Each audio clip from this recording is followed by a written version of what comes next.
Welcome, ladies and gentlemen. It is day 2 of the LZ World Tour. We're here in Kern Raceway. Beautiful facility, but the weather not as beautiful today. It's coming and going, sunshine and rain, meaning mixed conditions on the track. We are heading towards the first segment of today's action, which will be the fantasy battles, which is where we get to go and pick a bunch of people from the paddock that we want to see in battle that may not end up in battle naturally in the competition. And Jacob, this is just for fun. This is just going to be the crowd deciding who wins each battle. At the end of each run, Cerise is going to be down. She's going to say to the crowd, who do you want to win? And guess what? They're the judges. We were judging yesterday. For that whole section, we got to do nothing. Just sit back and enjoy. Yeah, everybody in the stands has their decisions anyways, and everybody's got their own commentary. Who's going to win? Well, now you get the options. So I love the fantasy battles. I like that we can just decide. Let's, some Corvette on Corvette action, some pro versus non-pro. Like, let's get crazy. That's the best part. It's stuff that we want to see. Yeah. It naturally won't happen in a competition. When you see the qualifying in a normal series, you go, oh, wouldn't it be cool if this guy went against that guy and this girl went against this girl? Now we get to see it. We're just going to make it happen. So we got 8 fantasy battles coming your way.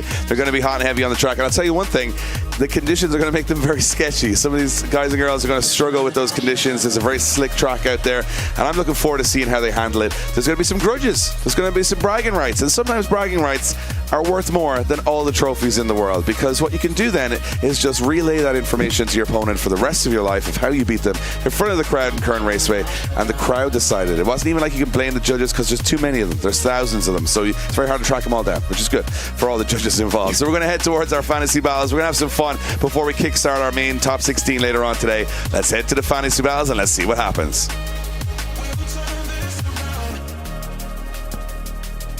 And as you can see, the crowd's starting to spill in here to Kern Raceway. Jacob, I love this part of the show simply because we just pick random names that we want to see battle, and they're pumped for it. They're getting lined up. We're getting warmed up in the burnout box. The burnout box was actually undrivable earlier on. It was so greasy because it's like all laid down rubber, and then they put a little sprinkler rain. Sun shining now, starting to dry the track up. There's still going to be wet patches out there. So I think the fantasy battle is going to be a little bit of a war of attrition because these are the first couple of laps on a very patchy circuit. Hopefully we get full dry for top 16. That's what we want. But, beggars can't be choosers. At least it's not still raining. Sunshine's back out. Everybody in the grandstand starting to feel a little bit more comfortable. T-shirt weather one more time here in California. And our first battle will be Sean Booth, the hero from yesterday, the winner of the Last Chance Top 16, going up against Diaz. Yeah, I think Sean Booth is able to take on this battle for sure. And Diaz, another very, very aggressive driver.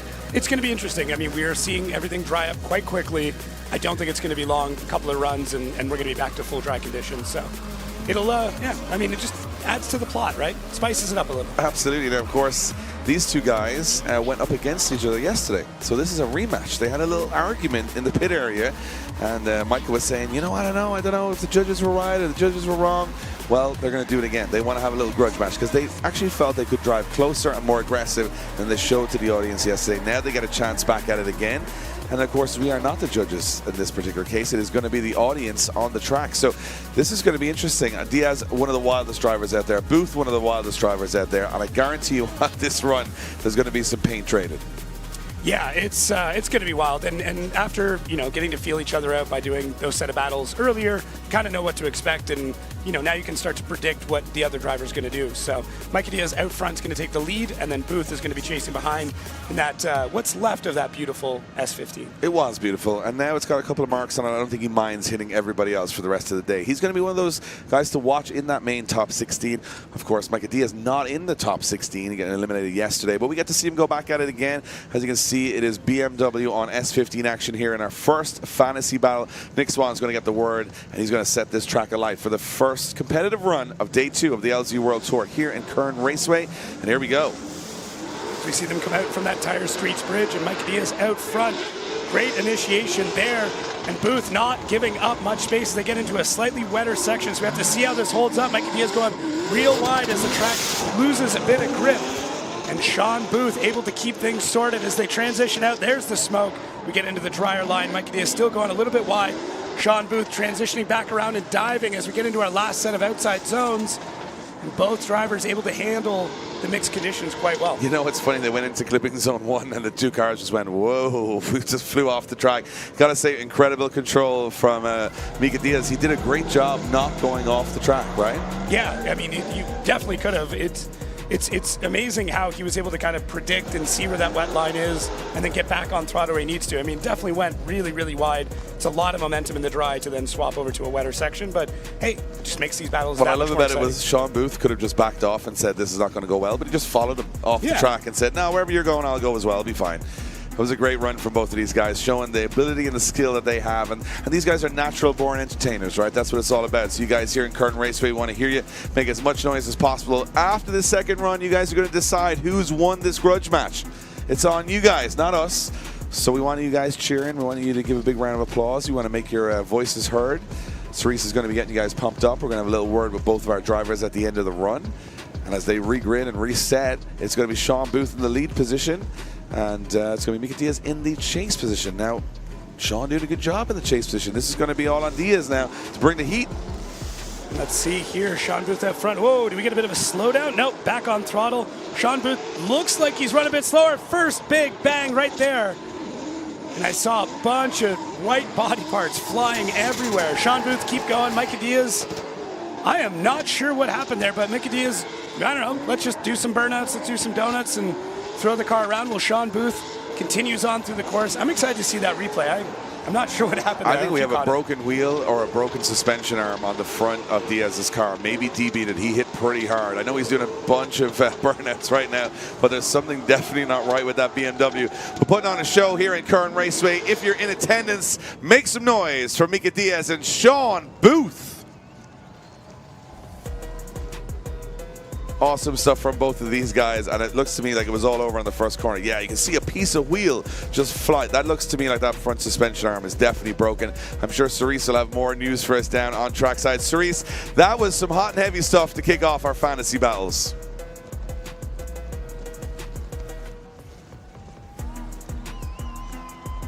Hey guys, give it up! Oh, you're rolling, you're rolling. It's okay. All right. So, gentlemen, thank you so much for the show. That's why we're here. That's this part of the competition, if you will, is for your entertainment. Now, who called out who? I called out Sean, man. I wanted to run it back. Yep. Yeah, made a mistake. Now, this man came out with one of the best runs that Nick Swan had seen during practice. So we had high expectations. Sean, you won yesterday, so we also had high expectations. Everybody in the crowd, this is going to be the first time they're participating today. Who do you think won this call-out battle? Was it Sean Booth? We're still moving. Was it Mika Diaz? All right, y'all. All right. Okay. I think up for Sean Booth. Give it up for Sean Booth. Thanks, guys. Send out the next one. Thanks, Teresa. Sean Booth gets the grudge match win like he did yesterday. And I like the way that the crowd being honest. They had a little look at it. They didn't just go for the favorite driver. They're kind of judging it as we would judge it, right? Yeah. So with Mika Diaz having big contact, look at Sean Booth's car. That arrived yesterday. Absolutely pristine. It is absolutely wrecked. The man just can't have nice things, Jacob. Just can't have nice things. Even when he tries his best to keep it in one piece, it never ends up in one piece. I mean, it's a sign of a great weekend, right? If you go to the racetrack with your drift car and it comes back looking the exact same way, that means you didn't drive very hard. In my opinion, you should go to every event basically ready to put it on the trailer in several pieces. Look at Diaz's front wheel and suspension. Absolutely in bits. There's not much of that wheel left holding that tire on, but he's still doing a good job putting some burnouts on. He's a showman. That's what he does. Yep. And it was an impressive battle for both of those young gentlemen. And here we go. Next up, we got Zendara Kennedy against Colette Davis. This is going to be an interesting one. Two V8s and two very different machines. Yeah, and both drivers, I mean, throughout practice and throughout qualifying and everything else, just progressed quite quickly. So I'm excited. I'm super interested to see how this is going to play out. Wheelbases of both vehicles similar, but the dynamics and how they actually move are very, very different. So let's see here as Zendara out front, Colette following in behind. Initiated there by Zendara. Colette playing it a little bit safer as they get through the wetter section there. Oh, there's a bit of a body check from Colette. And Zendara able to get back on the power and up to the third outside zone. A lot of angle as we get through the transition, but it lets Colette be able to catch back up. And as we get into our last set of outside zones, we get a little bit shallow there from Zendara, and Colette shuts it down. Don't know if that was just really, really tight inside line. It just got a little bit sketchy towards the end. Sketchy. So we've had two fantasy battles. We've had two contacts straight away with cars crashing into each other. It looked to me like Colette comes in on a shallow line here. Does a good job on the transition, but Zendara pushing out wide, goes very late out wide, comes off throttle. Colette tags the door of Zendara's car, and then from here it just kind of gets a little bit unwinded, a little bit messy. Zendara's on the incorrect line here, so as she goes through on the transition, ends up kind of in no man's land here. Watch, goes back way too on the inside. Colette's way on the inside as well, so just kind of falls apart towards the end, but they're driving super hard. They're trying their best to put on a show for the crowd here at Kern Raceway. So you know what, these are fantasy battles. These are just fun. So it does look fun to drive, right? They're out there, no massive pressure on their shoulders, just want to have a good time, put on a good show. But I think the conditions, especially from clipping zone 1 to 2, catching everybody out right now. Yeah, it's not easy when you're carrying that much speed. So let's see if we see any improvements here. Colette Davis out front. Now Zendara following in behind. Colette just putting on the rocket boosters, able to take off there. But Zendara doing a good job of cutting some line to get the proximity back. Now we see Colette back on the power through outside zone 3. Zendara chasing a little bit behind. We do see the difference in power between these two cars. Both LSs, but different setups for sure. And then Colette doing a phenomenal job there through 4, 5, and 6, and throwing a bunch of that 651 smoke in the air. I'll tell you what, and the thing is, Colette Davis in the top 16 main event, qualifying in the top 13 yesterday, so straight into the main event. Hasn't had any tandem practice, pressured tandem practice yet, but she's looking strong out there, very, very strong. And again, dealing with those conditions of the wet and dry, it's tough, and this is going to be probably, as we go along here through the fantasy battles, we're going to see a drier and drier track, which is not going to be an issue. But Colette's car, very fast. Every time she gets on the throttle, that thing just moves. Yeah, very, very fast car. She's super aggressive in it too. Just does not lay back at all, and Zendara's the same way. It's just how it all shakes out. It's tough when you get the changing conditions. So, yeah, well, of course, again, you guys in Kern Raceway are going to make the decision. Cerise is going to have a chat with both of our incredible drivers. Give it up for Zendara Kennedy and Colette Davis, everybody. Everybody give it up for these two drivers, please, and thank you! Oh my God, I have butterflies right now. I am so excited. I'm always out here with the guys, but I have the pleasure of being out here with two really, really gnarly women. So, ladies and gentlemen, please, we have two very different cars, but two very, very proficient drivers. You're getting out of the car? Give me female empowerment right now. Give it up. Thank you so much, ladies. You both put on such a good show. I mean, I'm gassed up right now. Okay, ladies and gentlemen, that spoke for itself. Who is your favorite in this fantasy battle? I feel like we gotta give it to Z, man. The only reason why I was able to push so hard is because I've been watching her all morning. Yep. She's been fast, consistent, and this is actually the first time we got to really drive together, so I've been pumped. I wish you guys could feel the smiles on track right now. All right, but you do have to decide. That was so sweet. Who is going to be your winner? Is it going to be Zendara? Okay. Or is it going to be Colette? Come on. Whoever's in the burn box is making this really hard for me. Okay, let me do this one more time. Z. Colette. I have no idea. It's the neon. It's the neon. I think it's the neon, guys. I think we have to give it up for Colette Davis. Z, thank you so much. Everybody, Colette Davis. Thank you, love.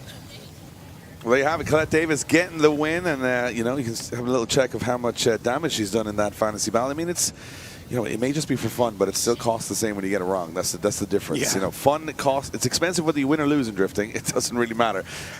So Colette getting her win in the fantasy battle. Sean Booth, Colette Davis doing well. It's good for the LZ compound right now. I know. Everybody's For keeping strong. score. Yeah, for keeping score for the LZ compound. They're looking pretty good so far. Yeah, we're going to see Sean Booth and Colette Davis in the main event top 16 later on today. So this is an extra bit of practice for them. So they're making use of it. Yeah, you might as well. I mean, this is the best part about it. It's serious, but not serious. But at the end of the day, it's still practice for what's coming up next.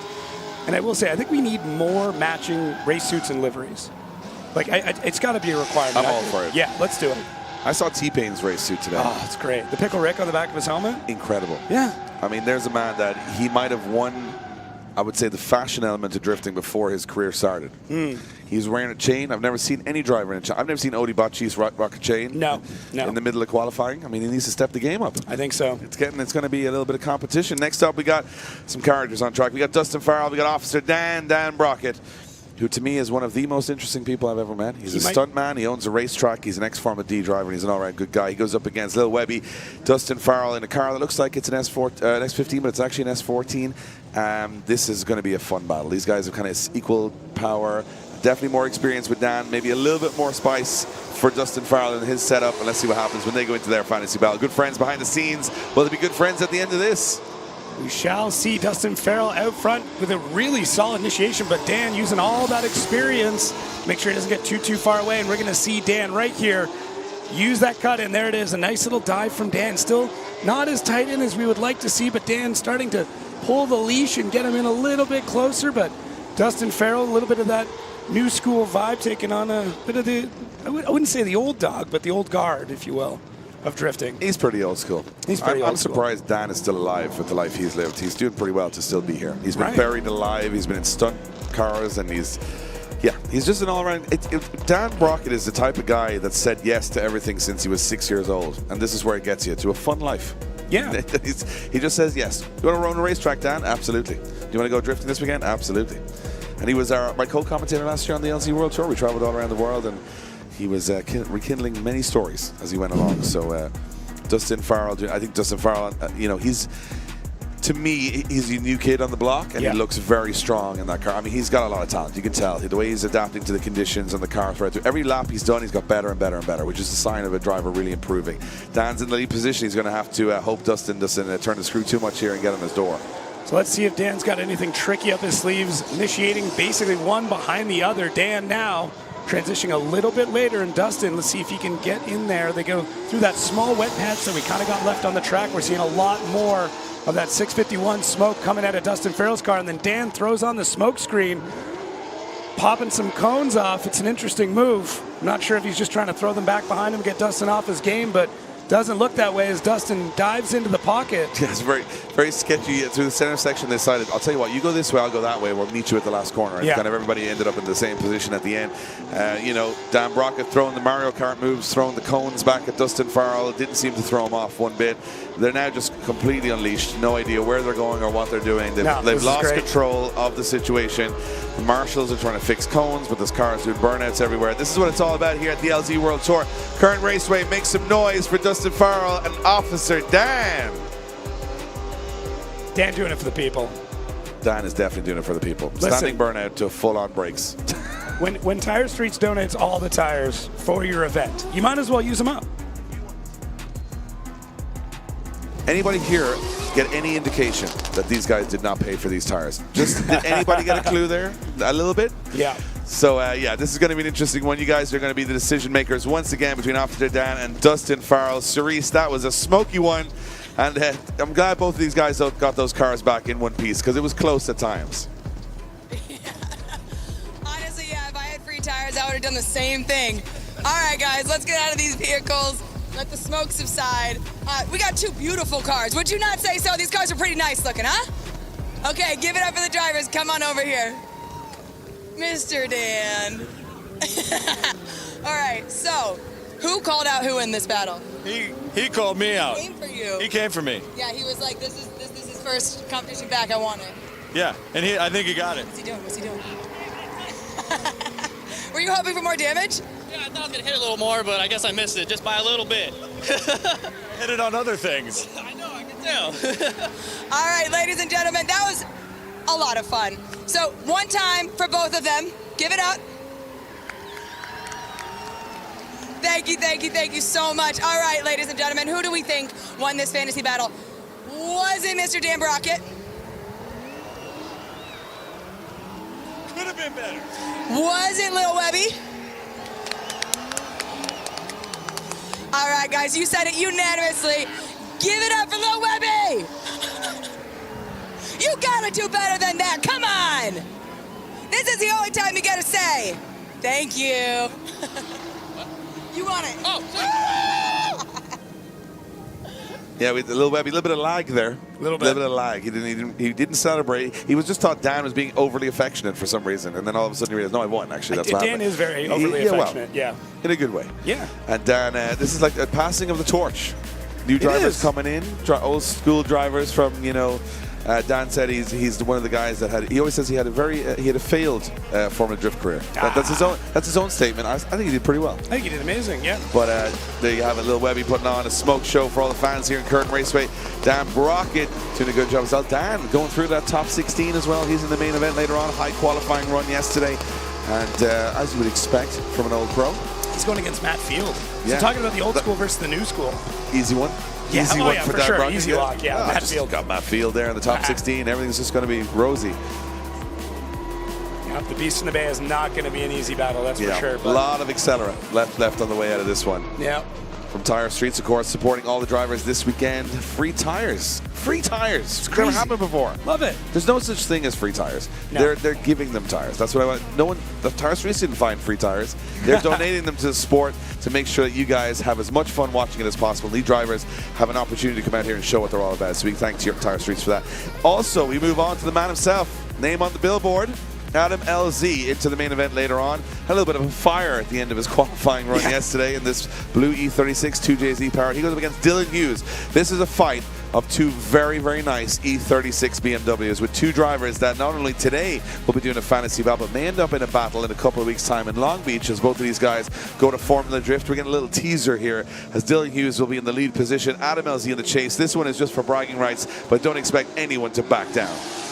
All right, let's see what Dylan Hughes does. He has been trying to get that car as crazy as possible all weekend, and you can see it here, but Adam LZ not letting him get away.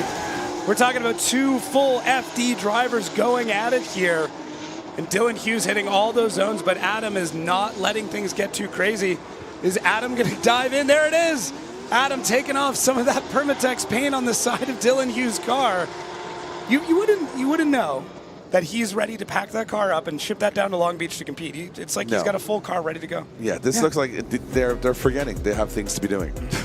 This is great. And you know what? I think this shows how much trust LZ has in Dylan Hughes with these transitions. He knows he's going to be where he needs to be and on the throttle when he needs to be there, because Adam's throwing some crazy moves in there in the chase session, especially that last transition into the last corner, almost on the lock stops, making sure that he gets right up close and personal. Was there a little bit of contact? Is that a contact almost on every single battle we've had? Yeah, there's some contact. You can see some blue E36 flying off. We don't know which one, but we definitely lost some body work as they came across the finish line. These guys are pushing hard. I mean, Adam LZ wants to prove, hey, I'm a Formula D driver. I want to go out there and beat one of the best. And Dylan Hughes is like, yeah, just remember, this is all fun, but when we lock horns, this is not going to be anyone's. It's not going to be easy for anybody. So here's Adam LZ in the lead position. Dylan Hughes in the chase. Fantasy battle underway. Adam LZ. Big, fast initiation there, all throttle all the time, but Dylan Hughes not letting him get away. Both cars, there it is. Dylan Hughes dives in too hard, over-rotates. Adam LZ basically just has to finish the run now. Lots of speed. Dylan Hughes is like, you know what? I came to party. I still got some tire left.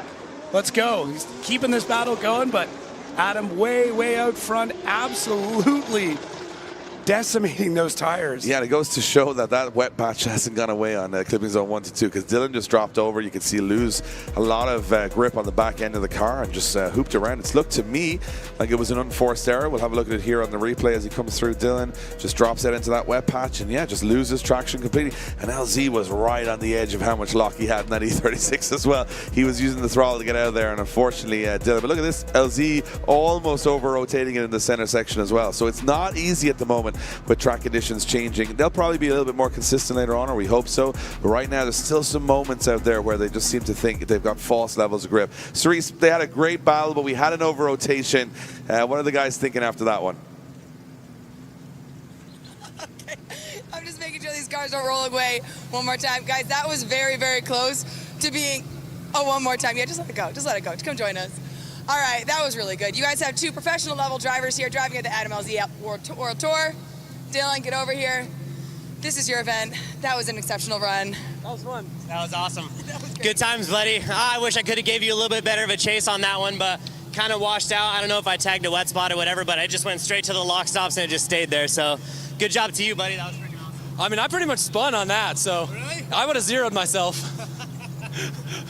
Ladies and gentlemen, that was a phenomenal run. Would you not say so? Woo! All right.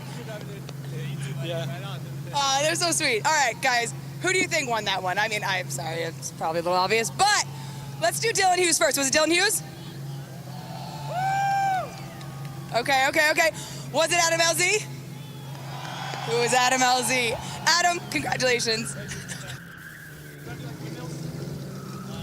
Adam LZ gets the win and goes, and you know what? He's right, Adam, straight up saying he almost spun directly afterwards. So I'm just thinking towards the battles later on, it's going to be knife edge. It's going to be, this is a little bit of a flavor, a little teaser of what's to come later on in the main event, which is what everything's counting down to.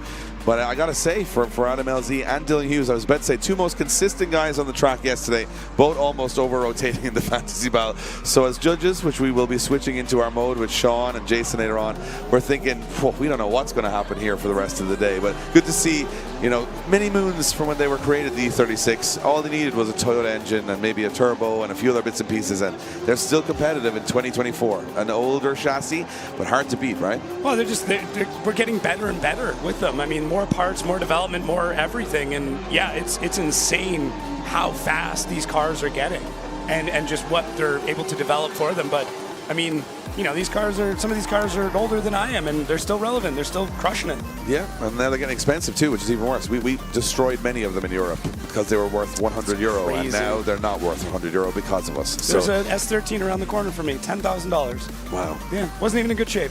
Yeah, that's where we're at. Yeah, that's Canadian, so it's like 15 US dollars. Yeah, that's like, you know, that's a bag of chips, right? Yeah, exactly. So we're going to move on to our next battle. It is going to be Randy Truong against Zach MacGillivray, but we have a change of car, I think, here. Yeah, he's in TJ Hunt's car. So we've got Randy in TJ Hunt's car. So Randy's car, Randy's in his own car. We got Zach in TJ's car. Right. So, I mean, this is like musical chairs here. We don't know who's in what car. So it's going to be Zach in TJ Hunt's 370Z. It's had an easy weekend. It's not done a whole lot, that 370Z. It's just done every lap of the track since we started on Friday. And then he goes up against Randy, and Randy was looking good in practice. He struggled yesterday. He said he had a lot of issues with the car. Things, it was a fresh build. Stuff wasn't working. But it looks like they put a little bit of work in overnight, and it's working great in practice. So I saw him get pushed around by Matt Field earlier on. I was like, imagine being Randy. He's only started competing about 8 months ago. But a big gap opening up here straight from the off. Yeah, and Zach out front, I mean, this is a well-built car. Obviously, we saw TJ do quite well in it, and we're going to see how things are going with Zach in it. And it looks like he's just leading off on this. Randy just not able to get that car super dialed. We did see him in practice, able to lay down quite a few really nice runs, and not really able to put it in right now. I don't know if the car's down on power or just really grippy. It's hard to say. To be honest, it just looks like it doesn't have the power. It looks like it's just shutting off every now and again. It looks like, because you can see it there, it's just an instant stop. Yeah. To me, it looks like it's a mechanical issue with Randy's car, which, of course, you know, if you're an experienced drifter at this point, unlike Randy, you would say, I'm not going to drift anymore. This car is broken. But it's Randy, so he's probably just going to line up again and go for it again and hope that the car magically has fixed itself from one run to another. But that's what the fun of this is. We mix up all these personalities, and yeah, Randy just left a little bit in the dust there. Maybe you should head down there and recommend an SR swap. I could, but then 20 minutes later when it blows up, then they'll be giving it to me again. So, you know. That's a good point. Yeah. Well, it was raining earlier on, so the SRs were starting to peek their head out again. He's looking for an SR in there right now. He goes, there's the problem. Nick Swan is like, the problem might be the Nissan. Could be. I think there was a check engine light, and they are checking that there is an engine in there. As of right now, it looks like there is an engine in there. Yeah, I was saying, Randy, this is the engine. Yes, it is in the car. So, you know, you should use it to go drifting. Well, apparently they've got a pipe that's come off in the car, maybe an intercooler pipe. Danger to manifold. Or what engine is in that car? Is it an RB? It's an RB. Oh, well then. I mean, that's what my paper said. I have never heard of an RB give any trouble. No? Never. First time for everything. No, I've never heard of a Nissan engine ever giving trouble, just when you need it to. They generally, you know, you drive 70,000 miles to an event with an SR, but then do the first lap, it'll blow up. That's how it works. That's how they're designed. They're designed to reel you in with false confidence, and then all of a sudden, leave. Well, I think he's just going to go back and reconnect that pipe real quick, and then we'll be back. Yeah, so we're going to see the second half of that one. Randy's still confident he can pull this one back. I'm not as confident, but he seems to be confident that he can get that car moving. And, of course, Randy all smiles. He's here for fun. He's not a competitive driver. He's here just to have a good time. And they're just going to try and throw an old Jubilee clip on that. Is that what Jubilee you guys, clip? Is that what you Worm guys, screw clamp? Yeah. Worm screw clamp. Yeah. Yeah, you got to learn Anybody Jubilee. got a 3-inch worm screw clamp? Wow. Aisle 2? We call it Jubilee clip. Jubilee. That sounds way better than Doesn't worm it? screw. Yeah, yours sounds like something that's a disease or something. I think Jubilee Like a clip. fungal Jubilee infection. clip sounds more exotic, I think. I would. It sounds more exciting and happy. Yeah. Jubilee. Worm screw? Why Jubilee? Wow. Where'd that come from? I don't know. I don't make the rules. You just say them. I'll just say them. I don't even know what it is. I just see people fixing them, and I overhear conversations in the pits. So we got Randy trying to put on his Indigo bias. He's also got the hazards on, which I'm not sure is necessary at this point. He is pulled over at the side of the road. He is, just to be safe. Good road etiquette. But that car has hazards. And then we've got, coming up next, we got an all Corvette battle. Two guys who have, these are the most humble guys in drifting. Very quiet. You will never hear these guys be aggressive or have an opinion. They're just so quiet. And we said, you know what, guys, today maybe is the day that you go out there and maybe, I don't know, have an opinion on something or, have an argument for once. I don't know. But it's totally uncharacteristic. We got Matt Field and Luke Fink heading to the line, and, you won't hear a peep from these guys all day. No, I actually got back to the hotel last night, and Luke Fink was curled up in the corner with a good book. Yeah, that's what I thought. Matt Field was just, he was just out talking to some kids saying, hey, don't be so competitive, guys. It's not important. That's what I heard him just preaching, just relaxed nature. Yeah. As he then fired ropes at them or something. Yes. I'm not sure. Yeah. But Matt Field, Luke Fink, Beast from the Bay, and the Thunder from Down Under. So we have got Australia versus California. Yep. In California, Both two Beach Corvettes. boys. Matt Field's car running slightly more power, but is this the pro car or the practice car? This is the practice It's car. practice car. It's actually a street legal car. They had airbags in the back. So for a both little of these bit. are street legal Yeah. Corvettes. Impressive. So here we go. This one's going to be definitely interesting from the off. Fink thrown in the lead position. Field in the chase, not letting them get away here. Luke Fink throwing up that 651 smoke once again. Matt Field is not going to let him get away. If I know Matt Field, I know one thing, and that is he is going to absolutely door Luke Fink the moment he gets a chance. And let's watch this transition. There it is, Matt Field right up on the door of Luke Fink. And let's see if we get a nice little push. There it is. Quick little tap. Matt Field, yeah, doing a great job. Really good lead and chase. And again, the guys being a little cautious of the conditions. They're not easy out there. There's some wet patches on the track. It's cool to see, right? When you see, a lot of people talk about Luke Fink and say, he's one of the most naturally gifted drifters we've ever seen. But he's never really been in the big game, the Drift Masters, the Formula Drift stuff. So in this particular case, we get to see how that all plays out. And this is in street cars too, so not in high-level cars. But Matt Field doing a great job in the chase position. Both these guys looking super dialed. I mean, they're phenomenal drivers. You're talking top 20 in the world in two street cars that have stereos in them, battling in Kern Raceway. Amazing stuff, right? Now, I'm just going to make a prediction, which I sometimes do. I have a feeling that Luke Fink would like to prove a point against Matt Field just to remind him that it's a good thing he's not in Formula Drift. I think that's what Luke Fink will be thinking right now, going, I'm just going to, because Luke Fink has kind of no regard for the safety of himself or others, and I feel like he's going to go out there and put on a show. This is going to be a grudge match right here. What a bold statement, Dave. And let's see Matt Field out front, Luke Fink right there, right on Matt Field's rear quarter. And let's see, once again, Luke Fink in there.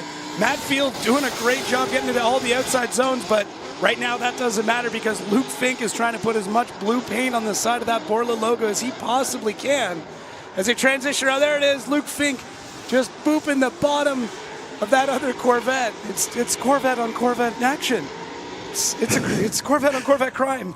There was no way we were going to get two runs there without contact from these two guys. And they're such entertainers. Both are in the main event, top 16. This might not be the last time we see this battle this weekend. Remember, we're having some fun with these. These are not serious battles. These are just for bragging rights. But Luke was definitely not letting Matt Field get away. Some of these transitions were absolutely outrageous.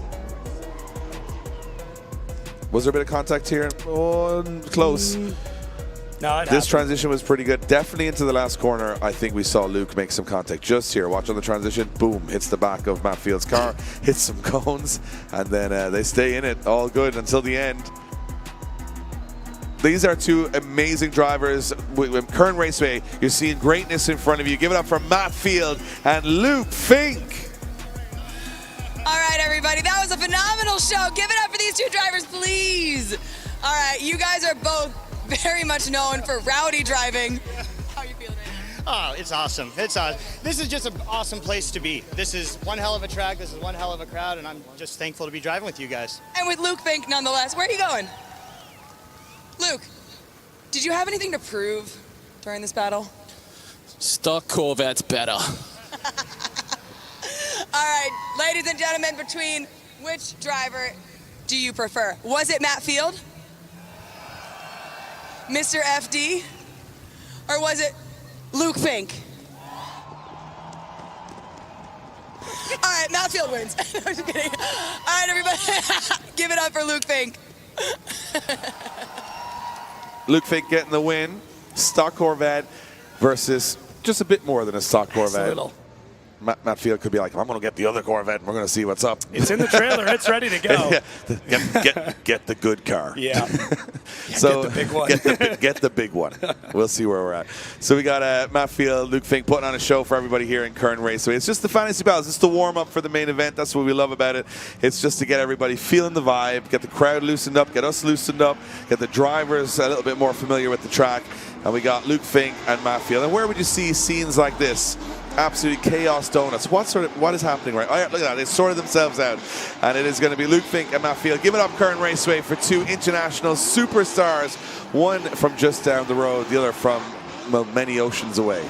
So this is cool to see. You would never see Fink and Field putting together, and that's what this fantasy battle was all about. We just wanted to see it. So we did. We made it happen. Crazy stuff on track right now as every media person jumps and dives into behind the barriers because they have no idea where these Corvettes are going right now. Well, it's a little unhinged, but it's okay. Yeah. Controlled chaos. So it looks like Randy is not going to make it back to the line. Giving the win to Zach in TJ's car, so Zach gets the win. Randy, unfortunately, again, whether it's the worm screw thing or the Jubilee clips or whatever it is, it was not fixable in the allotted time. It's always a 20-cent part. It's always the smallest, stupidest bit of a car that lets you down, like the SR20. I joke. I have 4 SR20s. I'm allowed. You know, you have to make fun of yourself. So I continually invest in SR20s, Okay. and I understand that is a poor financial decision. But I feel like God showed me the way. Said, get some SR20s. Look at this. We got T-Pain in the burnout box right now. I think it's Hert. I think Hert is in T-Pain's car. Hert is in T-Pain's car. Yeah. Which I chatted with him a little bit about that. That car is essentially stock. So what we've got here now is we've got TJ Hunt back in his own car. Right. And he's going up against Hert in T-Pain's car. Yeah, of course. That's a sentence. Makes sense. That's just a normal thing we say now. Yep. So T-Pain giving his car to Hert. Now that car is on, that's pretty much a stock. Stock seats. Yeah. It just has a small angle kit and then like a catback exhaust. And it's on 20-inch tires. Yeah, of course. And street tires. And then he's up against TJ Hunt in the 370Z. But, you know, two kind of stock cars, to be fair. Yeah. So this will be interesting to see. And I've never seen Hert drive this Mustang. So this is another first for us. Here we go. TJ in the lead. Hert in the chase. Another fantasy battle underway here in Kern Raceway. Hert getting the initiation done real early, but it works out for him. TJ getting a great initiation there, really deep in the first outside zone, second outside zone, and up to the wall in the third outside zone. Hert getting that Mustang moving, V8 versus V6. So let's see if they're able to keep things rolling through the last couple outside zones. Hert really spinning the wheels, big left foot brake there, and across the line. That was it was hectic. Yeah, the first corner was a little bit strange, but everybody got sorted out after that. And for Hert, I mean, has Hert driven 4 cars this weekend? I think he's driven 4 cars, and he hasn't done 1 lap in the same car twice almost at this point. So I'm not saying it's Hert. I'm not saying he's the common denominator of breaking things. That is not what I'm implying here. But he's gone through 4 cars this weekend. But that is just because the cars weren't ready for him. No. It's not that it's his fault. They just weren't ready for him. The cars didn't warm up for Hert. Yeah, it was totally the car's fault. So it's, look at this. You can see the transitions a little bit more labored in the Mustang than maybe he's used to in some of his other cars. You imagine the Mustang versus the Torque Stallion, right? Because that's such a snappy chassis, and then you get in this kind of a more long wheelbase car. So I think Hert's probably got more experience this weekend from drifting. He's drifted every chassis there is, and most of them American, strangely enough. He had a GTO, a Corvette, and a Mustang, and he owns no American cars that he drifts normally. So that's the LZ World Tour. That's how it works. We're going into the second run. TJ now the chase. He's been amazing yesterday all the way through. He's into the main event later on. And can he chase in T-Pain's Mustang? Hert on the brakes early, and T-Pain is probably looking on going, just, get it home. Staying tight there, but Hert, he doesn't care. Not his car, not his problem, like we said. And there we go. Hert able to get that car out. You can tell he's definitely fighting it, but TJ making an interesting move there to get the car back into the pocket. And let's see how aggressive TJ wants to be. bumping a couple of accelerators there. He actually pushed him beyond the cones on the last So corner. perfect. Put him on a new run. Oh, and the media once again run and scramble as Mustangs. And I mean, I'm not saying Mustangs have a reputation for diving towards spectators, but they don't have a great reputation either. So it's going to be an interesting one to see which way the crowd go on this one. It's just for fun, though. It's good time. That's what the LZ World Tour is all about. If you're taking it seriously, you're looking at the wrong thing. This is about having a good time. We're in free zone time. Fantasy Battles, it's just about chilling out, having fun with your friends. And to see TJ Hunt and Hert battling it out is just a cool thing, right? It's a cool thing to see. And look at this. This is where TJ was like, I'm going to leave a big old mark on the door. Look at this. Yep. I'm going to push you all the way off the track around the outer zone. Yeah, that's an interesting one. But Cerise is down with these two gentlemen, and they had a lot of fun. All smiles on faces, and that's what it's all about. All right, everybody. TJ, I'm like almost sick of you at this point, but you look happy. Gonna bring it, throw on the best type of show we could, and that was a lot of fun. You're like a big. No, sorry, dude. Owner, so I think you have some stake in this. Okay, guys, that was a phenomenal battle. Give it up for both of these drivers, please, right now. That was a great show. All right, ladies and gentlemen, once again, you are deciding who the winner is. Who do you think won this fantasy battle? Was it TJ Hunt? Or was it Hert in the Stang? I think it was Hert. You're gonna give it to Hert in T-Pain's car. You're taking it, buddy. You're taking it. Thank you, but TJ won that. Let's go. He's giving it to TJ. Back to you. All right, so we go. TJ gets the win. But also, and again, you can hear Hert. He's a little. He's saying, "Look, hey, it's a little bump on the door, but it's not my car. Not my car. It My was boss's kinda, yeah, car. It was pretty clean. I think it's still got warranty, that car. So, I'm not sure you can bring it back in with that. But good fun. Give it up one more time, everybody, for TJ Hunt and Hert on track, putting on a show for everybody here in Kern Raceway. We're having a lot of fun. That brings the end of our fantasy battles, and we're going to move things on to a little bit of an award ceremony, because we're going to be giving out some awards for the 3 best cars at the Griot's Car Show. Now, it was hotly contested. Our judges were trying to figure things out, but I think we got 3 incredible cars that are going to go out. You can see Hert just burning off the last of T-Pain's 20s on the back of that. The only car here not sharing tires with anybody else, because it's the only car on 20-inch tires, also on accelerators. And as they take off, it's going to be rolling out these 3 show cars. Cerise is going to talk to the owners. We're going to basically hand over some prizes. Because, these events aren't just about the drifting. They're not just drift event. It's about the community. It's about the people coming down, showing off their builds, showing off their cars. You guys watch all these content creators. You'll know that they're going to be basically about the builds, right? So we go around the paddock. We have a checkout of some of these cool cars. And you can see as Griot's van leads them out, 3 incredible cars. We got the Oryx 7 with the full Liberty walk-in on there. We got an Evo 10, which is absolutely beautiful. And I know you like this one, E36. That is just, it's probably the last survivor of this clean in the world I've ever seen. I've seen some nice ones, yeah, but it's just a wild machine. So we're going to hand down to Cerise on track. She's going to talk to the drivers. She's going to present them with their awards. And these are some cool cars, right? California is showing up massively this weekend.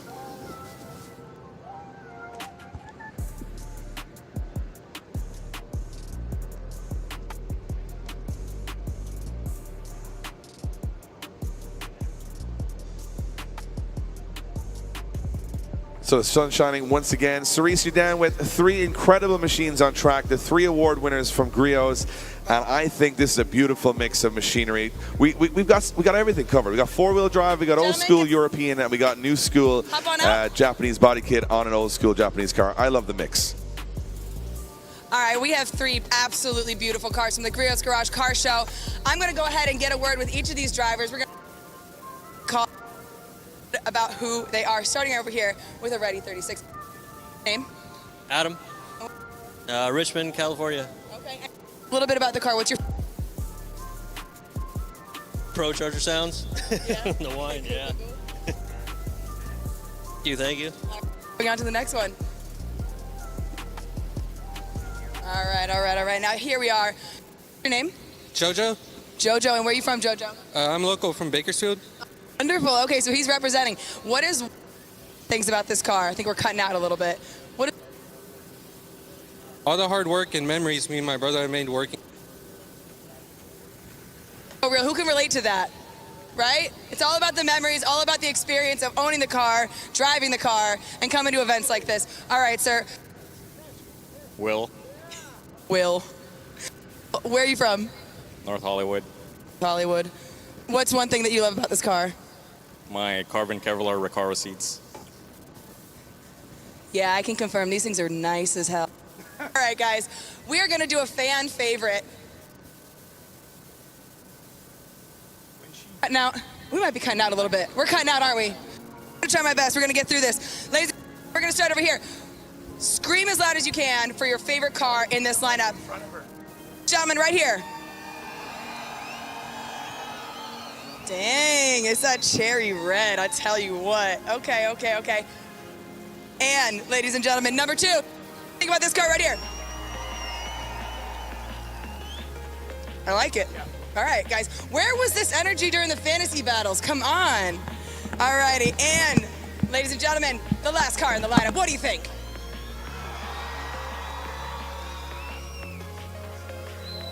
I think we're going to give it to you, my buddy. You are color matched with the car and everything. He's got his matching phone case, too. So you like green? Need money for RX-7? No, he doesn't. How about a nice prize pack from Grant's Garage? Well done. Yeah.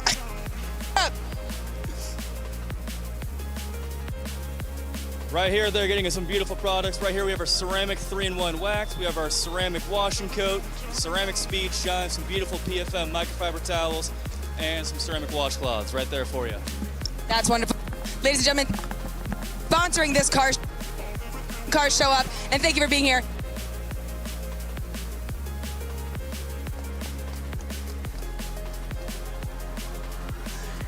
So there you have it, guys. An amazing set of cars here in front of the grandstand. And you know what I love about it is that there's such a mix of amazing machines that turn up to every LZ World Stop all around the world.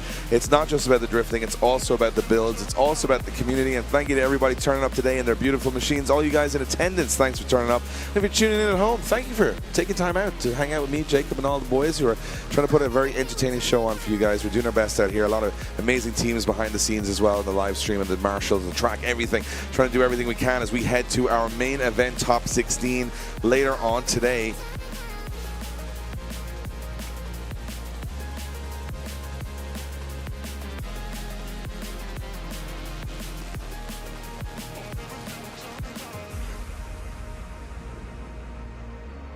So as they pick up, look at all the goodies they got, right? I know, so they got all so the goodies, jealous. and they're going to need them because these cars need to be kept as clean as possible. Griot is doing an amazing job of supporting this series and supporting everything that LZ is doing right now, and supporting these guys, giving them some amazing bits and pieces to look at that. How come I can't get it? I want to get some of that. I know. I was thinking the same thing. I got to detail my car at home. And, Although our rental was never going to be in the consideration for this, to be honest. My stock Dodge Ram that I got from the airport, I tried to enter it in the car show, got thrown straight out. Rejected, huh? Yeah, rejected. I was pretty sour about it for about 3 hours, and then I said I wasn't going to do the show anymore, and then in a negotiation I'm back in again. So glad we could talk you into it, Dave. Thanks. Look, I mean, I thought the Dodge was super clean, but apparently no modifications wins you nothing for Griot. So these are amazing cars. Absolutely love it. We're heading towards our top 16 main event. That is at 5 p.m. local time. If you want to check out LZ World Tour on Instagram, you'll see the where in your country you can watch and what time it's on it. It's got a nice little graphic there if you're confused.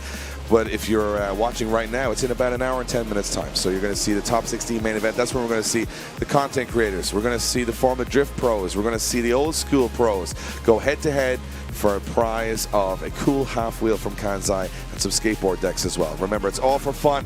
It's all for your entertainment. I'm Dave from Drift Games. I was with my good partner Jacob here. We're going to be back in about an hour and 10's time here in Kern Raceway, hopefully where we've got some blue skies, some tire smoke in the air, and some amazing battles. Join us then.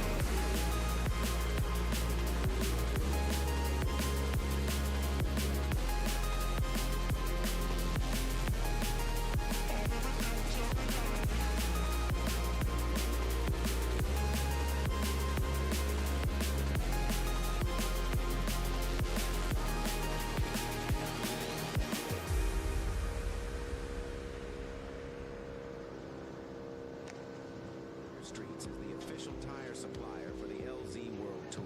And while everyone is driving on the 651 Sport this weekend, we also have tires for the trails, the track, rally, or just getting you to work on time. We get you affordable tires fast. Plus, we offer the industry's only risk-free trial for tires. If you don't love them after 30 days, send them back, no questions asked. Use code LZ for 15% off your first order only at TireStreets.com.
Top bill on ECU, internal wideband, e-throttle control, all the motorsport functions. You can't beat it. So the Link PDM saved the day. So the next step was to get this thing on a proper ECU, especially with all the technology that Link has to offer. Which should give us full communication and full control over all the sensors. All those features I have thanks to the Link ECU. That's all he needs.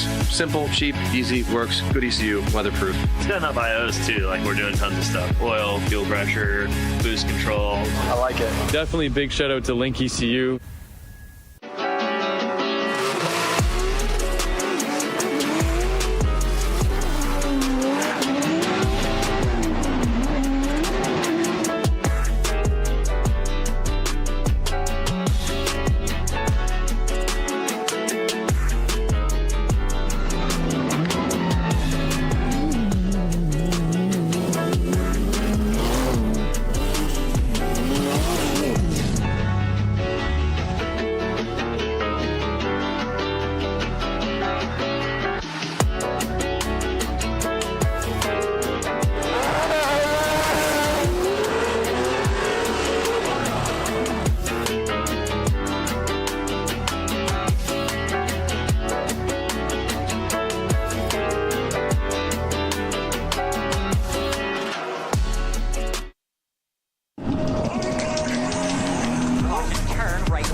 Can you believe that later in this video we're going to be doing this in real life? Literally the coolest thing I've ever done. You guys are about to see it. But this is your reminder that in less than 24 hours, our giveaway of this Podium 1 Ultimate Racing Simulator is going to be over.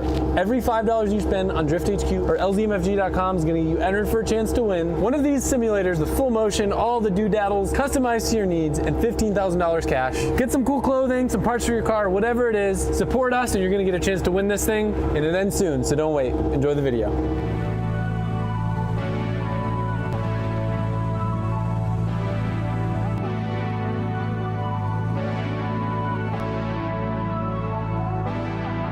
It is day 2 here at the beautiful Rally Ranch in Austin, Texas, home of the Rally Ready driving school. And today I'm going to be getting my feet wet in a rally car that Dave is letting me drive in the competition, the rally sprint that's happening tomorrow. Behind me is his Colorado, and it's obviously not a normal Colorado, so we're going to bring Dave over here. He's going to give us a rundown. I'm going to get a little acclimated before I hop in and compete in something I've never driven before. Dave, give me the rundown on this thing, because it's obviously not your average rally car. No, this right here, 2006 Chevrolet Colorado. It's got an LS2 under the hood. It's got general grabber all-terrain tires that are meant for a street truck. Inside of it, we've got an ARA compliant roll cage. We've got some sweet belt seats. We've got a turning wheel. We've got a nameless handbrake. It's the factory AR5 5-speed transmission. It's got 3 pedals, and it doesn't really do much stuff good. What did I break on Tommy's truck? Was that the gearbox? Yep. 3rd gear? You still got 3rd gear? Last I checked. I mean, it's in there and it worked when I used it recently, but I can make no warranties of its survival rate. A worthy mention, the GTR would be really cool to run in the competition, but the ARA rulebook is way more strict than probably any drift competition I've ever been to. So to get that car compliant, it would be a lot of money and time. Do you guys go sideways through trees and drifting usually? At the compound, but not usually. You're the wrong person to ask. It makes sense. I understand why it has a real book, and maybe one day the car will get to it, but before this event, not realistic. What is the story though behind this car? Like, why Colorado? Dude, it's the funniest thing ever. So we've connected on sort of like this like big dream to like go. You start doing the thing, you're like, I want to make it to X, you know, and then you get there like everything in life, and you're like, oh, everything comes with its challenges. So I've been rallying for 20 years, and in 2022, with some friends, we were like, all right, we're gonna run the full championship, and we did it, and with all the bells and whistles, and it was exhausting and somewhat miserable, right? Like you have all these other things going on in life, and I couldn't be here to help the ranch grow. And so at the end of the season, I was just bummed. I was like, you'd never meet your heroes, kind of, and like, have you ever wanted to do something for so long that by the time you get there, you don't want it anymore? Yeah. So I woke up one morning in a cold sweat and was like, does Adam still have that truck? Because this truck was built as a street truck, and then another dude bought it, LS swapped as a street truck. Another dude bought it, put a rally cage in it. It was during COVID, so he had Penske make him some custom shocks for it, which didn't quite work on gravel, and then did like kind of this 3-link rear end that like never quite hit. Then our buddy Adam bought it, and he was like, yeah, I'm gonna do rally stuff. Knows nothing about rally. Builds amazing Ford motors, a company called Tune Plus, and so I hit him up and was like, dude, you have the truck? He's like, honestly, I don't even have space for it. Like, come get it. Actually, I'll do one better. I'll drop it off. So he has his brother bring it down 2 days later, and this has like completely restored all of my energy and my faith in rallying. It's the most fun and worst vehicle I've ever owned and driven. You just like get in, you run it cold, like don't care. It's an LS. If it pops, cool, put another one in. And it's just like everybody who shows up, you just chuck them in this thing, and you give them a ride along, and they're like, what the f just happened? That was the most, like, what? Is there anything faster? I'm like, yeah, literally anything. And they're like, there's no way, because it's just sideways, hilarious, and it's just pure joy. So like a NA 2.5 RS would be faster than this, or similar? Lap time, yeah, for sure faster. Really? 100%. And even probably in a straight line, probably faster, because this thing's on street truck tires. But it's still a 450 horsepower, Corvette-powered pickup truck with no weight in the rear, trying to find grip on gravel. It's just hilarious. What I'm excited for is every experience I've had like in rally so far, which isn't much. I drove the Civic, I drove 2 versions of Subarus, I drove the GTR. All of them have no torque. Yeah. Where I imagine the LS is quite a bit different because it probably doesn't bog. No, the sole purpose of this is to just bring joy into people's hearts and lives. So I'm like, you just do what we can with it when we can, and yeah, but it got torques. They got a lot of them. I mean, shoot, I couldn't even count that high. I got so many. So you'll be all right. Thank you again. This is really. Oh yeah, thank you, man. This is like the U.S. version of an Australian Ute. Yeah, it is 100% my Ute. Yeah, everyone said amazing things about it. They're like, it's the most fun I've ever had. Yeah, it's just so stupid. The last rally sprint, I did one stage in it, and he's like, dude, what happened? I was like, what do you mean? They're like, you're dead last. I'm like, yeah. There's a bunch of Subarus on gravel tires, and I'm in a 2-wheel drive truck on all-terrains having the most fun ever. Plus, it's got a license plate, so we can take it to Wendy's after this. All right. Heck yeah. It's got the ignition, and then this button here say go. Oh, I reckon we'll do that. They got a lot of lights on, and them don't mean much, so give them a middle finger. Yeah, all right, so it's gonna start squiggle, wiggle, zigzag, goes up a little, goes down a little. It's loose in everywhere. And then this works really good rarely. And other than that, we're going to mostly find ourselves attempting to apply throttle in places that we shouldn't be, and attempting to not hit any of the very few number of trees that all of a sudden feel a lot closer. So that's all the advice I got. All right, well, we'll get a nice easy start. Don't take the minivan out. Doesn't do anything. Doesn't do anything. Doesn't do anything. Doesn't do anything. It doesn't really do much good, but it does it. So this is a little bit more your world now.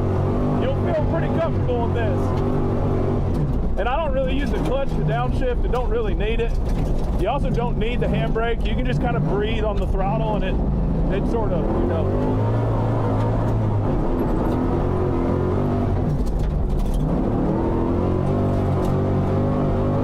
Driving through my own dust. That feels nice. A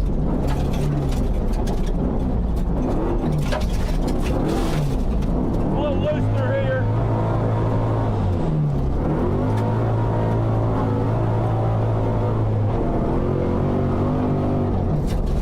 Woo! That's it, baby girl. That's how she does it. Hang on, I gotta open the door to roll it down. It's an SS. What's that thing got in it? One of them Hemis or? The cones on track are gonna throw me off a little bit because I got used to cutting those corners. Yeah, you know, go easy. Yeah. If you hit them, you hit them. That's why they're cones, not trees. Let's play handbrake roulette where I just grab this whenever I feel like it. I mean, I'd kind of be down. I did that once in somebody's Audi and I bought him a new quarter panel. All right. I think you're good, man. 3, 2, 1.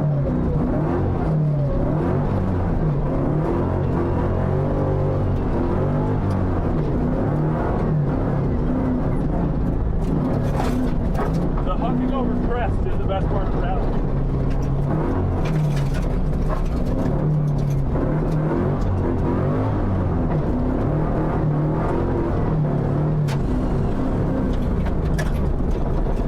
So much nicer when it's up the high. So much going on.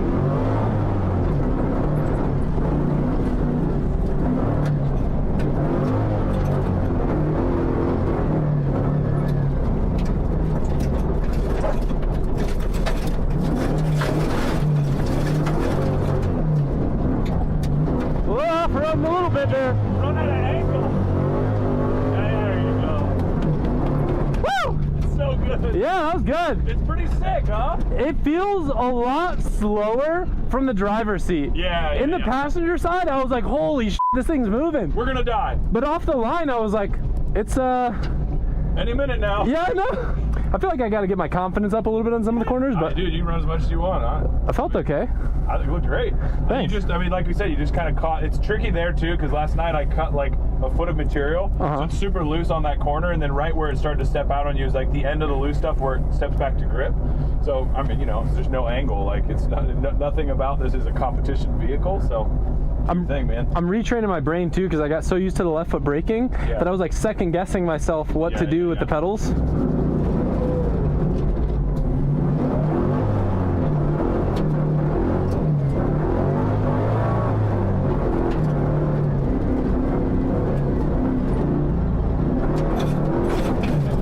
Boinky, boinky, boinky. There you go. That's it.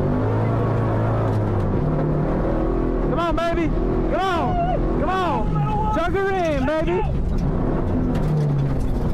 There you go, big boy. All right. We spin in the wind, baby.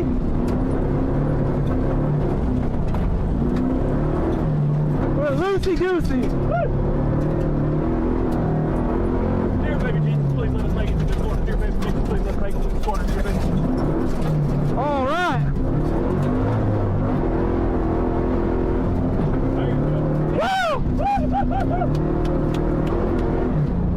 That was fun. That was it. Wow. There's so much wheel work going on, and the steering's so light that it's like, whew. Yeah. Man, I thought we was in Texas, but all of a sudden I'm starting to think we're in Colorado, brother. All right. That was really cool. Thank you.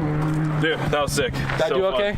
Yeah, you did great. Thanks. I think we had that one moment where you just ran out of steering, but we didn't spin, we did nothing. I mean, you know how to get in the car and figure out how to not crash it and how to make it do cool stuff. I think there's not even a number 3. That's just it. Don't crash it, make it do cool stuff. So check and check. All right. Well, doesn't have the cool sounds that this thing makes. Yeah, I know that car's so cool. He's teasing us. I know he is. But it sounds cooler when it's on the limiter in our car. So true. But we're all coming last to the Pacifica still.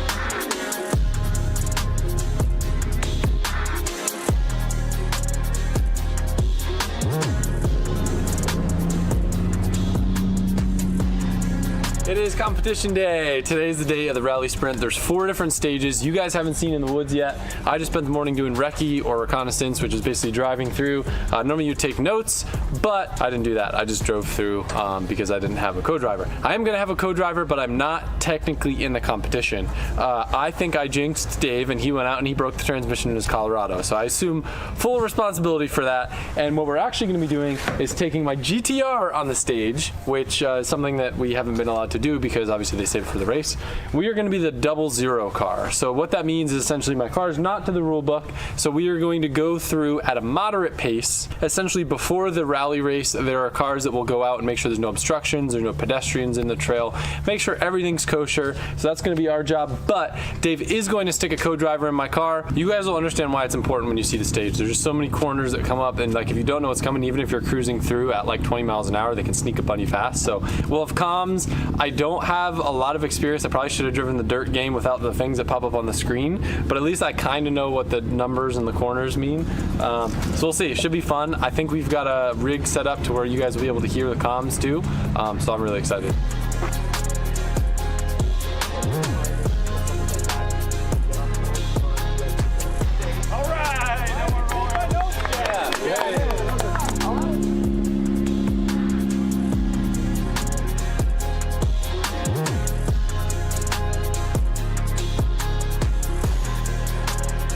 This is KJ. He's running co-driver for me as the 0 car. Yes, sir. Thank you for doing this. He's also co-driving for what, 3 other cars today? Yeah, something like that.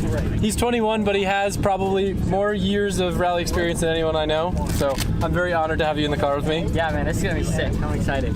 Should be a good time. Hell yeah. We were told no spray and no sideways. I don't think we should listen to that. Dave's my guy, and I don't want to make Dave sad, so we're gonna listen. But you know, if we start to get pushed, then we're gonna need to slide a little, right? Sure. Safer. I'm a drifter.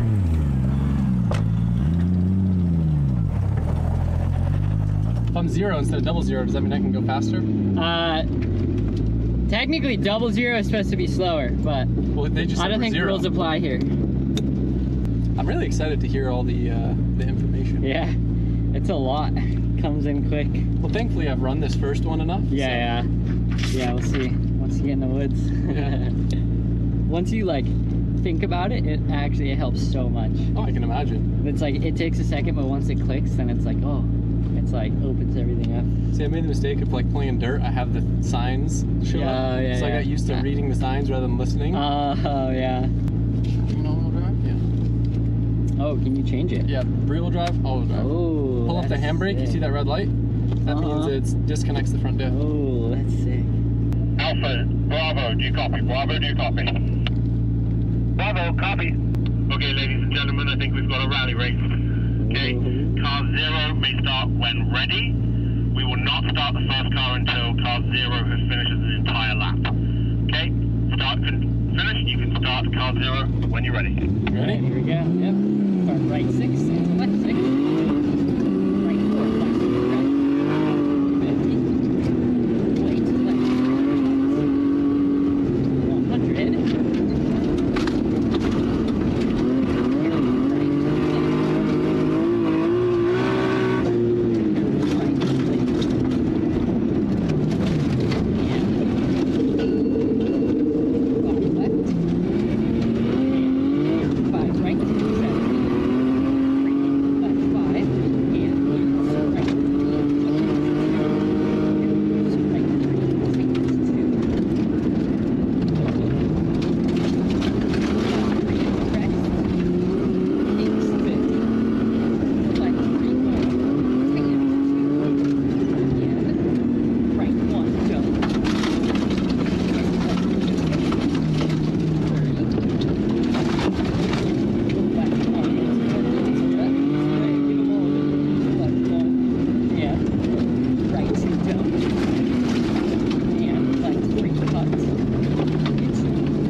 that was sick.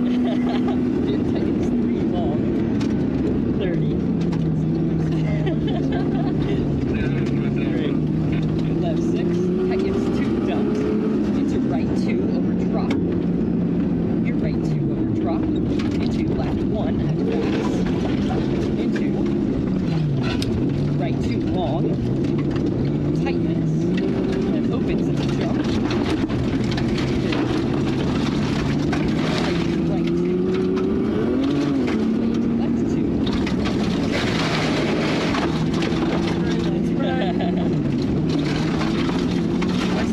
Hell yeah. Woo! That was so cool, dude. Great job, man. The jump was sick. Dude, that was the smoothest jump I've ever done in my life. It took it really well. We could have gone faster, but I was like... It took it so well. That was great, man. I've got the biggest smile on my face. That was so much fun. Dude. This car rips, dude. Thanks, man. This is great. That was a nice, smooth... That was so cool. That was so good. Good work. Thanks, man. See you in a bit. Sounds good. I'm gonna leave this radio in here. Sounds good.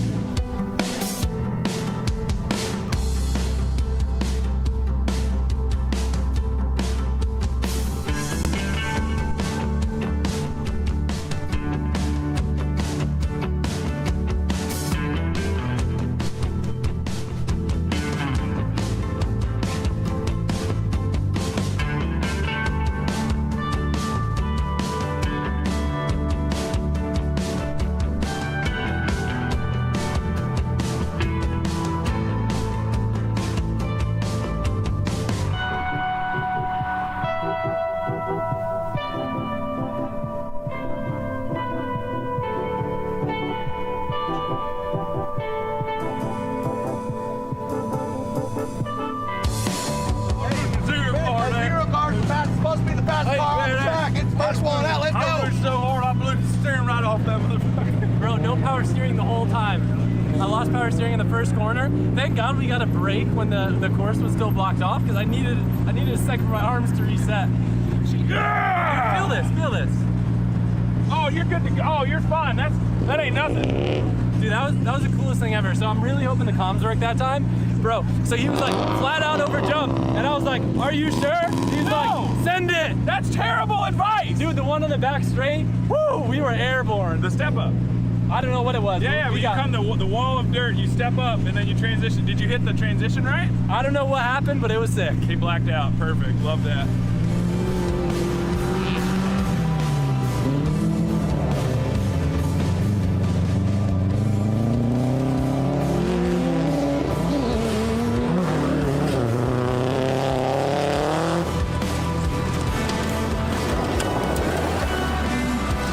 We had some technical difficulties, so you guys didn't get to see the last stage, but I thought it was pretty cool. KJ, you like the Skyline? Dude, it was sick. Thing takes jumps perfectly. I wish we had the funniest audio because he's like flat out over the jump, and I'm like, "Are you sure?" And you gave me the most like half confident, "Yeah," and we sent it. It was great. I probably have never smiled that hard in a car in my life. It was so cool because like you don't know what's on the other side. No. Oh, it's so good. We got the comms soaked up now, so you guys will be able to hear us. So stoked for that. Yo, check. You got me? I got you. Sick. You got me? Yes, sir. All right. Thank you. KJ in the hot seat. All right. Yeah, sir. It's party time. So the biggest thing to look out, are we doing the corkscrew this time? Yes. We will be carrying more speed into the corkscrew now. But we don't have a corkscrew with that weird hard corner? Now, yes. So immediately after the corkscrew, you'll turn sharp right. Okay. Yeah, remember that was a weird one. So it's caution line, right 4 over crest, into left 3, into caution turn, right 1 over crest. Got it. This car smells so good. Thanks. The exhaust is just amazing. What is it? You said E85? Yeah, it's Ignite. Nice. Got a little bit of a bourbon smell to it. Yeah, it sounds good. So pretty much everything's the same until we're in the woods, right? Yeah, so everything is the same. Where we turned right, like after you have the super sketchy narrow bridge. Yeah. That we just go up left and then right. We'll go left there instead of right. Okay. All right, here we go. Let's have some fun. Let's do it. Left 6, 50. Right 4 over crest, 50. Left 3, late, cut, 100. To brake, right 1, late. Yeah.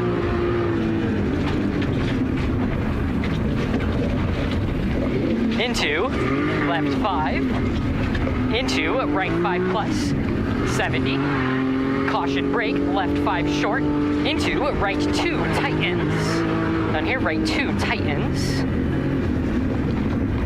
and left 3 through dip, kinks 50, caution left 3 late tightens, into brake right 1 don't, your brake right 1 don't, power out of it, you're okay.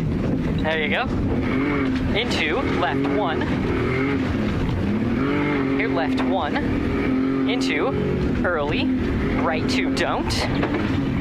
Into left 2. Into right 3 plus. And left 4 over crest. Kinks 50. Mid left over jump.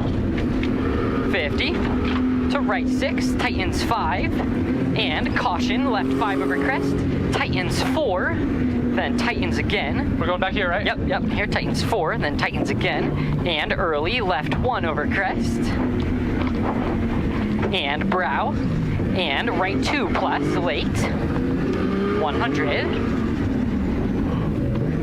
Then down here will be caution brake, left 1 don't. You're keeping left at the intersection. Okay. Caution brake, left 1 don't. There's a berm on the inside. 50.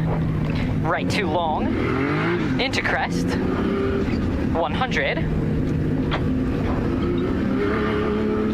Crest. 100. Then long crest.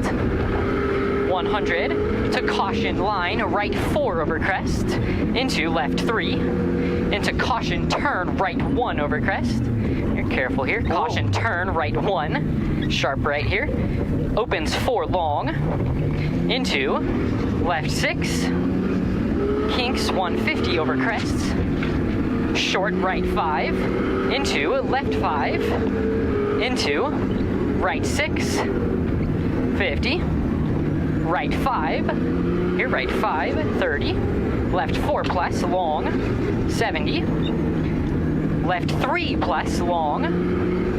And kick into right 2 minus. On here, right 2 minus. Opens. Then tightens 3. 30. Left 3. Tightens through gate. And jump into right 4. 30. Caution, right 1 over crest. You have a sharp right over this crest. Here, caution, right 1. There you go. 30. Left 3 minus. Into hairpin left around the grass. Into right 2 long. Opens into crest. 50. Line, right 2. Into left 2 over finish.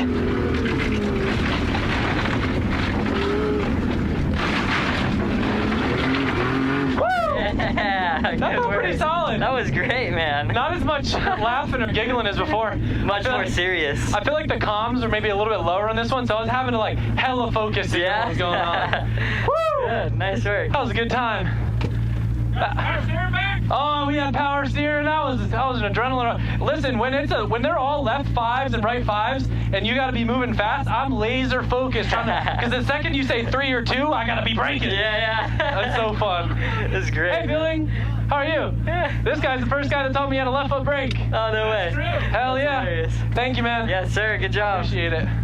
Really appreciate you, man. Yeah, dude, that was sick. Good job. Thanks, man.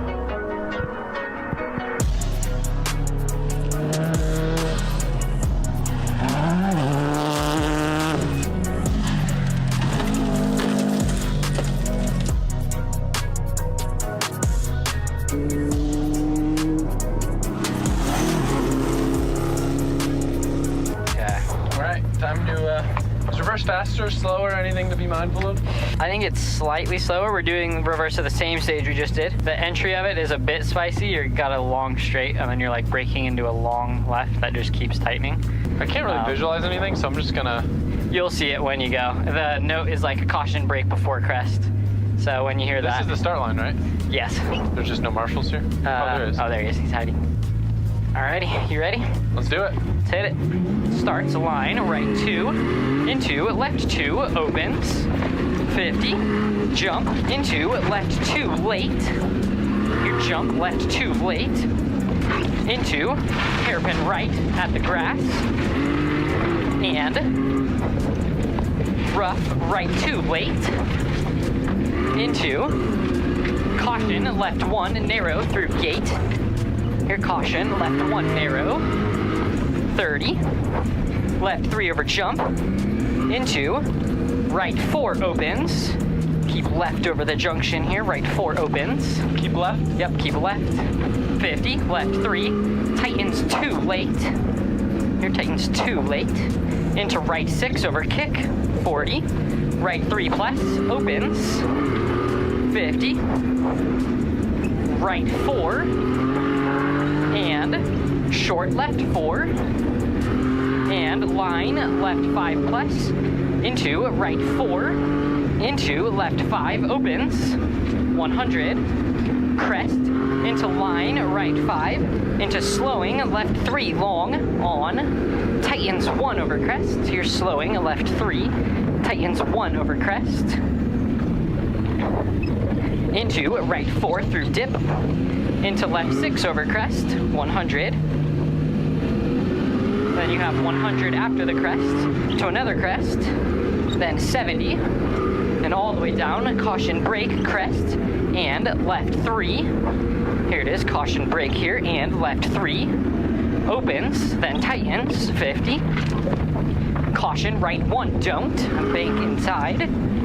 100. Left 3, late, keep in. Tightens.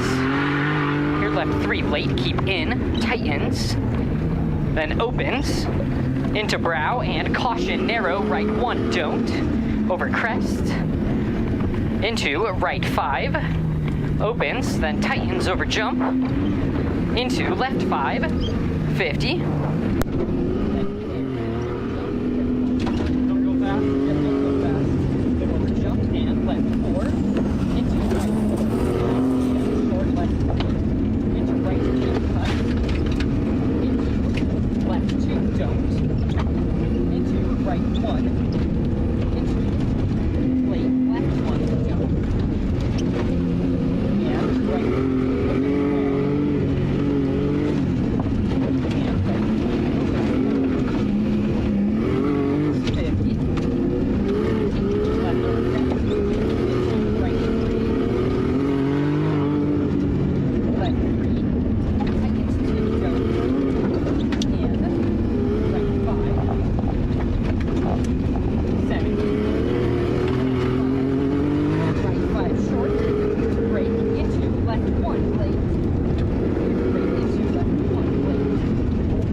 Seriously, this is so much fun. This is probably the most fun I've ever had in a car in my life. Hell yeah. That's a lot of cool shit. Thank you, that's man. so great. This is so good. I really appreciate you. Yeah, man, this is so much fun. Kept power steering. We didn't even get over 198. Ooh. I felt like that pace was decent. That was good. Yeah, that was good, especially through the woods there. I was a little bit slow in the beginning where I probably could have gone faster, but like, I just feel so much more comfortable leaving it in second gear because third is such a big gap. Yeah. Yeah, no, that was good. Great job. Thanks again, man.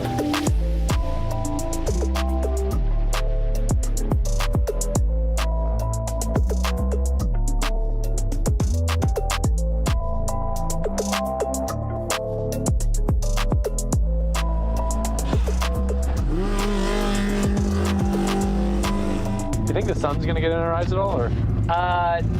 Not with that sunshade, I think. It'll be pretty dusty, though. Oh, look at this guy's starting position. So this is the same stage as before? Yep. Does this thing have launch control? My right foot is launch control. Copy. All right, let's go. Starts line, right 2, into left 2, opens, 50.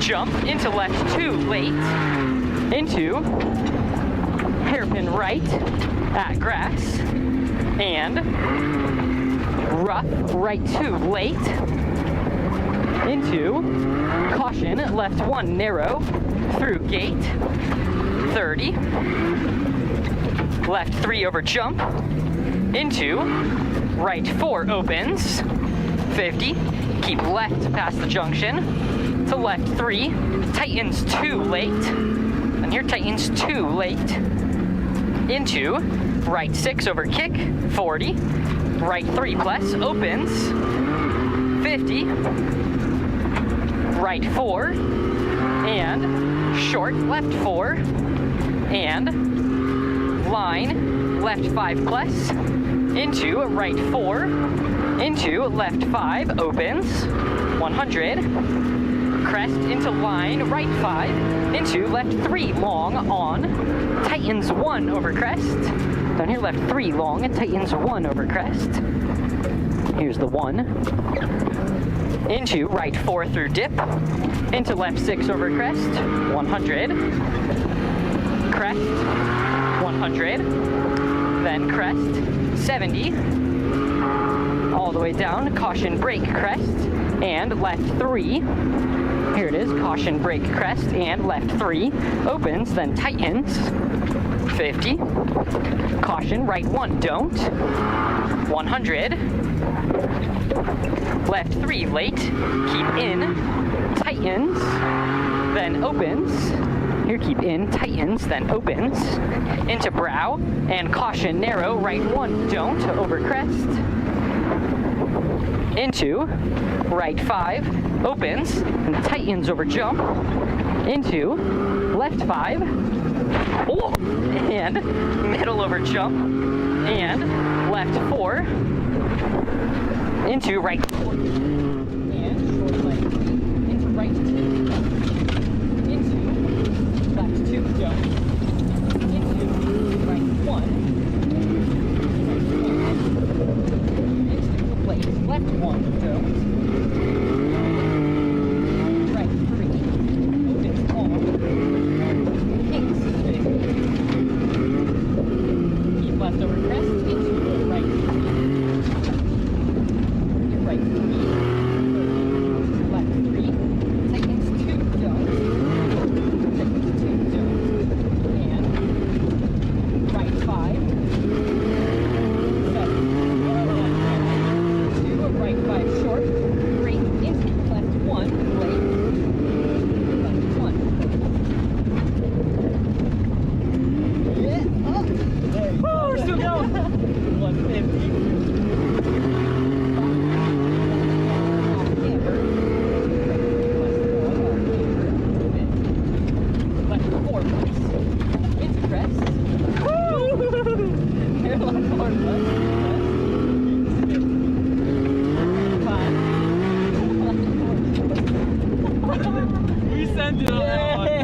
We definitely got into the front end a little bit. My bumper's probably, my gauges are off. We jostled something. Oil pan, does it have a skid plate? Yeah, we'll be fine. Oh yeah. We still got oil pressure. Oh my lord, that was insane. Great job, man. Thanks, man. I was losing the comms for a little bit, but oh my God. I've never jumped so hard that I lost 2 gauges. Dude, that was impressive. That was wild. That was a good time. Great job, dude. Thanks, man. Great way to end the weekend. Yeah, that was the highlight. Sean, the front end might be a little mushed. Yeah. Bro, it was towed in and I didn't tell you. No, right now, we jumped down into something hard. I jumped so hard, I lost 2 of my gauges. That was a hard hit. How are we looking up there? Definitely picked up like 10 degrees of toe out right there. Yeah. Smoked the whole engine, bro. It's never like that the whole trip. I went hard. No, we landed on the nose pretty hard. 2 of my gauges stopped working. What stopped? 2 of my gauges. We jumped so hard, the dash said nope. That was sick, dude. Thank you. Thank you so much. That was awesome, dude. Like, this is literally like a dream come true. This is so much fun. Next time, I'm gonna come back. I'm gonna have 30-inch travel. Oh yeah. I'm gonna have the crazy. I'm gonna have 315 rally tires. This? Yep. Might as well make it a trophy truck while you're at it. Honestly. I was honestly thinking about that. You might as well. Either that or come back with like an old Evo or something. Yeah, there you go. The smart thing, you know. Yeah. But this is like, way more fun. Dude, the noises. It's so good. Man. I love that, like, so being a zero car, we only ever got to do a stage once, but they basically ran out of time, so they didn't run the last stage. So we got to do the last stage that we'd already done once. So it was the first time I had been in the woods and I knew what to expect. So it was way nicer to have a little bit more confidence. Yeah, for sure. It felt like it too. There was way more speed in there this time. Yeah, I still was hesitating getting out of second gear. I'm like, you know what? It's one of those things where like it's not any incrementally more fun to go fast in a straight line. Yeah. And it just amplifies the risk so much more. We're not getting time, so might as well have all the fun in the twisties. Exactly. Yeah, no, I mean, it felt like a good old muncheroony on the front. Yeah, that was a hard hit. Yeah. That was a solid one. It was probably just the bash bar hit. I don't know, somewhere back there, we hit something. That was full bump stop, yeah. I mean, probably dug in a little bit here. Maybe it was just bump stops. I think it was just all bump stops, yeah. That's possible. I think I'm a little undersprung in the front. I kind of knew that coming into it, but that's all good. What a good rig. Wiring works because the one of the gauges works, you know? Still sounds good. Yep, that's the engine. All these super people are like, that doesn't sound like a Subaru. That is cool though, like this car it didn't have any intention of doing anything really well other than getting people hyped and putting smiles on faces. And it has definitely been like a fan favorite here. Because like pretty much everything sounds the same. There's a couple like really cool cars. And hearing a Skyline just ripping on dirt, like it's this thing. And I'm so happy with it. I'm just happy that it was able to like do the thing too. And obviously massive shout out to Rally Ready, Dave at the Rally Ranch for having us out here. If you guys ever want to dabble in rally, like this is the place to come. Super down to earth, super low key, amazing facility. Like I can't speak highly of it enough. We're gonna wind the day, wrap it up here. I've actually got to get this thing all polished up and pretty, or maybe I'll just leave it looking like this because we're going to Amelia Island of all places with this car.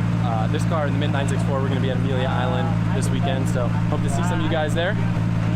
And yeah, this was incredible. Doesn't do anything. Doesn't do anything. Doesn't do anything. It doesn't really do much good, but it does it. When you say,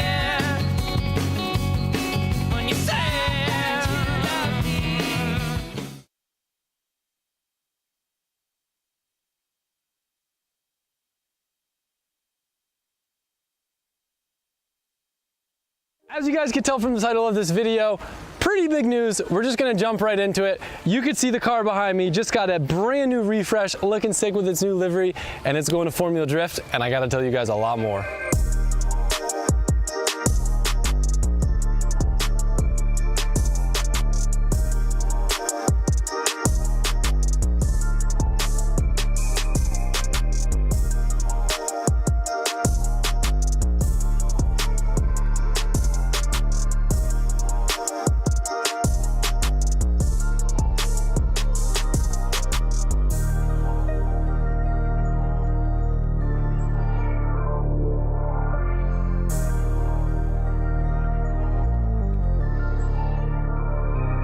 All right, so here's how this all kind of unfolded. Drift Masters, you guys know that I'm doing this year, and hailed at Tostido. That's a pretty big commitment.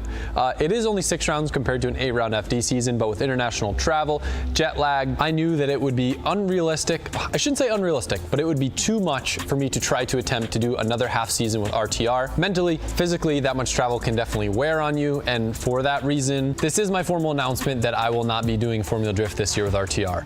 Of course, I have learned so much from them. I've had the time of my life with that crew. Getting to be a part of what I consider to be the literal best drift team in the world was an amazing experience. By all means, this is not the end of me working together and doing cool stuff with RTR. We'll still be doing some cool stuff this year, just not driving in Formula Drift for them. They will be announcing their new driver Thursday, so make sure to stay tuned. I think you guys will be pretty stoked on who it is. All right, so how did driving the Blue E36 in FD come about? Well, if you don't know, you should know by now, but the LZ World Tour in Bakersfield, California is this weekend, which is the perfect setting for this car. Now, with that being said, don't have your tickets. Make sure to head over to the site. I'll put a link link in the description. A bunch of the different drivers have cool VIP packages. When you get those, you're helping make it possible for those drivers to come out to the event, and you get a cool experience too. But anyway, it just so happens that the only date we were able to go to this track, which is going to be very cool, happened to be 2 weeks before Long Beach. And I don't know who said it. I don't think it was me, but someone jokingly said, it's like, oh, you should just leave the E36 there and go to Long Beach since it's 2 weeks after. And I was like, yeah, that's crazy. And then I looked at the calendar, I was like, huh,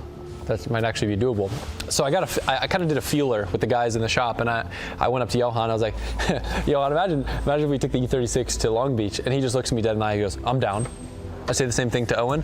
I'm down. Say the same thing to Sean.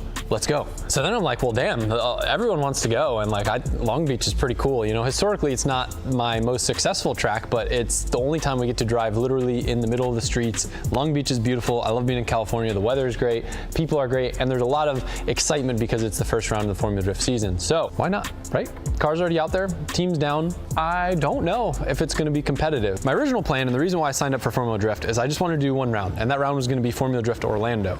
Obviously, it's my hometown, but logistically, cost-wise, it is very easy to swing. Obviously, my team is based out of the Orlando area, so it's not like we need to be traveling. People don't need to be away from their families. But yeah, I don't know that this car is necessarily going to be very competitive in FD, but I would say one of the top comments last year is every single person was like, well, if Adam had his E36 in FD, well, imagine if Adam was driving his E36 in FD. The Mustangs are great cars. They're super fast, but it's also a different driving experience. Will I perform better in an E36?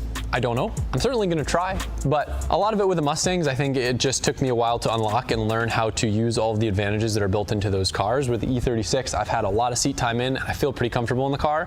And as you guys will see at the end of this video, testing it on basically full kill on a very sketchy little area of the compound, I still feel pretty comfortable and in control of the car. So I'm very excited to see how it stacks up with an FD car. Obviously, you guys can see the scales in the background. The biggest prohibitive factor that I thought was going to be a problem was that this car was going to be too light for Formula Drift. As it stands, we actually didn't need to add any ballast to the car, and with myself in it, we are just over 2920, and to run a 285 with tire, we need to be 2,900 pounds. Unlike Drift Masters, there is a weight rule, so yeah, I mean, the car is by no means an FD car. In fact, it may be the only front radiator car in the entire grid of Formula Drift. Little fun fact, if you don't remember the story of this car, the only reason why I have what used to be a 1J E36, someone crashed this car. It was a street car, crashed it into a curb, and then offered it to me for $5 grand, and I was like, that's a great deal. So he dropped it off on a trailer, we fixed it up, and then around sometime later, I was like, man, I want like a FU competition car. So it just slowly escalated into what you see now. I was able to win almost every round of clutch kickers with this thing, and she's treated us real good, but she's still got a front radiator, almost. -1. Gas yourself up, shawty. I'm proud of it. Okay. It wasn't easy, but yeah, no, it's definitely not an advantage to have a front radiator because of weight reasons, but the biggest problem is you rear end someone, you're probably not gonna get it fixed in a 5-minute call. This was kind of thrown into the mix. I don't wanna say super last minute, but it's not like we're like, yeah, we're rebuilding this entire car so it can go F everyone up in FD and it's gonna be the best car ever. Our attitude with it is more like, yo, we have this car, it's a weapon and all the grassroots stuff. What would happen if we took this car, brought it to Formula Drift, run it with some of the best cars in the world? Will it be able to hang and hold its own, or is something crazier and wilder like the car that we built for Drift Masters necessary? I think it'll be cool. Obviously, this isn't like a super budget car by any means, but the way this car was built compared to the way the Drift Masters one was built, this is way more of a realistic kind of like DIY style drift car. It's escalated over the years, but bare bones, it's still pretty simple. It's just the E36, and we're gonna see how it does. Now, apart from weight, there are a lot of other rules and regulations to which this car does not meet. Thankfully, nothing too crazy. Duarte, though, did us a massive favor, and he actually stepped in while we were all hands on deck on the Euro car and started going through the car with a rule book, trying to annotate every single thing that we would have to change. And the boys over at Drift HQ even started working on some things while we were working on the Euro car. You might have seen Sean in the background. He was putting the 3.4 back in this car. I was going to leave the 3-liter in because that's all I really need for the World Tour event, but since the car is going right to Formula Drift Long Beach after that, we figured this would be a good round for us to kind of shake down the new drivetrain, run in the new engine on low boost, make sure sure everything's good with the chassis, and then going into Long Beach, it's not like we're going in with a completely brand new car, which is more like what is going to end up happening for Drift Masters just due to time. I've been reading the comments. I know you guys have enjoyed a lot of the technical stuff, so what I did is I had Duarte do a walk around with the actual rulebook, pointing out all the stuff that was wrong about my car and other things that you guys might find interesting. I'm going to show you guys that, and then we're going to go into some of the test footage and a few of the little hiccups and headaches that we had with this car, and it's good. It's really good. Now that you guys know the Blue E36 is finally going to Formula Drift, I thought we would have a pretty fun segment with Duarte. At Drift HQ, we commonly have to help people set up their cars for success to make sure they pass tech. We've been basically running on fumes because we've been building the car for Drift Masters. Yeah. Duarte stepped in and was like, yo, you guys got some problems. Actually, I was just sitting there admiring the car and thinking, wow, this thing's gonna look super cool in FD, and then also thinking, it's probably not gonna pass tech. So I do what I do best, and I jumped in. Every year, FD changes the rule book, obviously, to make things better and safer for drivers. So this year, we've got a few little issues to tackle beyond the ones that we are already tackled, and I'll show you guys what those are. Let's start with what we already knew that we weren't gonna pass to begin with, which is a drive shaft loop that prevents the drive shaft from exploding, possibly hitting the passenger footwell or the driver footwell and just creating a whole big destructions inside the car, taking your legs out. These aluminum drive shafts are not always my favorite. I always like going with steel because they do tend to tear. Carbon fiber ones also tend to tear. So this is a protection. It has to be within 6 inches, I believe, from the union. So this is something that we already knew like from a few days ago. So we're like, hey, let's get the drive shaft loop done, etc. Knock that down. But I was just sitting there and just thinking like, damn, I know this bad boy isn't gonna pass because this exhaust actually has to be past the axle.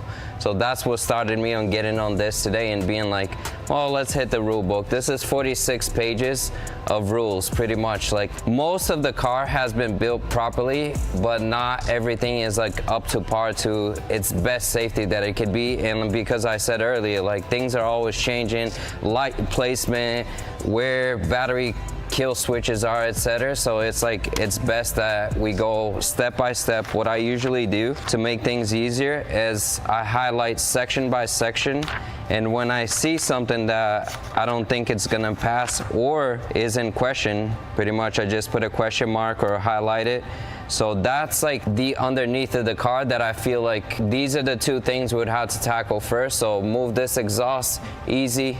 Extend it a little bit, easier, right, Cricket? Because they're gonna have to reroute it here. You're gonna have to reroute it, and they'll probably have to go from like round to ovalized to get past this control arm and then go back bigger, because I don't know how 4x4 this thing is, but if it's low. That is one reason why like a lot of FD cars are also higher and taller, because one, the diff always touches the floor, and second, when you have an exhaust that has to run underneath your subframe, it's gonna be even lower than that. So I'm always dragging my exhaust on something, always dragging the diff, and they actually make skid plates, which is something that he should definitely incorporate.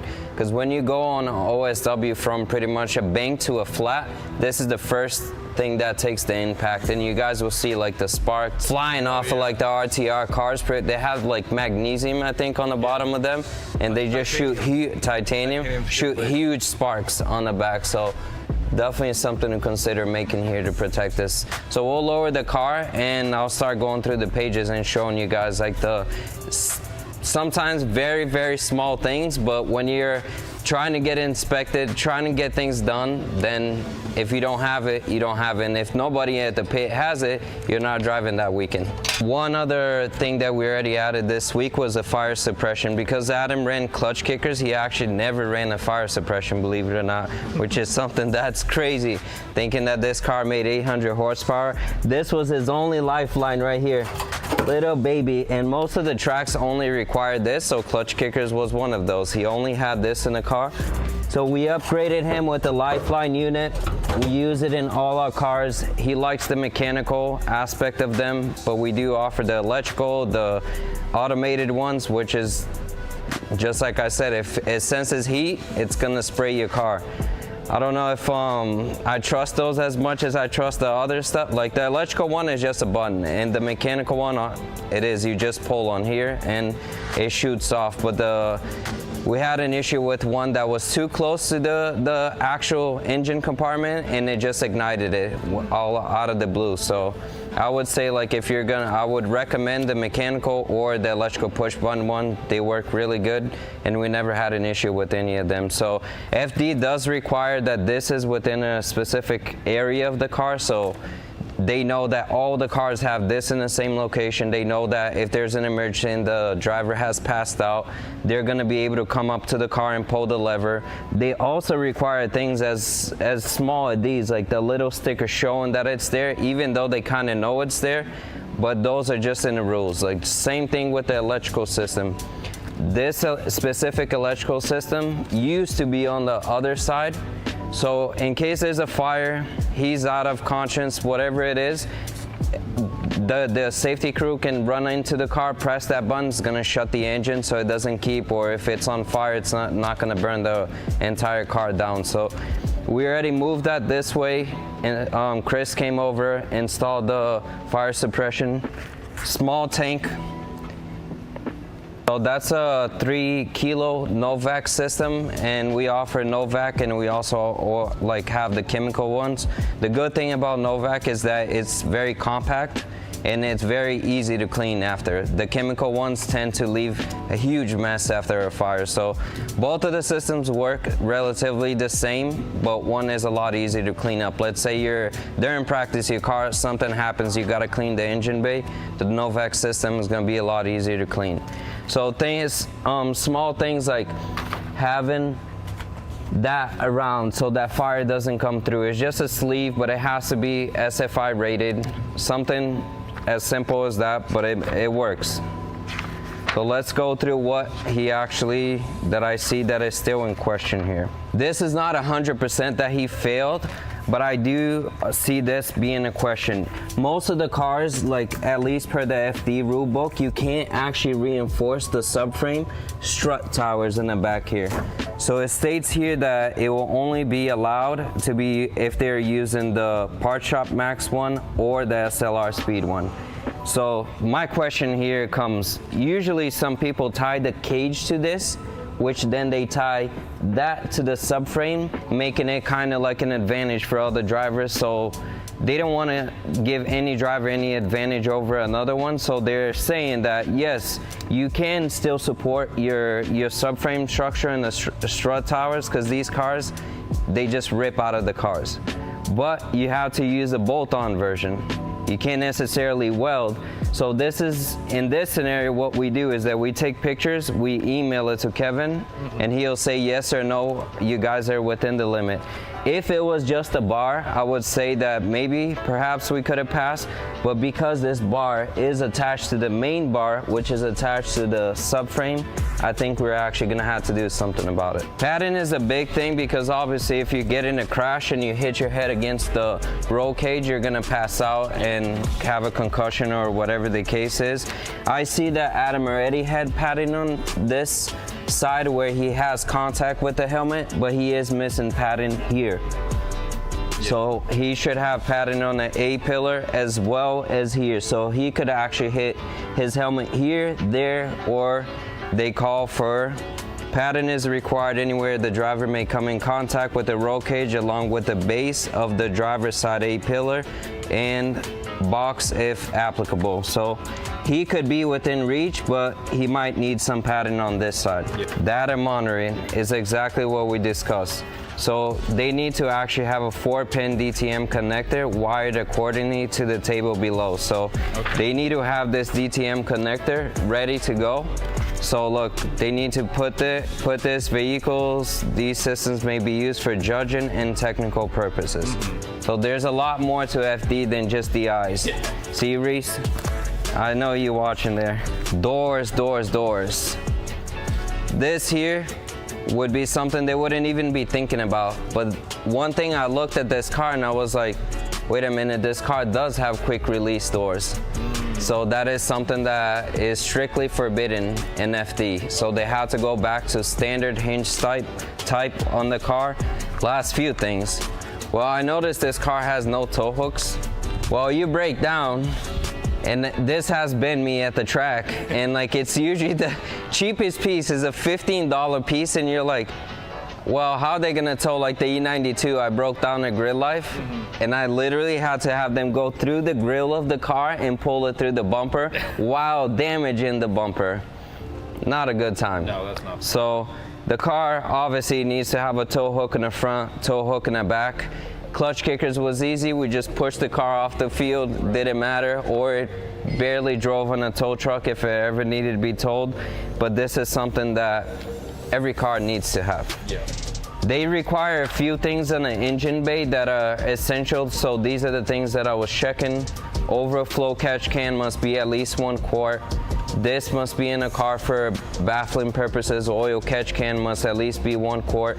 So these are the small things that some people forget to put on a car. Because technically he could have just this and never need to use this, but they don't want coolant spilling on the ground, etc., making a mess on the track. Yeah. So look, they put it down here and it needs to be raised. A lot of these cars like hit the walls and have no brake lights. Yeah. So that would be the only way for you to be able to see. It's kind of like hidden back here. Yeah. So I'm pretty sure that like they're gonna say put it on the top of the windshield. Like most of the cars that we've seen, like if this whole thing gets taken out, you can't see that he's on the brakes. Yeah.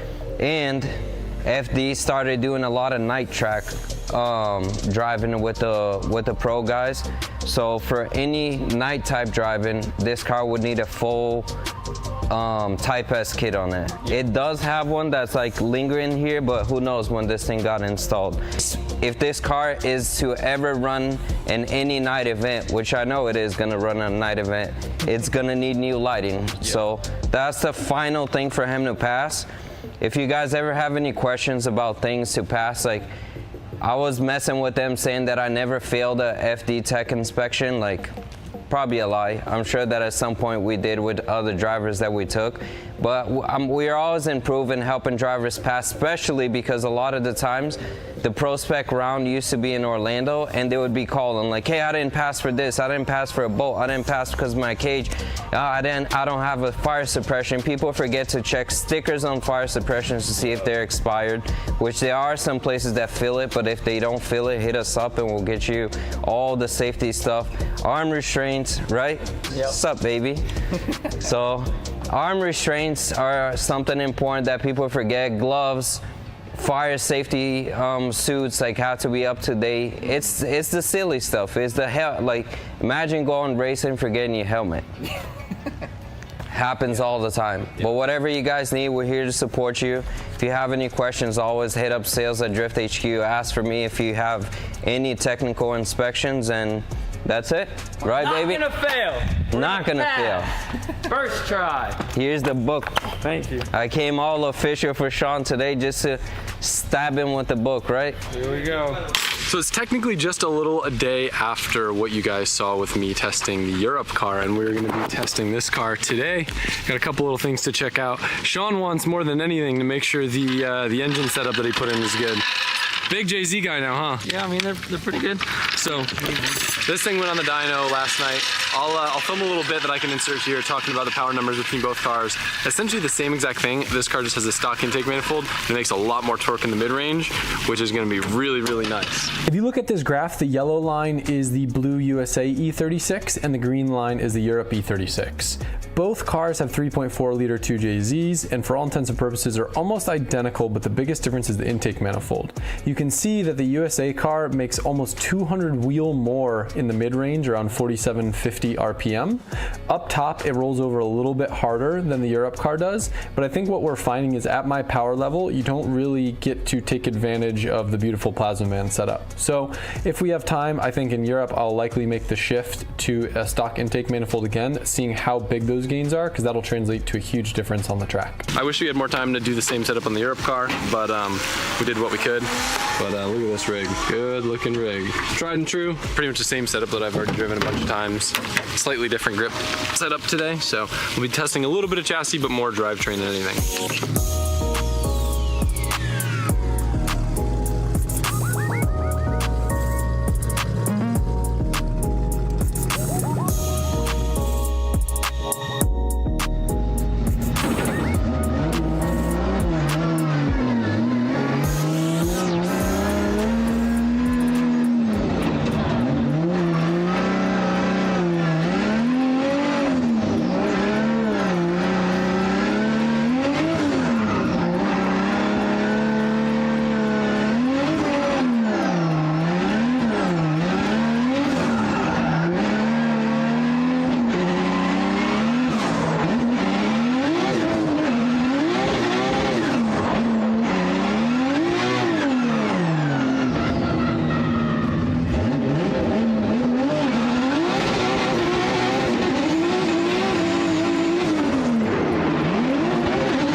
initial thoughts, whatever the alignment spec is on this car, I need to copy it on the other car. First lap, right at home, fast as heck.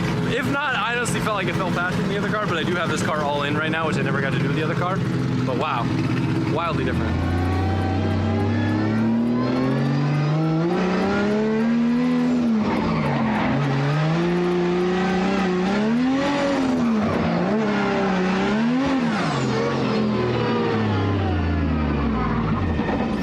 What you saw happen in the burnout box and what we were talking about, there was basically a weird intermittent electrical issue that's actually been going on with this car for about 1.5 years. Freddie was able to log stuff that was going on with the PDM that controls the car, and he was able to find that the kill switch was actually what was turning the car off. So it turned out we just had a faulty kill switch where vibration was causing it to engage. So we went ahead and ordered an aircraft grade vibration resistant kill switch, which should prevent the problem from happening in the future. For the meantime, we just basically canceled it from working. Emergency kill. Yeah, she was ripping on that last lap. It's that button. So just unplug it and let's keep going. No, cycle the power out of them. It's what button? The emergency kill button. Oh, really? Yep. Yeah, no, I felt real good that burnout box. Here we go. Here we go. You know how hard it is to hold this laptop? You know how hard it is to drive this car? Like, bro, I'm over here. Thank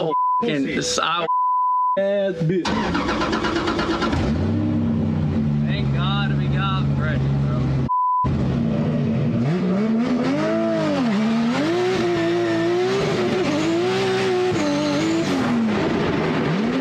If you notice, my steering wheel kind of got stuck there at lock. That was actually the biggest issue I was having all day. I chose to mostly try to drive around it, but what was actually happening, if you look at my wheels here, I've got a lot of camber and a lot of caster in the car, and it's creating a scenario where the rack starts to over-center and it leverages the rack so I can't pull the steering out. The solution was to pull some caster out of the top hat and add it back in on the lower control arm by moving the wheel forward, but I didn't do that till the end of the day, which is after most of this footage.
blast you with smoke again. What? I don't want to blast you guys with tire again. Appreciate it. The tire's good, or?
I mentioned it briefly, but after Ethan and Donnie made some changes to the caster and the position of the wheelbase, really, it completely transformed how the car drove, and I feel absolutely amazing in this thing, and I'm really excited to be able to basically copy and paste this exact same setup on the other car. I've already got the same FDF angle kit on it. All I need to do is take these adjustments and these measurements, put it into that setup, and it should feel so, yeah. This car heads out literally in less than 30 minutes to California for LZ World Tour. If you don't have your tickets yet, make sure to get them. I'm stoked to see y'all there. You're not gonna wanna miss it. When you said,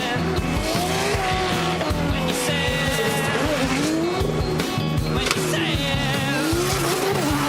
that you love me, that you do me. When you said, when you said, Tire Streets is the official tire supplier for the LZ World Tour. And while everyone is driving on the 651 Sport this weekend, we also have tires for the trails, the track, rally, or just getting you to work on time. We get you affordable tires fast. Plus, we offer the industry's only risk-free trial for tires. If you don't love them after 30 days, send them back, no questions asked. Use code LZ for 15% off your first order only at TireStreets.com.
ECU, internal wideband, throttle control, all the motorsport functions. You can't beat it. So the Link PDM saved the day. So the next step was to get this thing on a proper ECU, especially with all the technology that Link has to offer. Which should give us full communication and full control over all the sensors. All those features I have thanks to the Link ECU. That's all he needs. Simple, cheap, easy, works, good ECU, weatherproof. It's got enough IOs too, like we're doing tons of stuff. Oil, fuel pressure, boost control. I like it. Definitely big shout out to Link ECU.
What is up, guys? Welcome back. Day 2, LZ World Tour. It's stop 1 as we go around the world this year once again with a crazy bunch of cars and characters. Today, it's all about Kern Raceway. It's all about this main event top 16. Yesterday, we had some incredible qualifying. We had incredible last chance top 16 battles. Almost stole the show, but this is what it all comes down to. This one is all the marbles. Top 16, bragging rights on the line. We got some skateboards. We got some really cool trophies from Kansai Wheels as well. And they're all going to be fighting it out. We got some pros from Formula Drift going up against content creators who are technically amateurs. We got guys with 300 horsepower, guys with 1,000 horsepower. But tires, all from Tire Streets, making it an equal level playing field, and also the conditions making it a level playing field. We're in for some unpredictable action. My name is Dave from Drift Games. This is my good friend Jacob, and me and you are going to have to talk through this madness for the next couple of hours. So bear with us, because it's not going to be easy. There's going to be a lot of unpredictability, but that's what the LZ World Tour is all about. Yeah, just looking at this bracket, there is some insane battles, and making your predictions and trying to see who's going to go where. It's going to be wild. The couple that I'm really looking for, Dmitry Brutsky, Sean Booth. Sean Booth comes out of nowhere, but just drove like a madman last night. If you haven't had a chance to watch that, once this is over, go back and see how he got here, because it was crazy. And then right at the end here, Odie Bakshi's Lee Yarwood. Very technical driver, very wild driver. I'm looking forward to Luke Fink and Dean Carney, because those guys, there is so much ego in that battle that there's not going to be a panel left on any car by the end of it. I'm looking forward to that one. We got it all coming up ahead of you guys. We're going to talk you through the track. I'm also going to be judging this event as well with my good friends Sean and Jason. So we're going to be able to explain to you as we go along who wins, who loses, and why they won and lost. We're going to try and make it as transparent as possible. This event is all for fun. So yes, we are introducing a main event top 16. But remember, this is just for fun. Everyone's out here having a good time. Some of the FD guys shaking down their cars ahead of Long Beach. A lot of these guys in new builds, and the new track to everyone this weekend, which makes it very, very difficult to know who's got the advantage. All the guys who battled yesterday got back to the podium, and look at your TJ Hunts and those guys. They've done more driving than anybody this weekend. They could be the underdog hero this weekend. It's going to be really interesting. It's a massive game of chess between the level of cars, the level of driver, and the conditions. Sit back, watch it. So I think it's time for less talking, more walking. Let's head to our main event, top 16. As you can see, the drivers are staging up on the start line. We're going to have a rolling parade here so you guys can get a good look at the matchups we're going to see for this top 16.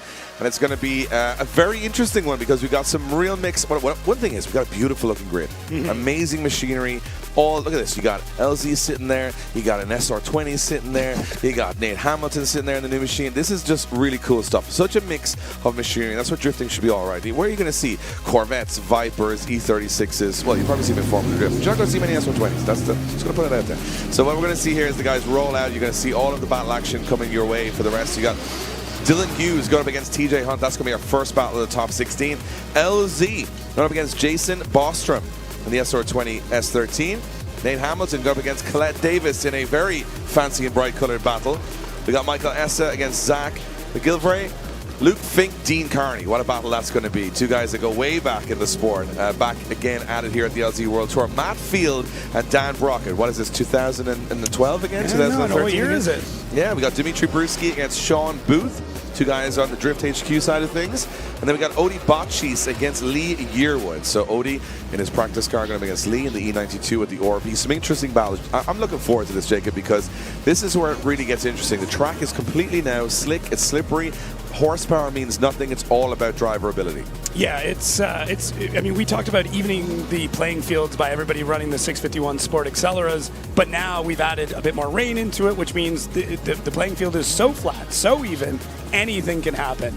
And I'm really looking forward to it. You can, take a look at these battles that are already pairing up and then start making your predictions, see where they could meet up a little bit later on, what could happen, could we see even more crazy battles? It's, there's so many possibilities. Yeah, I just watched that. Dean Carney and Luke Fink already crashed into each other on the parade. So this is getting pretty heated out there. Some grudges to be settled, some interesting battles. And again, we've watched a lot of these events, Jacob, where the underdog can come through and win these because they're all on the same tire, on the accelerators, because the surface is completely slick. And as now we see a break in the clouds, we're going to see the track gradually dry very quickly. Temperatures are still quite high here. So we're going to go from all wet into patchy, probably into full dry at some point in this top 16. So this is the most difficult it can be for a driver, that you don't know the conditions, you very much don't know your opponent, and you're struggling with new setup and new grip levels this weekend. It's going to be very unpredictable. I'm actually going to be judging the event as head judge alongside Sean and Jason beside me here. So we're going to be, like we did yesterday, talking you through our decisions. Usually we commentate and then you get a big pause and then all of a sudden the judging decision comes through. I'm going to try and give you guys my thoughts as we go through it, just to kind of keep you guys in the loop of how, as a judge, we think. We're not always perfect, but we're trying to figure things out as we go. You guys can figure it out with us, because this, of course, is a showcase of drifting. While it is a competitive top 16, this is just for fun. Everybody in the comments, remember, this is just for fun. This shouldn't be happening. We're never going to see this happen if it's not for fun, because all these guys and girls are out there to have a good time and showcase how amazing the community is, how amazing the sport is, and how relaxed it can be while still being exciting. Yeah, and I love the team nature going on right now. Everybody doing burnouts. I mean, obviously for the fans, but they're doing this to make sure that the initiation line is going to look good as well. Trying to dry out that track, but yeah, we've got the sun already peeking out.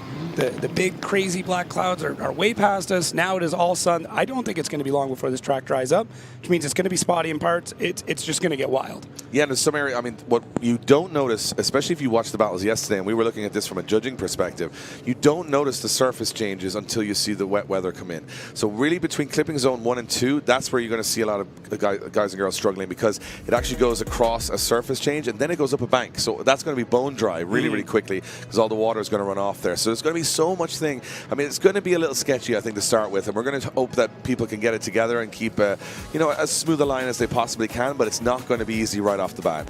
Well, I mean, taking a look at our first battle, Dylan Hughes, TJ Hunt. TJ is probably super excited that this is going on right now, because it's gonna take all that crazy grip that Dylan's been able to dial into that car and on those tires, and it's going to even that playing field even more. And we already know TJ is able to battle with the best of them. He's already taken on plenty of cars that are way above his horsepower range, way above punching weight.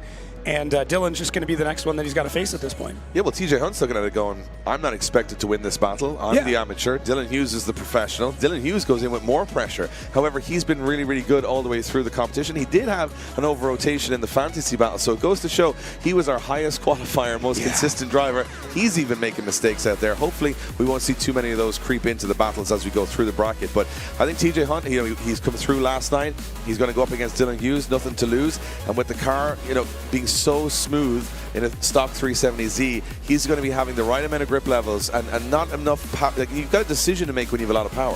How much power you apply. When you have no power, you just, whatever you have is whatever you have. It's actually going to make TJ's line a lot better. It's probably going to be more challenging for Dylan in this particular situation. But that's what's so good about this. Yeah. It's unpredictable. You don't know what's going to happen from the moment they initiate. We're going to be watching it as judges, telling you guys how we're deciding these battles, but also it's going to be one of those things where I think mistakes are going to count for a lot here. I think some people are going to make mistakes that are going to make our life a little bit easier.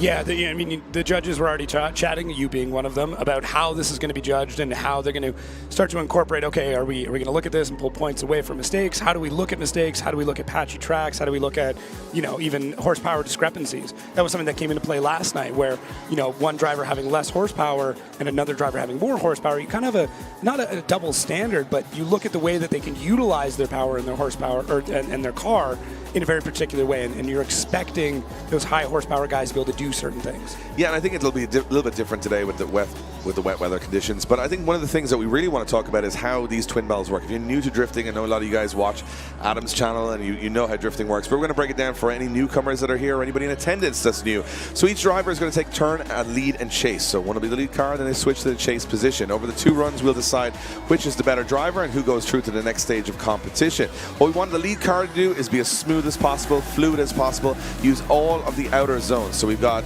the clipping zones all around the outside of the track. You're going to see them. They're white boxes with some cones behind them. We want to see rear wheels right out to the white line the whole way around the track. Smooth, fluid, not on the handbrake too much, not slowing in any areas they shouldn't be, nice and predictable, giving the chase car all the opportunity to get close. Chase car, well, it's got to get close, mimic the angle, get some proximity without making any contact, because if you make too much contact, you're going to spin the lead car, and that's going to be you out of competition. So it's a fine line, but we're going to explain it as we go. You guys are going to be able to watch it live, then in the replays, and we'll explain the decisions as they go. But it looks like we are good to go with the first battle of our top 16. It will be, as I said, the underdog, TJ Hunt, going up against Dylan Hughes, Jacob. This is a big battle for TJ Hunt. Dylan Hughes wants to kick the season off right. He's heading to a Formula Drift season in a couple of weeks' time. This would be a nice little caveat going in there. First battle of the top 16 main event. Here we go. Dylan Hughes getting a great launch, putting down that grip, but TJ able to get in there. Oh, just keeping the car under control.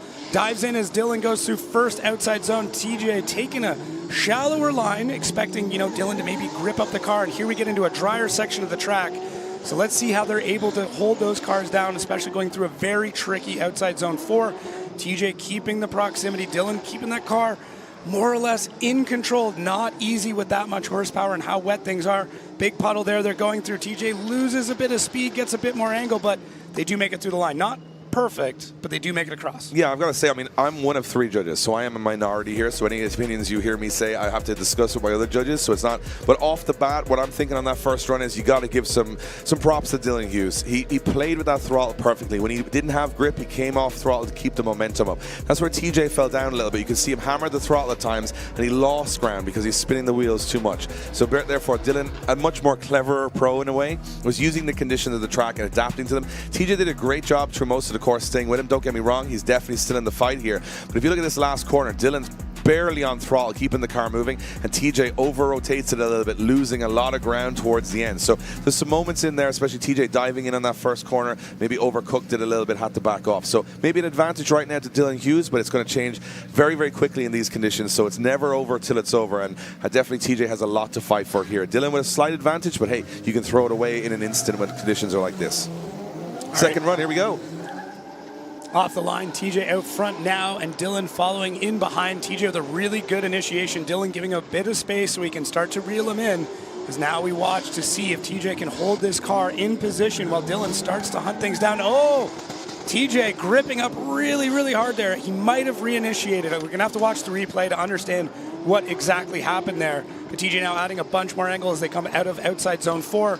Dylan grabbing a lot of e-brake just to hold that car in the pocket as we get to the 2 last outside zones. You can see Dylan struggling to hold the car back, but they're able to get across the line. So judges really need to look and see what happened coming out of outside zone 2 and getting into outside zone 3. I think that's the surface change that we spoke about. I think TJ was on a great line, and all of a sudden the car just absolutely died because you're coming up the bank. That's where it's going to get dry very quick. So this is the slipperiest part of the track. TJ missing some zones in the lead position. Dylan was in. Watch as he washes wide. Right about here, it goes onto the bank. Boom, loses all power because you almost need to preempt a clutch kick there to get the wheels spinning enough. And then Dylan had to back off at that point and try and get himself back in the mix. So you can very much see that Dylan not pushing too hard on this run, knowing that TJ was a little bit on, not as predictable in front.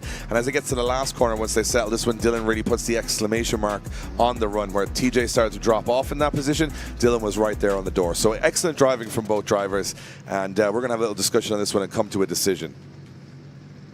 Yeah, it's really tough, and it seems counterintuitive as well. When you get into the rain, just by adding more throttle does not necessarily mean that you're going to be going faster. As that tire spins more, you're actually making things much worse. So you have to play that grip level very, very close, and reducing some of the wheel speed means that it's able to bite into a little bit more and propel you a little bit further and a little bit faster. So exactly. So we have a decision. It's unanimous. It's going to go up on your screens right now, and going through to the top 8 is It's Dylan Hughes. Dylan Hughes gets the win and goes through to the top 8. And yeah, other judges probably, we all saw it. It was a mistake from TJ. It was the largest mistake over the 2 runs. But if you look at Dylan's lead run, it was a far easier lead run to chase than TJ gave the other way around. He was out to the edge of the circuit. He was getting the zones. TJ was missing a couple. So in many ways, it was a case of 2 leads there, and the lead from Dylan being much stronger. So that's what got him the win in the end. And we move on to our next battle, which will see Adam LZ go up against Jason Bostrom. This is going to be an interesting one. Adam LZ in this full-on FD spec E36, but it's not going to count for much in these conditions. Going against Jason, and he's in the SR20, so everyone's kind of rooting for Jason. Of course, He's the only 4-cylinder in the competition, so we got to keep it alive. But let's see what happens. It's going to be another battle. It's quite unpredictable. 2 drivers that have never gone head-to-head before in competition. Anything can happen. LZ, the higher qualifier, so he will lead first.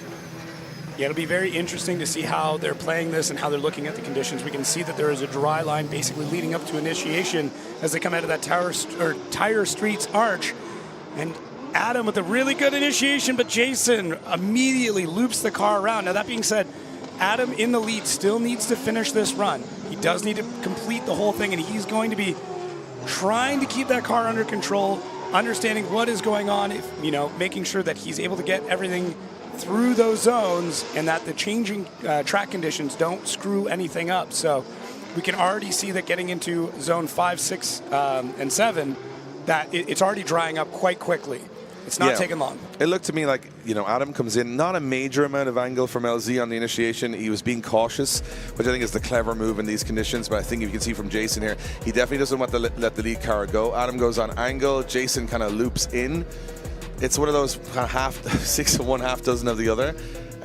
We'll probably have a look at that a couple of times on the replay, but from where I was sitting, it looked to me like Adam comes in cautiously. Jason definitely threw caution to the wind, not wanting to lose the faster car. But again, nobody's that fast in the wet, so maybe he over-anticipated how fast Adam would be, and when he got in, he sort of almost avoided the incident, and if anything, he probably would have made contact. So we'll have a look at it a couple of times. It wasn't the cleanest of entries, and we're going to see a little bit of this with the conditions because most of these drivers are kind of testing things out, but we'll have a look at that at the end of the run. Right now, we're kind of thinking gut reaction is that Jason just overcooked it a little bit on the chase position, and Adam playing it cautious. And again, the chase car does need to adapt to that lead car through the first corner, but we're going to switch them around. It could all count for nothing if it switches around here. All right, Adam playing it safe, staying back from Jason, knowing that it is very slippery through that initiation point, but Jason doing a great job. Adam falling behind. He's got to cut that line through the first outside zone to get back in, and Jason looks like he's straightened up a bit, straightens up again, as that section of the track is dried up quite a lot. Now they're going to keep going. No matter what, they're going to keep driving because, no point in giving up now. Let's just keep the fans going, and you can see Adam now looping it. Now, Adam did loop it after Jason had already incompleted. Looking at the judges, they seem to be agreeing with me. Nobody is shaking their head, but yeah, so we're going to have to explain some rule books here at the LZ World Tour, which might be a little bit different than other rule books. So what we count here is first 0. So whoever scores the first 0 is basically what we score in the LZ World Tour. So whoever zeroes first, that's the run essentially done at that point. So we're going to have a little tot up of what we think over the 2 runs. It definitely wasn't the cleanest from both drivers, but some bigger mistakes here and there from others. So we're going to have a little conversation on this, Jacob, and then we're going to come back to you guys with a decision. Yeah, so looking through the rest of this replay, I mean, you can see how difficult it is to keep the wheel speed up and trying to understand what is going to happen. There's a few things you can look for when you're running the track. Obviously, dry patches are going to be lighter, much easier to spot, but looking for things like reflection and just feeling out what the car is like, even in the front end, if it starts to scrub out or understeer, you kind of know you have to add a bit more throttle to get the back end around. So it's really not an easy thing to do in these changing conditions. We are starting to see already that going up to the bank, how dry that is. You can see the rain kind of coming off there, but yeah, there's a lot of spots where it's changing and it's changing quick. We're going to have a tough time today because we're trying to calculate, there was mistakes on both sides on this run, and we have to kind of weigh in of which was the bigger mistake. So that's what we've ended up going with, and we have a decision. And going through to the top 8 is Adam LZ. Adam LZ gets the win and goes through to the top 8. And that comes down to first 0. So in the first run, Jason comes in too hot. I wouldn't say the initiation from Adam was perfect, but we don't think it was bad enough that Jason would have come in that hot and spun. He should have preempted a little bit more cautiously in a wet lap on the first corner. And then on the second run, Jason straightens out completely coming into the bank. So he zeroes that run. From that point on, we've already scored the run. So whatever happened with Adam at the end with the looping it out at the end, which again would have cost him if the run was still active, but it wasn't. So therefore, Jason is out of the competition. And, you know, it makes me cry a little inside that the only SR in the competition is out there. But I can tell you one thing now, that bank seems to be a big problem. They have to preempt that. Hopefully the spotters are telling the drivers that you need to kick the clutch going up there because it's bone dry there from the wet. So let's hope it doesn't affect our next pair, which is going to be Nate Hamilton and Colette Davis, two amazing looking cars and two drivers that have been incredibly consistent all weekend. But it's tough to be consistent in these conditions. Colette getting into the top 13, automatically qualifying for the main event. Nate, one of our higher qualifiers, and he qualified in 4th position. So this should be an interesting one. Two very good drivers. I'm looking forward to it. As we get into the initiation point, Colette staying back just a little bit. Nate having a really good initiation, getting really wide to that first outside zone. Colette still back a little bit as Nate is able to navigate his way through the second. We should see him throttle up here real heavy through the third, but Colette starting to close that gap. So let's see what happens in transition. Colette transitioning in, but then diving in through 4. Can she hang on to it?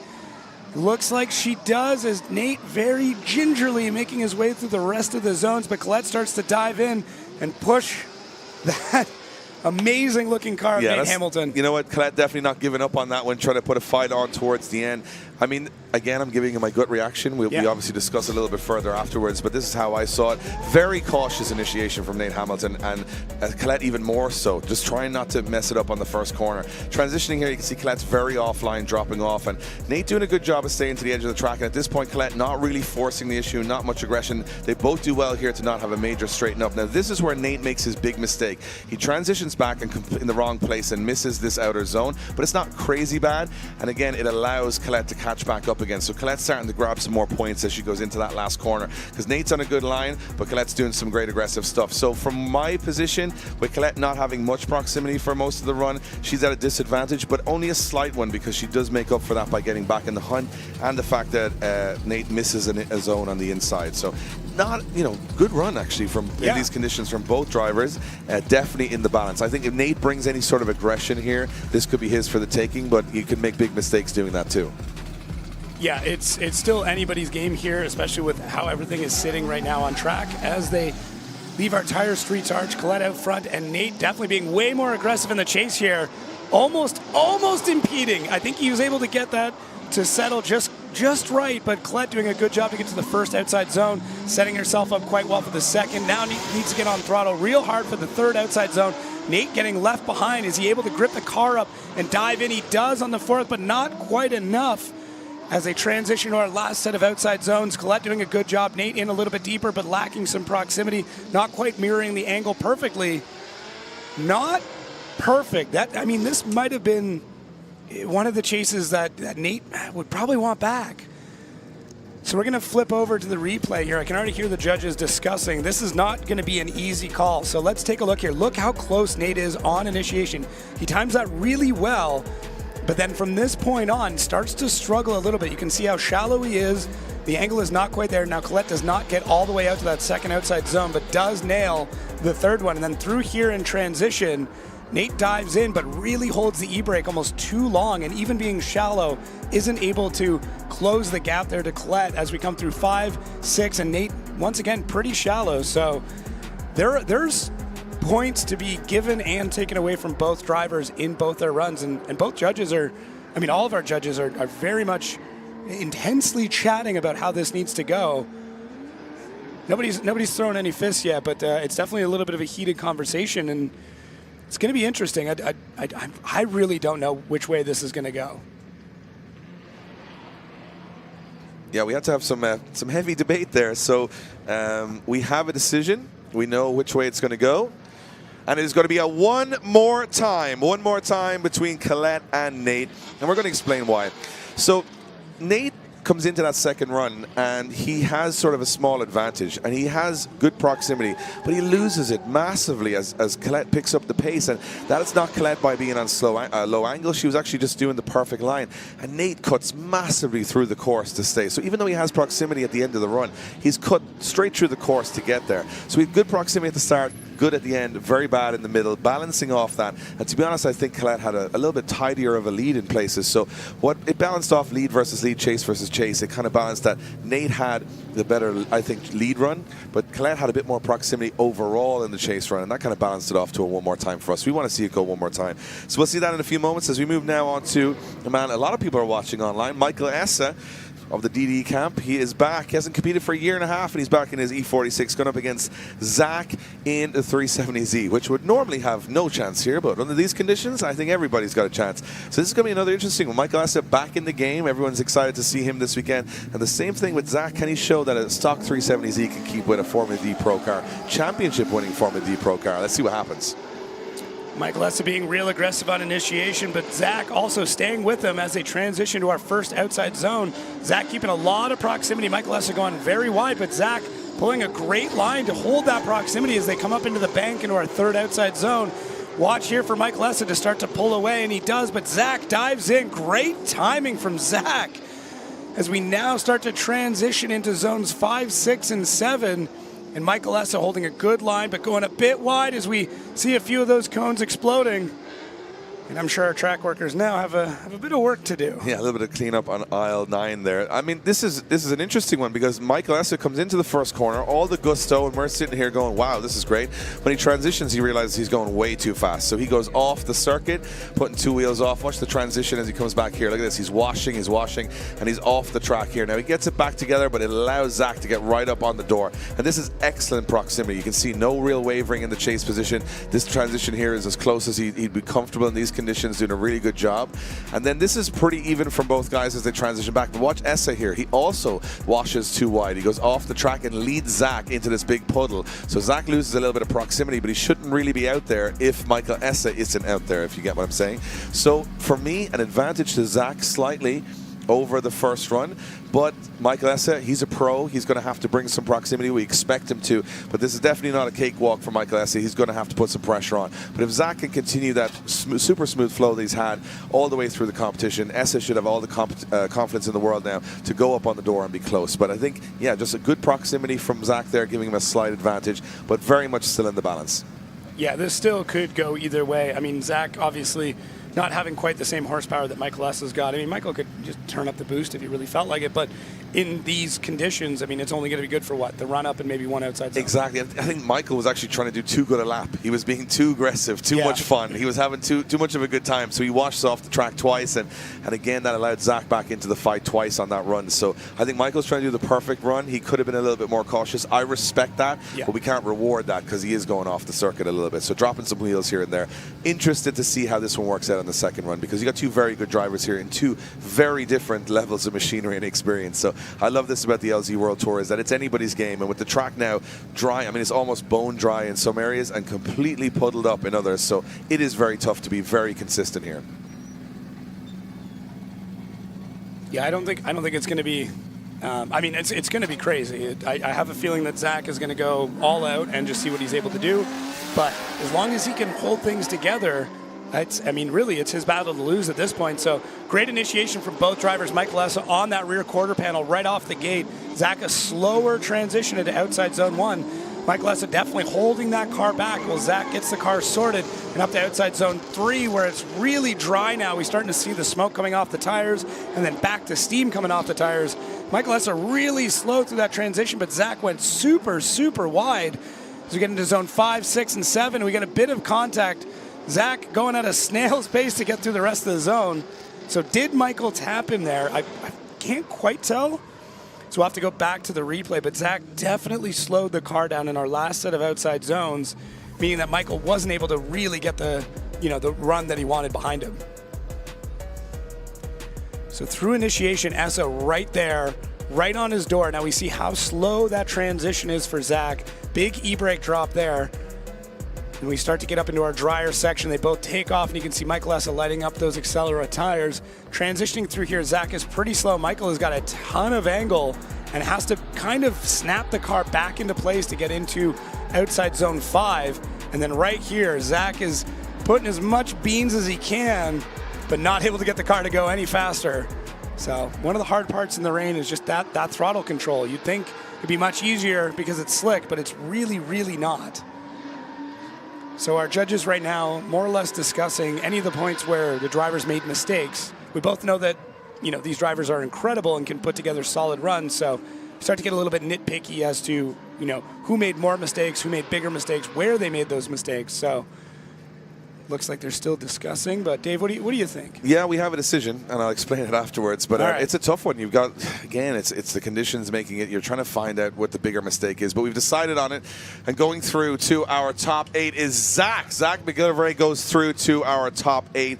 Let me have to explain that for you. So, look, there was some moments of brilliance from both drivers. There was some mistakes. There was some areas that they dropped a wheel here and there. But for us, I mean, Michael Essa, when he comes through the center section of the course, he almost spins the car. He goes on way too much angle. He loses Zach completely. Now, because it's wet, he can get the car, and he's a great pro. He can get himself back in the mix. But Zach was kind of smooth over both runs. He didn't have any major errors on either run, and it looked to me like Michael dropping the 2 wheels twice on his lead run and then having that almost over rotation in his chase run was the bigger mistakes of the 2 runs, and that's pretty much what we decided on. So we're going to go back to the one more time now between Nate and Colette. They were inseparable the last time, so hopefully this time we can see if someone can, you know, I mean, someone's going to have to take a risk here. There's 2 very safe runs from both Colette and Nate. It's not going to be enough to win the battle. They got to take a risk here, and they're getting more confidence. So let's see what happens.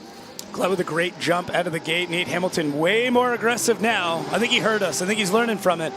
Let's see as he puts that speed into the first outside zone, gets the car settled, gets it locked in on that outside line. Colette taking a bit of a shallower line to get the proximity in as they get up into our drier section. Nate throwing a bunch of power at it, able to get the car around. Big e-brake pulled the transition through 4, and Colette starts to go a bit wide and washed out. Nate way more hesitant now getting into 5, and Colette is taking some cones along for a ride.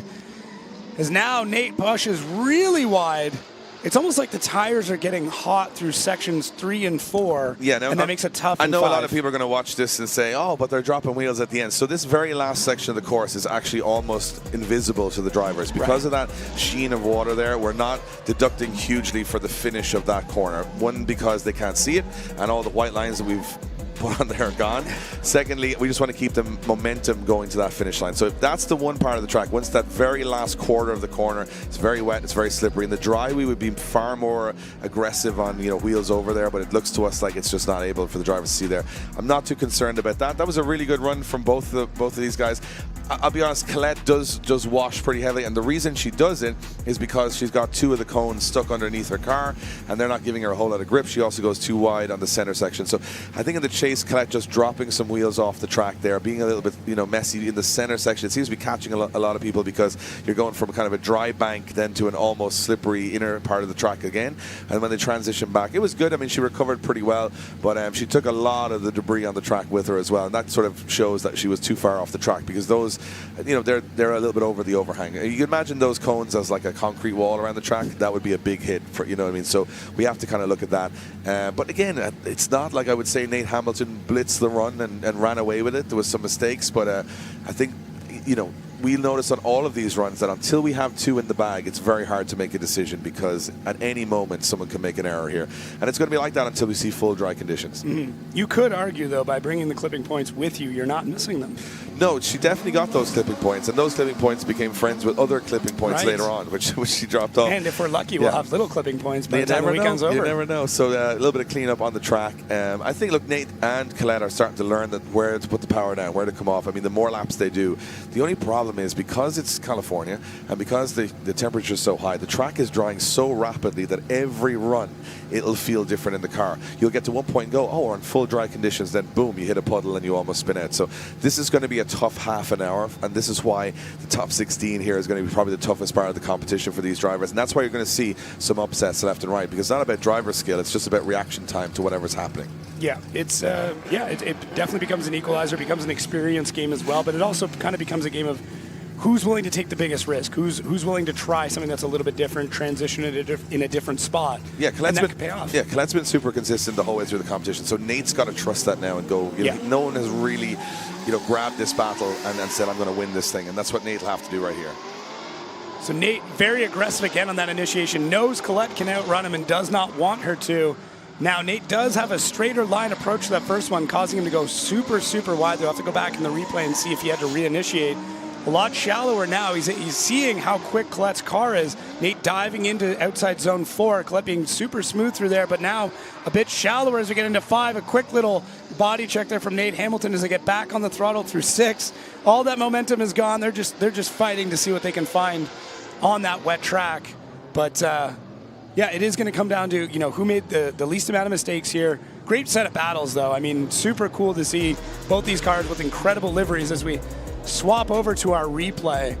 So you can see here, Nate dives in on that initiation. Such a bold move because it can go so wrong so quick.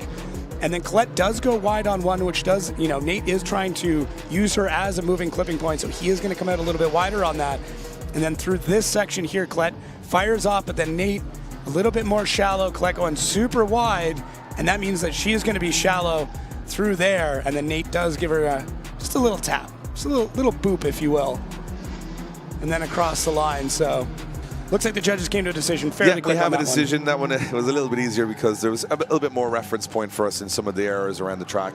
And going through to our top 8 is Nate Hamilton. Nate Hamilton gets the win and goes through to the top 8. And we'll be able to explain that. So, look, I got to say, that is phenomenal driving in these conditions from both drivers. However, Nate gets aggressive in the chase. Colette drops wheels off the track. And one of the biggest errors for us was into the last corner, where Colette, she overcooks the transition. She comes in very late on the transition, meaning she has to come completely off throttle to avoid going off track. That allowed Nate, I didn't give Nate much room to work with. He bumped into her, but it was kind of Colette's fault because she was coming off throttle to try and stay on the track. So we've been watching that all through yesterday, and if you get that last transition wrong, you really can put the chase car in a position where it's nowhere to go. So to be fair to Colette, she doesn't spin, she stays on throttle, she finishes the run, and to be honest, it wasn't a huge margin between both drivers, but just between what we saw on the track, the couple of errors both sides, it looked like Nate had the cleaner of the 2 runs. Now we get into a battle you and I were basically just talking about all night. Just this one's going to be nuts, and we already saw them kind of rubbing his racing, just even in our preview. Luke Fink, Dean Carney, both gentlemen who they're here to party. There's 2 guys here with some big opinions, and they're going to go out here, and this is not going to be, we all say this is for fun. I can tell you 2 guys that are going to be pretty excited to go door to door. And it's crazy because you got an Australian and Irish man in 2 American muscle cars, which is interesting. Corvette and Viper. Similar-ish horsepower, to be honest, because this isn't Dean's Formula Drift car, this is practice car. So this one's going to be, expect Carney to be right in the mix here from the off.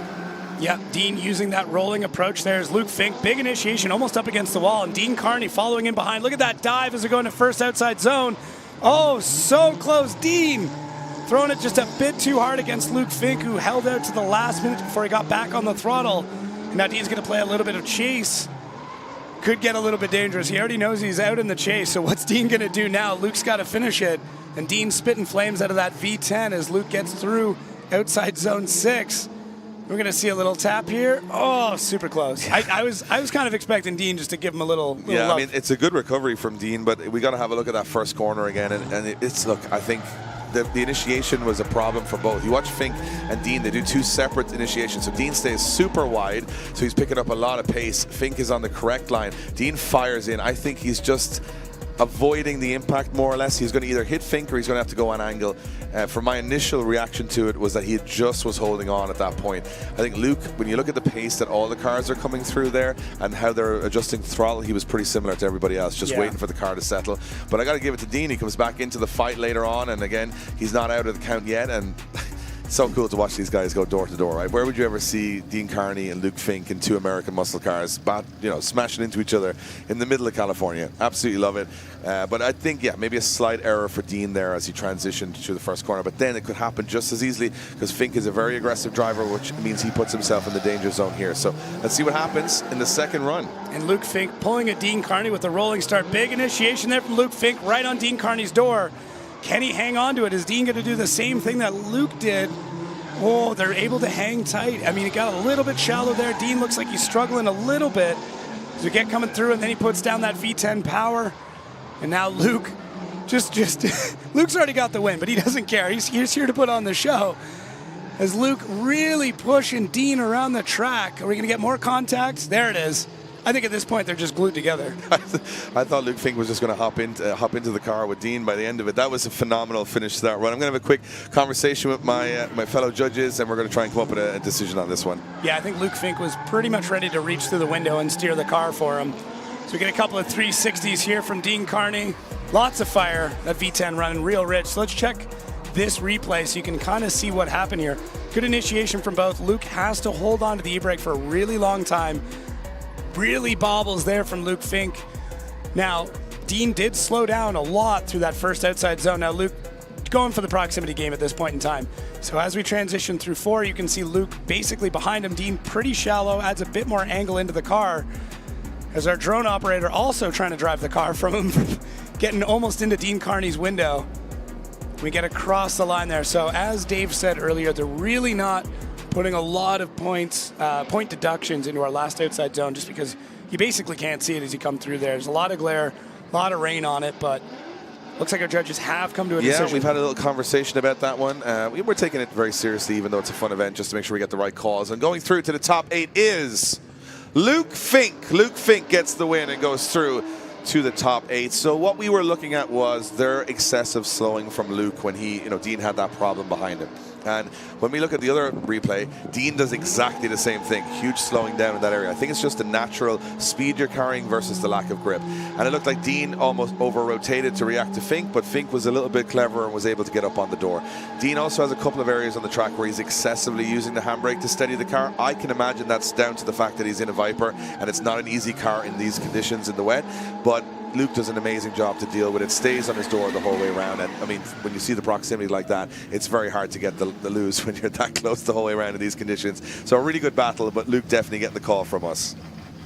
Love seeing all the drivers out on the trailer. It's the heckler section as it's been known now. Everybody who's not competing right now out on the trailer across from the stands right now, just throwing words of encouragement, we'll say. Exactly, on a positive note. all pumped up. Matt Field, Dan Brockett on the line now. So Matt Field, current Formula D, I would say championship contender is the right word, massively in the mix, against a man that has a lot of fun in Formula Drift, hasn't been in a long time, is Dan Brockett. Dan Brockett will be relishing this opportunity to go out there against Matt Field. These guys have competed in Formula Drift at the same time. Dan's taken a different route and gone off and done his own ventures, and Matt's still right there, so let's see how they stack up in this one. And there we go, Matt Field out of the gate, and Dan Brockett able to catch up as we start to transition. Dan getting real squirrely. I'm going to call him Squirrely Dan, if anybody gets that reference, but going out to outside zone 2. Oh, Matt Field going real wide. As the car grips up, Dan gets back into the mix. Let's see how they transition through here into outside zone 4. Not bad from Dan. I think he's got those jitters out of the way as he has to really slow the car down behind Matt Field and then start to get the car sorted, trying to match that angle and cross the line. Yeah, so, I mean, one thing that I'd like to note is you're watching this is a really tough track to drive right now. It's half wet, half dry, and it's so patchy. It's not even consistent. And someone of the caliber of Matt Field is still finding issues with it. You know it's a tough track to drive. This is the big mistake from Dan for me. It's a 0 almost. He straightens completely off 4 wheels and gets back into it. It's not over, but it's very close to over. That's a big mistake. He has understeer through the first corner, so maybe those steering tires just hitting that wet patch, and he was kind of a passenger for a little while. He does well to get back into it. No such issues with Matt Field in the lead position. He's kind of being very smooth, not over-committing to everything, like a real pro drive from Matt Field. Gets a little wide here at the end, hitting some cones, and Dan spins out, but I think the damage was kind of done at that point for Dan Brockett from where I'm sitting. I think the first corner was pretty much all she wrote. Yeah. Not to say that Matt Field might not do the exact same thing and it switches back to him one more time, but Dan Brockett definitely up against it here, just from initial reaction from us here in the judging tower. Yeah, I could see Dan just throwing caution to the wind here, though, and going for a big initiation and just trying to see if he can throw Matt Field off his game a bit. I mean, that's what I'd be doing. Yeah, and I mean, obviously, normally I wouldn't talk like this and be so casual about our decision making, but I kind of want people to know how we think about it, how we've looked at the driver's briefing, to what we've watched in practice, to how they're putting it into practice in competition, and just giving you an insight into how the sport works, how the judging works. So yes, I'm very liable to say the wrong thing because it's live, but at the same time, we're just going to try to keep it fun, keep it casual. And here's the second run between Brockett and Field. Dan to lead him in. Officer Dan with a good initiation gets back on the throttle early. Matt giving him a lot of space as they start to grab those e-brakes to the first outside zone. And then we get back on throttle through our second outside zone. So they're coming up into the bank of the third. And Dan straightens. Oh! Yeah, Dan. I think Dan catches a bunch of understeer there. I think the car gripped up and it just overpowered the front tires. And I think that's the tale of both runs for Dan Brockett. The front of the car let him down. I know you're steering from the rear and drifting, but the front has to steer where you want it to. And it looked like he had an issue again on the bank. When he went up the bank, the front just pushed and the rear started to push. Now this can happen because you can set your tire pressures real low because it's wet, but then when you hit a dry patch, you've got more grip in the back than you have in the front. And that's, to me, initially what it looked like. Yeah, I mean, the run up into that point definitely looked like Dan was trying to see what he could do to throw Matt Field off his game. But as we come through right here, let's see.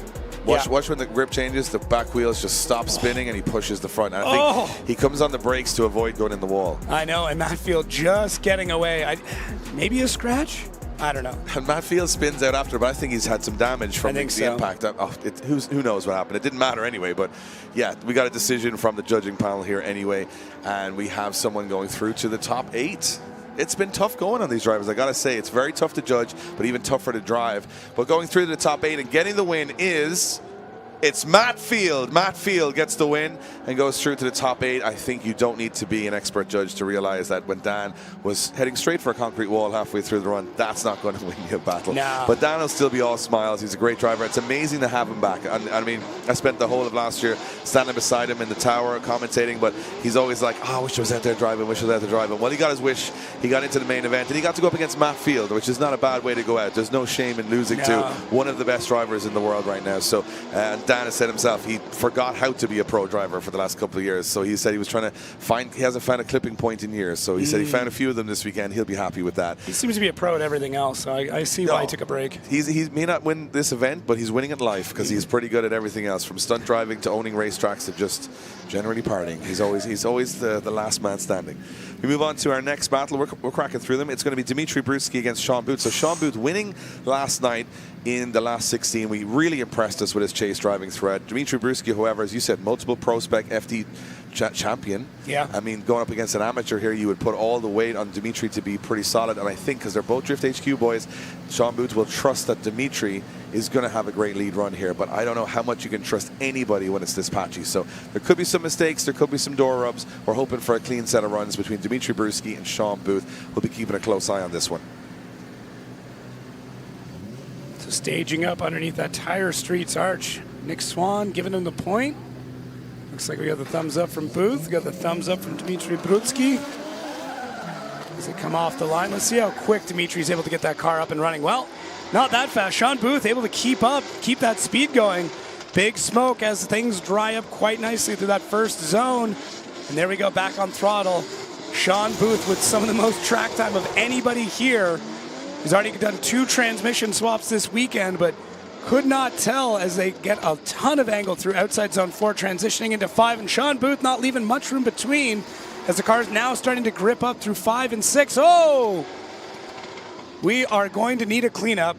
Someone get a broom. Yeah, and I'm going to, again, give you my first reaction to this run when we see it on the replay. But he's absolutely milled in the car there, which is... No, it's okay. It's just a bumper. It's fine. Yeah, it's fine. We're good. So here's my thoughts on it. So on the initiation, Dimitri Bruschi gets a bit of pace through there. Sean Booth doing a good job. Now this is really nice from Sean because he kind of looked to me like he was going to wash off the track, but he comes off throttle and stays really nicely with Dimitri here. Now as Dimitri goes up the bank, he grips, he misses this outer zone. So I'm kind of looking at that saying that's kind of shooting through the track. He transitions here, and this is where he makes a big mistake. He's way too late on transition, Dimitri. He's got to do it all in one motion, which actually messes up Sean. That's why Dimitri doesn't get that outer zone, is because he's done it way too late. And then because he's on the wrong angle, he's actually going into that wet patch in a very strange way. And to me, initially, it would be Dimitri's fault for slowing through that wet patch because he's actually cutting through the corner. Now, it can be seen differently by my 2 fellow judges, but that's my initial reaction. So we got a 5-minute rule on the track, but yeah, Dimitri making some errors there. And it's going to cost a lot of drivers because in that center section, there's a clipping zone. We expect you to stay a little bit wider and then transition early. So we're saying, like, you look at the high qualifiers yesterday, Dylan Hughes, Nate Hamilton, you're transitioning back. So you're about on throttle 10, 15 feet before you get to the next clipping zone. Dimitri doesn't even get on throttle until he's past the clipping zone, which I think makes that last corner not a curve, but for him a triangle. Yeah. So he has to go go in and slow down a whole lot, where Sean is getting a little bit caught, and then he's on a weird angle there, slowing down. Now, Sean probably could have pulled the handbrake and not Sean with a hand out the window. Yeah, and not exaggerated as much. You can see Sean definitely of the opinion that Dimitri slowed in front of him. But that was my initial reaction to it as it happens. And again, we're trying to live judge, which is not an easy and announce, but I think, yeah, when you start missing zones, and then again, that last transition, a couple of drivers they're almost holding on. The car is sliding. They still look like they're in control, but they're definitely not transitioning where they need to be. So, yeah, for me, when Dimitri transitions almost like a 180-degree turn on a top, that's very hard to chase. If you're Sean Booth, the car in front of you is transitioning all the way from one direction, not smoothly, but in a big snap. And that's why Sean got a little bit out of shape, in my opinion. And then Dimitri, I mean, the end of that corner looks like glass, so I'm not sure if, I would put too much blame either way there.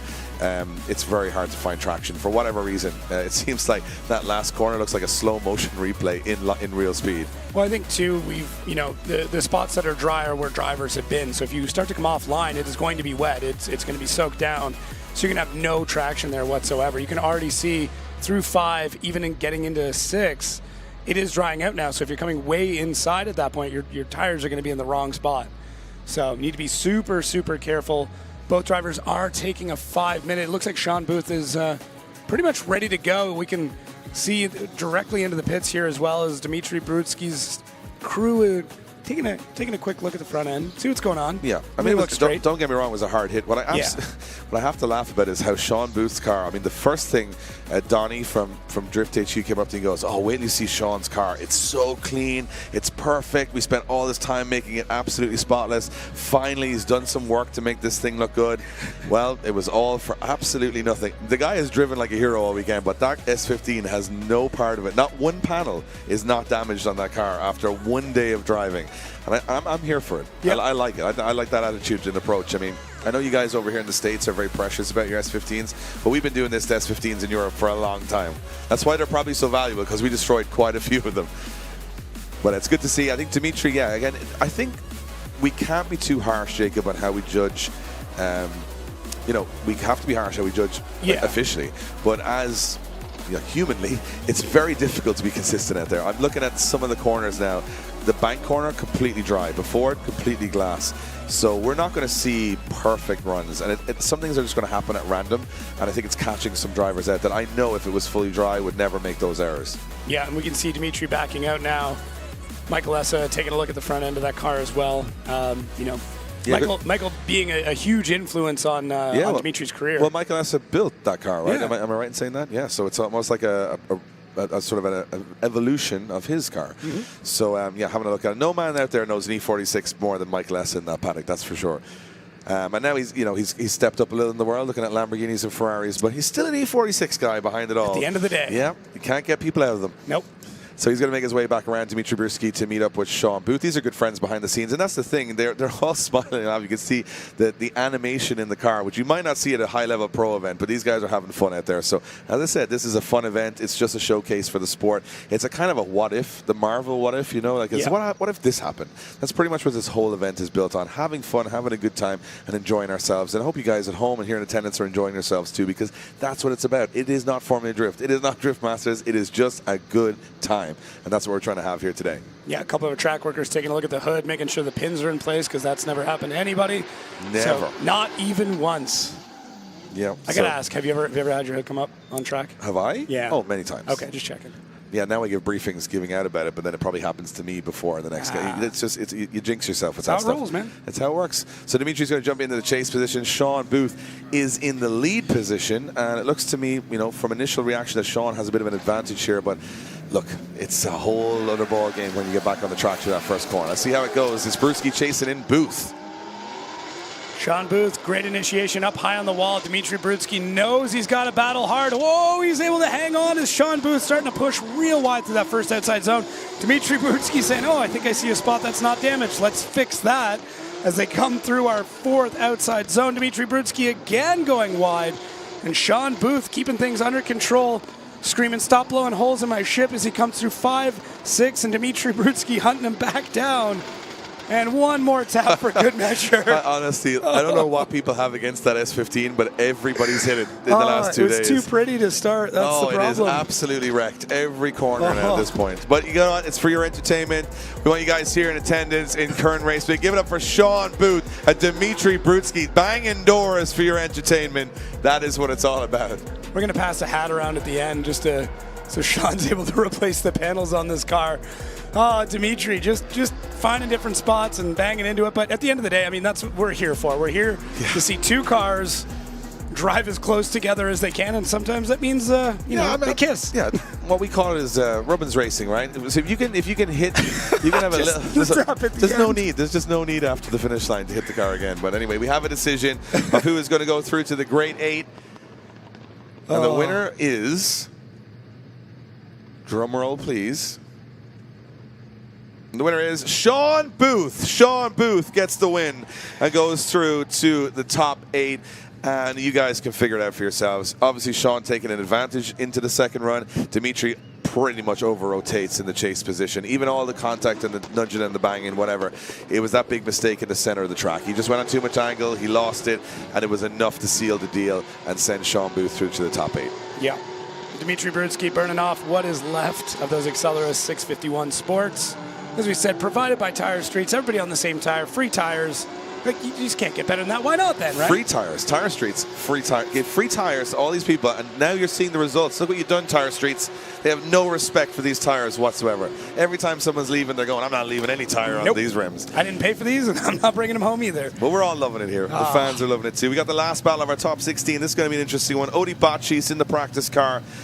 Qualified 6th, Odie's super consistent, did a great line. He goes up against Lee Yearwood, who is a little bit of a wild card. You just don't know what he's going to do. He's got an amazing Orbi-powered E92. He's in the chase position.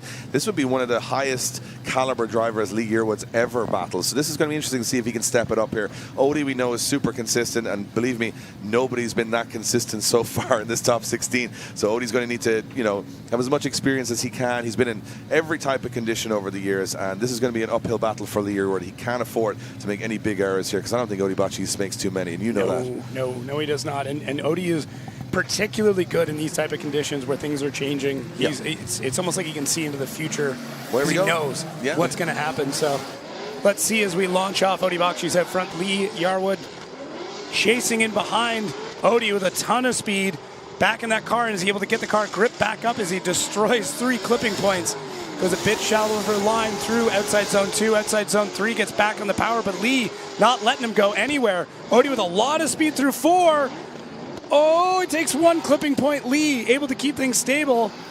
And Odie getting back on the power here through 5, 6, and Lee not doing too bad. Odie, what happened there? Well, that's what I said. He doesn't make too many mistakes. So the minute I said it, of course, it obviously has to go. I mean, the whole of drifting is here to make us look like we know nothing. Of course, because every time we say it, something's going to happen.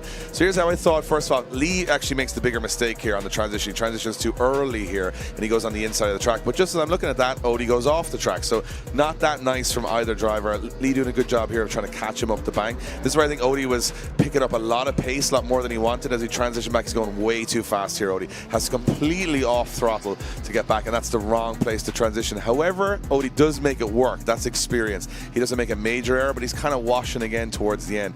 So from both of these guys, Lee makes some errors, Odie makes some errors. It's not the prettiest of battles, and the lead and chase left a little bit to be desired there. Yeah, so Lee Bird now kind of knows what, he got first row seat to what was going on with Odie, so he should understand what he needs to do to drive better and get this competition done and get the win. So yeah, this one very much in the balance from where I'm sitting. I mean, it's going to come down to that second run, but Odie making some mistakes, Lee making some mistakes, and I'm understanding it, because I think every time Odie thought he had some grip, he got to the next corner and went, oh, going way too fast. And then every time Lee thought he had him, then Odie would just take off and he didn't have him. So I think we're going to have to see what happens on the second run before we can even start trying to make a decision on this one.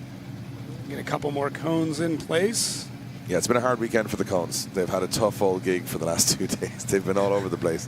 But it's the only visual reference with obviously so much rain coming down, that exterior white line. That's where you're seeing some drivers dropping wheels. I don't think they can really see where it is. They're kind of just referencing where those cones are. And you can't paint on top of water, so that's all we can do. So let's see what we can do, as Odie Botchis probably knows he's made some errors there. Not a place he likes to be. And Lee probably just smiling, going, I'm battling Odie Batchis. This is fantastic. So let's see what happens as they go. I mean, this is again and one of those things where pro drivers, we watch, you know, Matt Field or Odie or Dylan Hughes making unforced errors. When you see caliber drivers like that doing it, you know the conditions aren't great out there. And again, hopefully by the time we move into top 8, top 4, we'll see a fully dry track. And it is drying quite rapidly, but it's a different surface every single time they go out there. Just getting the last couple of cones in place here. This driver's just chilling out, hanging out. Yeah, and that's, you know, sometimes, I mean, from experience, and I'm sure you guys know, sitting on that start line is very annoying when you're sort of in the zone, in the focus. And it's not that it's anyone's fault or the marshal's fault. The track has to be perfect. But sometimes it's tough to stay in that concentration mode, to not wander your thoughts. You've got to be on and you're on, you know. So the both guys on the start line are going to be going, let's just get this thing going. Let's get it moving as quick as we can. So Odie in the chase. It's going to be Lee Yearwood in the lead position. Let's see what happens. We're going to keep our eyes peeled on this one, as always, Jacob. But yeah, there was a lot of errors on the first half. Let's hope they can tidy it up here. All right, Lee out front. Odie not giving him a lot of space as they initiate in. RB versus LS, and Lee opening his trunk. Maybe a quick little distraction. Lee going real wide through outside zone 1. Outside zone 2, getting things back together, and then through 3, lights up those tires. Not sure what that trunk is supposed to be doing, but I don't think it's doing what it is. So as they come through the last set of zones here, Odie getting real aggressive, Lee going real shallow. Ooh, you can hear, I don't know if the microphone picked it up, but Dave, a bit of a groan there, because Lee kind of gave it up. Look, this is the LZ World Tour, so the fact that his trunk opened, we don't care. No. So I know he shouldn't be complaining about it. That's just the way it is. So the way it works for me here is that look at this first corner. Lee does a great job on the initiation, but this is where he goes way too fast. He thinks it's going to be slippier than it is. He goes all 4 wheels off over the track. Now, look, everyone's dropping wheels there, whatever. Odie stays in it, and he does a good job of adapting to it. Now Lee's missing zones. He's making errors. He goes on another big angle here. Odie does well to deal with it. The trunk air brake opening up there. But this is where Lee makes a massive error. He completely misjudges this corner and just dives straight across the inside. So up until that point, he was still very much in the conversation.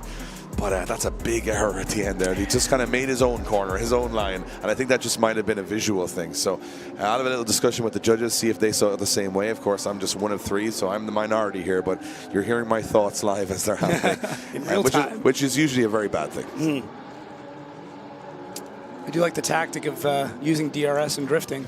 Yeah, Lee Yearwood's trunk there just says, nope, I'm up and I'm staying up. That's the end of it.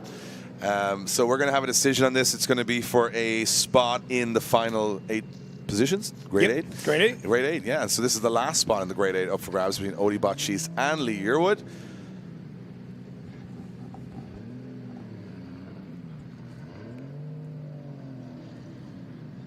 Lee Yearwood looking like he's ready to load some shopping in there. We got a winner.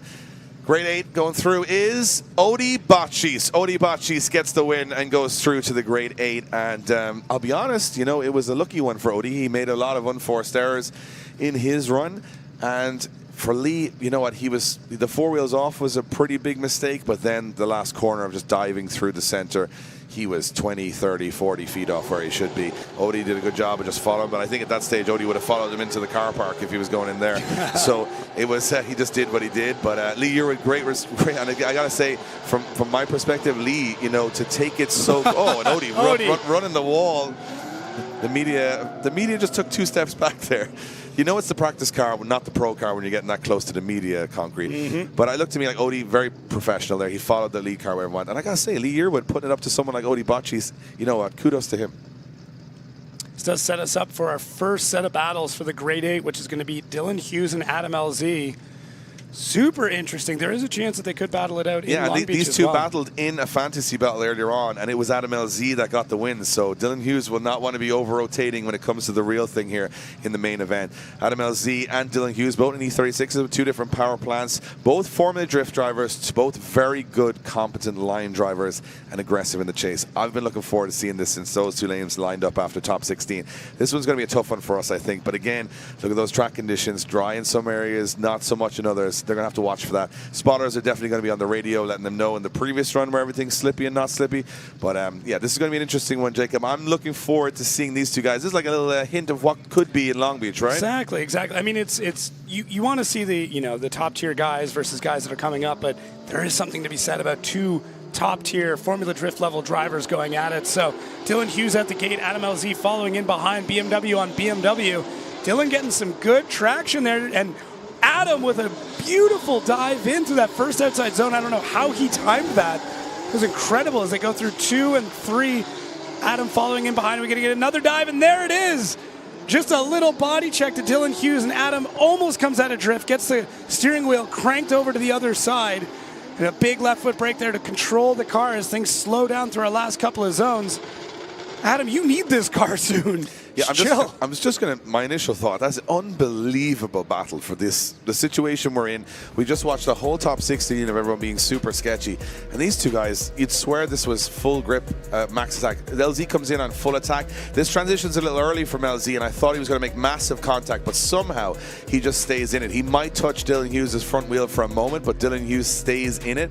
And Dylan, unwavered, gets out to those outer zones absolutely perfectly. LZ comes in here, a little handbrake from Dylan, and again, LZ lucky that he didn't make any more significant contact to that, but you got to give it to Dylan Hughes staying honest here. He's not, playing possum. Every time he gets hit, he just stays in it. That is a phenomenal lead and chase, probably the best we've seen all weekend, and that's saying a lot with these conditions of wet and dry. I got to say, for me, very aggressive chase from Adam LZ, excellent lead run from Dylan Hughes. This one is far from over. Yeah, and what's super interesting, I was just doing some quick research there.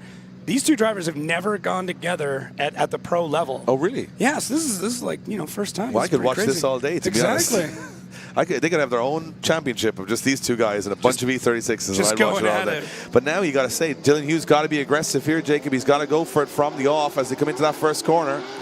We'll see here Adam getting real aggressive. We saw it in his chase. Now we're seeing it in his lead, getting the car settled through that first outside zone, getting that side bite engaged.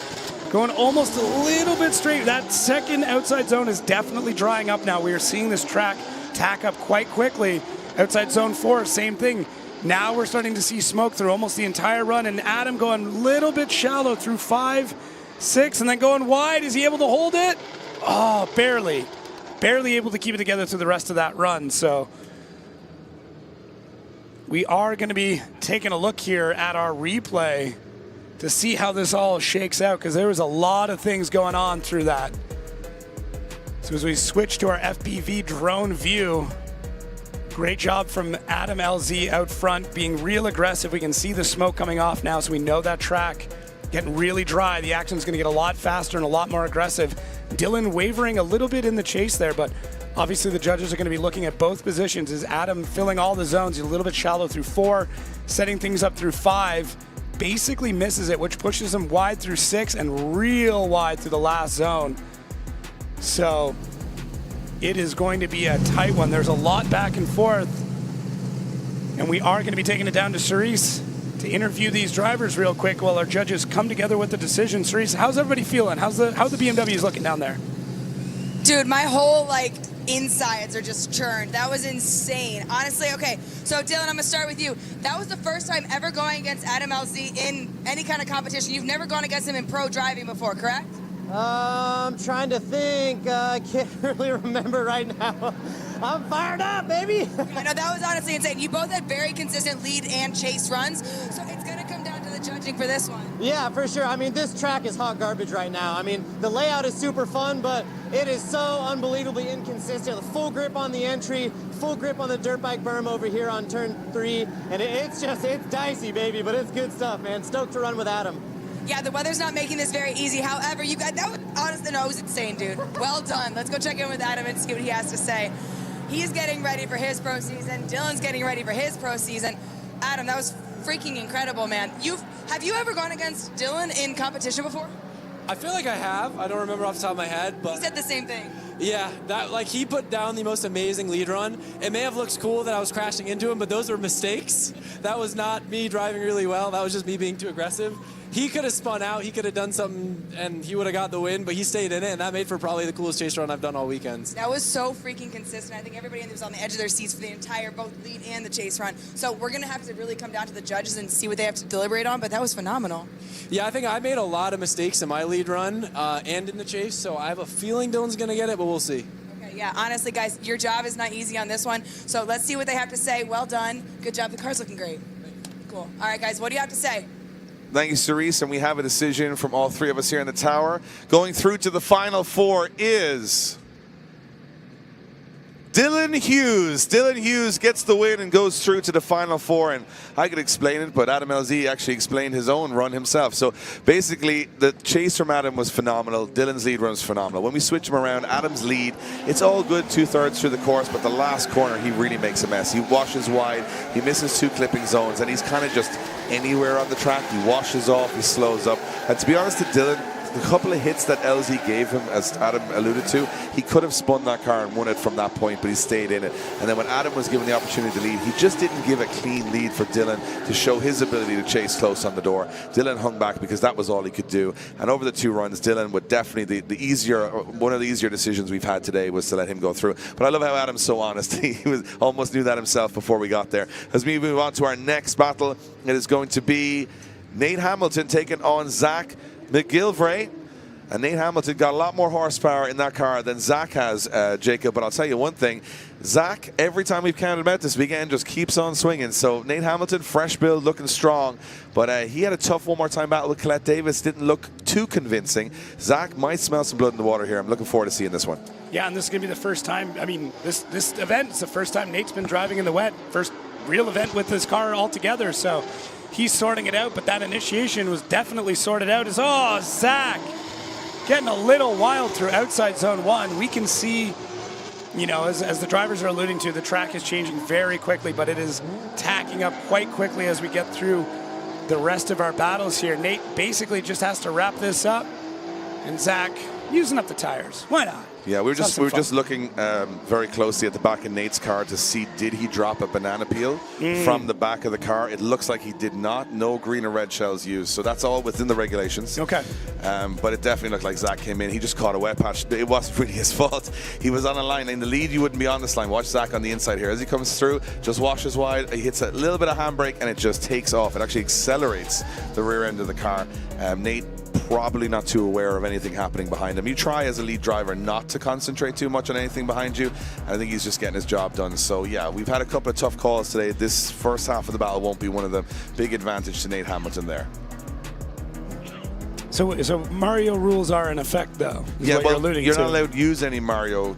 We just checked to see if they are. Okay. Well, maybe that was why Lee had his trunk open. Yeah, he was trying to. It was more of a James Bond technique. Okay. He was using an air brake, sort of a blind shield. But again, we checked it. It was all within regulation.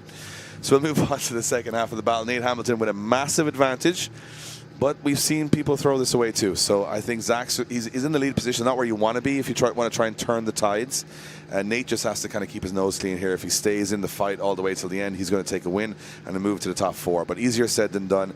We're starting to see the light now hit the track. We're starting to see certain areas of the shade, certain areas in the right in the beam of the sun. So it's going to be very interesting to see the grip levels as we move on. Hopefully we get this a full dry layout by the time we get to the finals. We're getting pretty close to that. Real close to it. Yeah. So Nate Hamilton in the chase, and it's a pretty car and it's a nice car, but he's going to have to, for the fans, I'm sure he's going to put on a show here, but he doesn't have to overcook it. All right, Zach out front. Let's see what this initiation looks like. A little bit of a feint, grabbing the e-brake and slinging it in.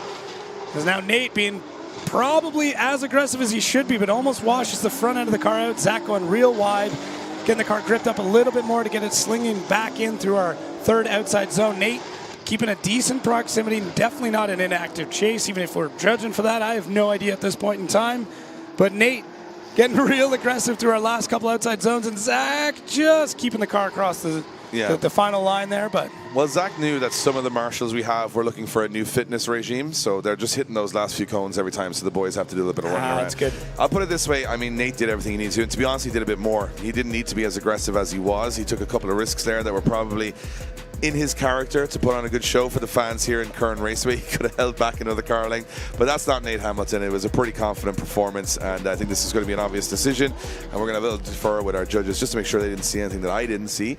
And remember, I'm only 1/3 of this, so I'm giving you my thoughts, what the guys are thinking independently behind me, but that might be one of the more obvious calls of the day. So we're going to throw this down to Cerise and see what these drivers are thinking, how they're managing with this crazy track condition. Cerise, how's everything looking? Yeah, no, for sure. It's been a mess so far. The track conditions have not been ideal. You've been pretty locked in this weekend. What happened out there? I just got the best of me of the rain. I mean, coming after him, all these guys are amazing drivers, and fast cars, and you're trying to keep it on their door, and sometimes, you make driver errors, and it just happens. But I'm just glad to be out here. I'm having fun. It's fun to compete with everybody, fun to put on a show, so I'm just having fun. I'm happy to be here. Well, I want you to know that you've definitely done that this weekend. I think we've all had a really fun time watching you. It'll come down to the judge's decision, but we'll go check in with Nate and see how he feels. Well done. Thank you. All right, guys, let's go check in with Nate. Now, again, this is his first time driving this car ever, so this is really exciting, both for him and his team and the build and everything that they've accomplished. Nate, you have been very consistent in this car all weekend. First of all, good job. How are you feeling about that lead and that chase? Man, this is like a whole weekend of firsts for me. This is the first time to debut the GR86 from MacGillivray, and I'm just like in a whole new world right now. So I've been in the VA my whole life. The JZ platform is insane. I hope you guys can hear that thing out there. And yeah, dude, I'm just surprising myself today. I don't think any of us are actually that surprised. But it's going to come down to the judge's decision. So I was just telling him he's done a very good job actually this week, and he's been pretty consistent, as have you. So we're going to be interested to see what the judges have to say. Let's see how it goes, man. Thanks to the fans watching and out here on the stands, man. It's been a crazy day. Rain, shine, JZ noises. Come on, man. Let's go, baby. All right, judges, it is up to you. Well done, sir. Thank you. All right, guys, what do you have to say? Thanks, Cerise. We have a decision here in the tower, and going through to the final four into the semifinals is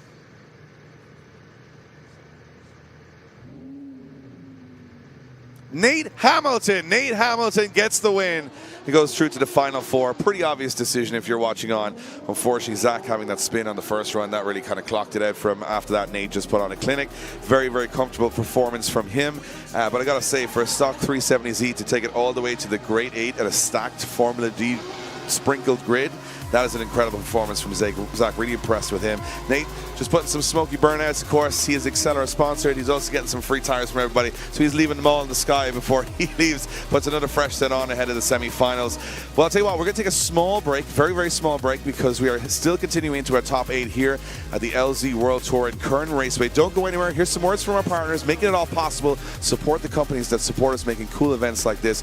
You get to watch it at home for free or here in attendance because these guys are helping us out. So check out a couple words for them. We're back with more action very soon.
Is the official tire supplier for the LZ World Tour. And while everyone is driving on the 651 Sport this weekend, we also have tires for the trails, the track, rally, or just getting you to work on time. We get you affordable tires fast. Plus, we offer the industry's only risk-free trial for tires. If you don't love them after 30 days, send them back, no questions asked. Use code LZ for 15% off your first order only at TireStreets.com.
Play me some of that Able Pimpin', man.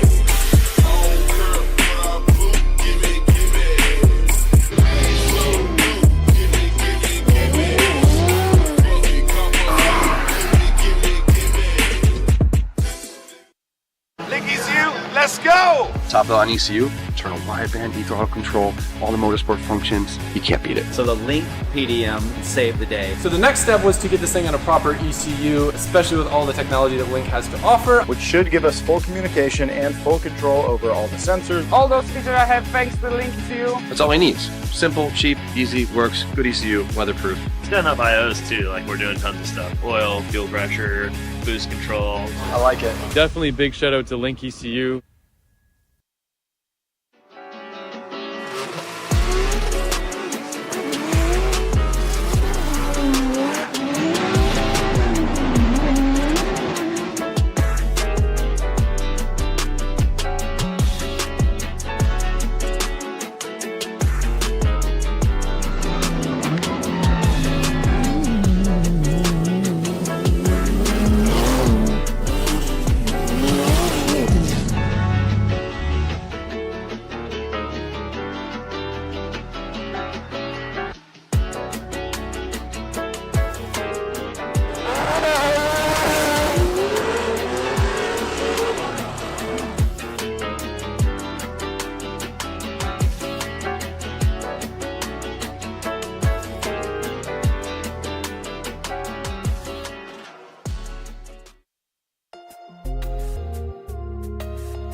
Welcome back, ladies and gentlemen. We're getting to the business end of the first stop of the LZ World Tour here in Kern Raceway, California. It's been an interesting day. A lot of sunshine and then a lot of rain. And we're kind of getting a couple of breaks in the cloud now as the track starts to dry up. It's still very patchy.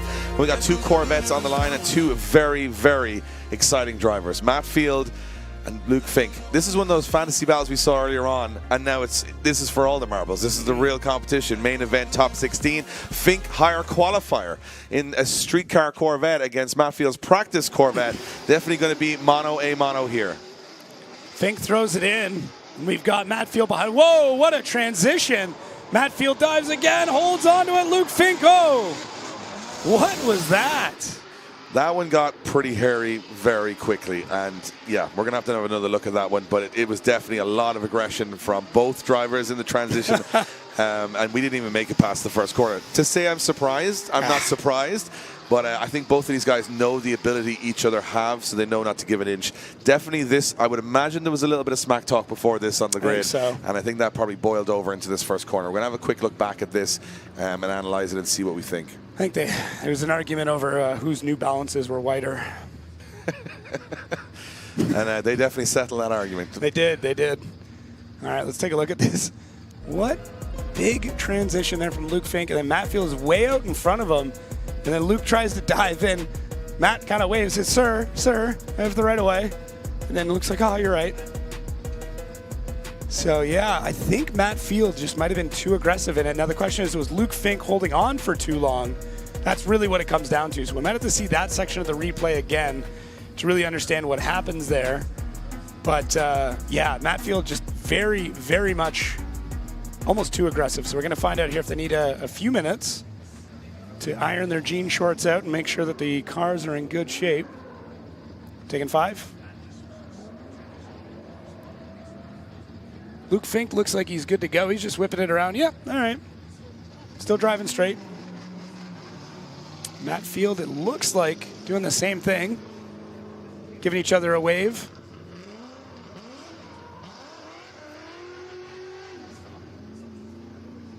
Luke very intense. There we go.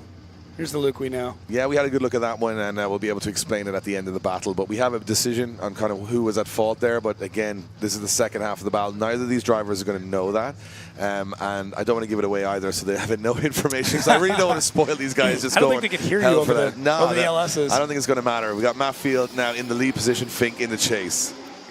Matt Fields is going to be as aggressive. Well, Luke Fink is as aggressive as they transition back through. Luke Fink holding back a bit. Matt Field having to hold the breakdown, and then here we go, right back at it again. Luke Fink diving in as we go to outside zone 3, and now we're going to see Matt Field stretch the legs, and then Luke Fink start to dive in again.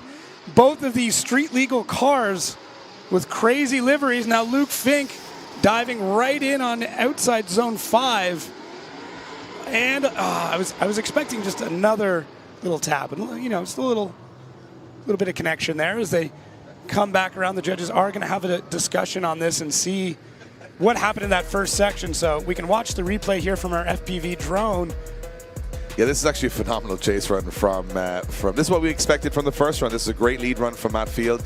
Gives Luke everything to work with here. You can see Luke just kind of wobbling a little bit. On the inside line looks drier to me than the outside line. So what we're seeing is the chase car getting narrow. It's actually hard to keep the drift momentum going because you're picking up so much grip on the inside compared to the lead car, which is again kind of on the wet outer line. But look at this point here. Matt just kind of slows down. Once he hits that wet patch, Fink does a good job of adapting to it.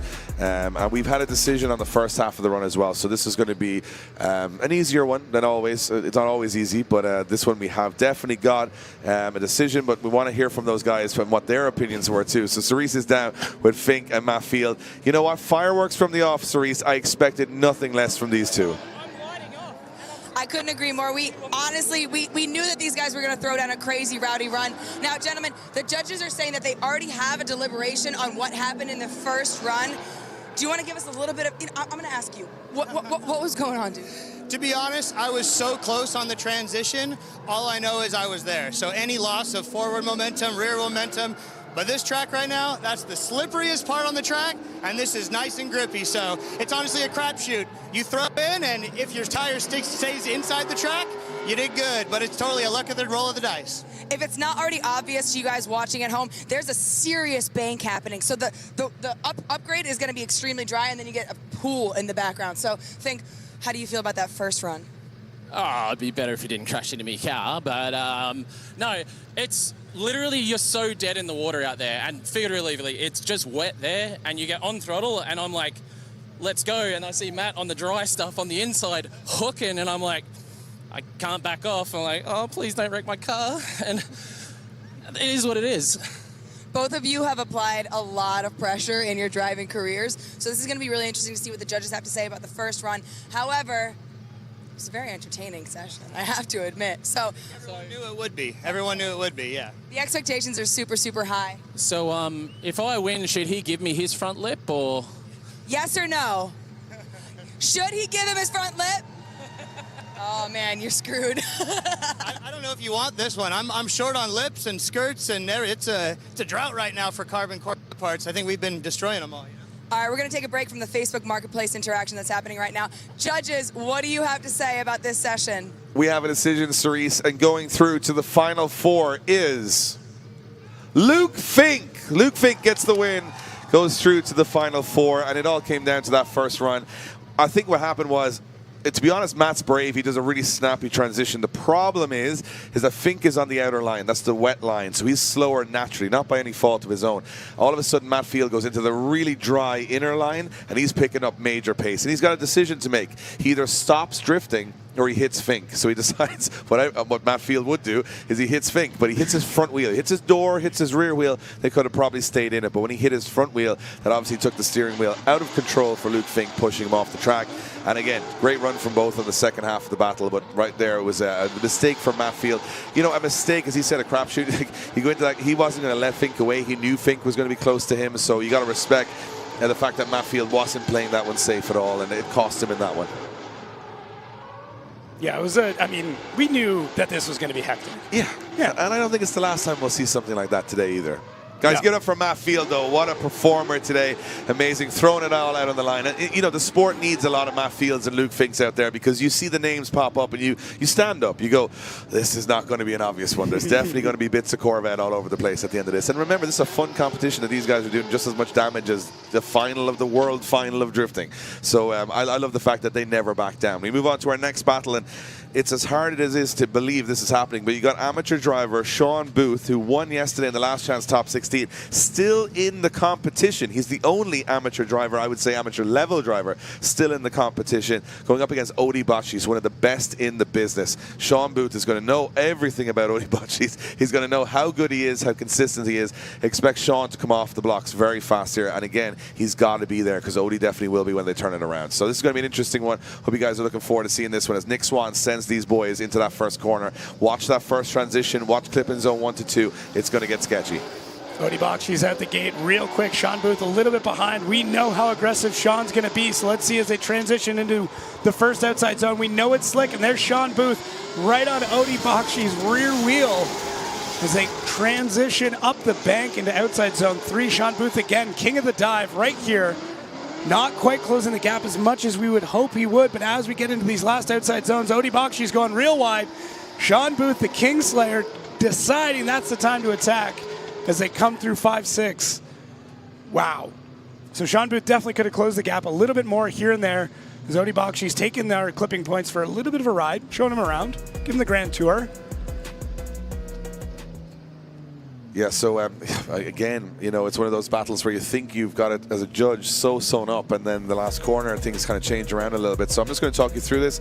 Sean, a little bit napping at the start, should be a little sharper off the line here, and he's had to cut the corner on the transition here to get back to Odie, but he does a good job on this. Odie goes to the edge of the circuit. This is really good from Sean. Little rubber wheels as they go through. Odie misses an outer zone, but gets back on it again, and this is where Sean starts to lose ground. He has to cut across the inside of the course here just to stay with Odie. That's not what we want to see, but as they transition back, Odie makes a big mistake here, goes way off and has to collect all of the cones with him, giving Sean an opportunity to get back into the fight again. So it's a little bit in the balance for us because Odie looks really good for the first half of the course, but that's an error at the end. Sean could have been more aggressive in some areas. You know, he's cutting track, but then right at the end, Odie gave him all the opportunity to climb back on the door. So Odie almost giving Sean an opportunity to impress and claw back some points. So this one's still very much in the balance. It's not as clear cut. It's very close. Yeah, I mean, we know Sean drives better under pressure. We know he drives better against, you know, crazier opponents. So I'm curious to see what happens here in the lead, how aggressive he's going to be on that initiation, knowing that outside zone 1 is still a little bit slick. Does he dive in the same way he normally does? Hope that Odie kind of chokes up a little bit. There's room for improvement from both sides, but there's also the opportunity for either one of them to make a large mistake and throw the rest of this battle away. Yeah, it's going to be interesting. I think Odie's got to work here. This is, you know, he's going up against an amateur driver, but he's going to have to show every bit of how much a pro he is now to get back into this one as well. So Sean Booth, great initiation with Odie right there by his side as they dive in outside zone 1. This is the make or break section. Sean feeling that car grip back up as he's able to get up to the bank. Odie being a little bit cautious in the chase, and I say cautious, he's only a couple feet away, and throws caution to the wind as he dives in through outside zone 4. Sean Booth definitely feeling the grip of that car now as they go through 5. Odie closing the gap, narrowing things in as they get through the last couple of zones. Yeah, we're going to have a little talk on this one. There was a couple of bits to decipher on that. We'll flip back to the replay here. We'll try and talk through it a little bit more as the judges start to deliberate as to what's going on here. So Sean, really early initiation. Odie essentially initiating next to him. And then through here, you can see Sean grip up the car just a little bit, basically misses the third outside zone. Odie wavering quite a lot. Sorry, second outside zone. And then as we get into 4, Sean not as deep as he should be, almost trying to run away from Odie Bakshi's, which is never a smart move. But you can see Sean still able to get through it. Super pumped on the finish there. Man, that is a tough one. Cerise, what do you think? Who do you think's got this? I just can't get over the fact that we have Sean Booth here, which yes, he won yesterday. We know he's a good driver, but you're going against Odie, man. That's pretty epic. I've always wanted to drive with Odie. He's a legend. And he knows how to stay on your door, I'm going to tell you that. I bet. That was incredible. Now, you did win yesterday, but after that run, how are you feeling? What's your confidence level? I got all the confidence in the world right now. I'm not even surprised. Let's check in with him. Good job. Thank you. Odie, that was incredible. First of all, we don't need to let everybody know of your accolades. You are a phenomenal driver. You're driving at the pro level. Sean's giving you a run, bud. How did that feel? Feels great, man. I love running with cars that are cool and on a track that levels the playing field, and it's absolutely amazing because it makes me work my butt off, and I love it. And I just want to go like deep and big angle, and right now the track conditions, if you do that, it's super risky, but I'm not going to hold back. I still do it, and it goes, I go a little wide sometimes because it's slippery out there, but hey, I can't tone it down. This is too much fun and just having a blast, so yeah. You've always been a very aggressive driver. Sean, you as well. Now, you built your car? Yeah. Good job, man. That's Thank fantastic. You. Really consistent driving from both of these drivers. As the judges were saying, like there's going to be some difficult decisions made, but you both had a very technical lead and a very technical chase. So judges, how are you feeling up there? Yeah, so we have a decision. It's not an easy one, but we have got one, and it is for a spot in the final 4. And the winner is Odie Bakshi's. Odie Bakshi's gets the win and goes through. And when we look back at the replays, it's an easy, and you know, for us, it's basically Sean's lead run. He misses 5 to 6 of the clipping zones on the track. And, you know, there was errors from Sean and Odie across both runs. But if you look at the lead runs, Odie gets every zone, but he makes a little bit of an error towards the last corner. But it's very hard to have a good chase, Jacob, when the lead car is kind of cutting through the track and not going to the outer zones. So we kind of explained that we were really harsh with the drivers in driver briefings, saying if you don't get to those outer zones and stay with your rear wheels right to the edge of the track, we'd nearly prefer to see a driver overshooting than undershooting, because overshooting means that you're really trying to get where we want you to be. Under, it's a very simple track if you're on the inside of it. So for Sean, he just missed way too many zones. He didn't give Odie an opportunity to kind of get up on his door, and Odie did a good job in that case. So it wasn't a massive gap. Let's not say this was a landslide victory for Odie Bakshi's. There's definitely arguments that Sean Booth had some moments in that, but just that lead run from Sean, missing so many zones, that's kind of where we lost the most amount of points for him. It's amazing. All it took to defeat, Booth was just Odie Bakshi's, one of the greatest drivers of all time. That's what it takes to take down Sean Booth. And even Odie wasn't perfect there. Like it wasn't like he just went and dominated, as you would expect. Sean was very much in the fight. We're talking, a couple of points in it. And I think Sean to win yesterday and go all the way to the grade 8 and then get beaten by Odie Bakshi's, that's a good weekend. But you know what? What I think we should do right now is not have any more battles, because someone's just jumped onto the track all of a sudden.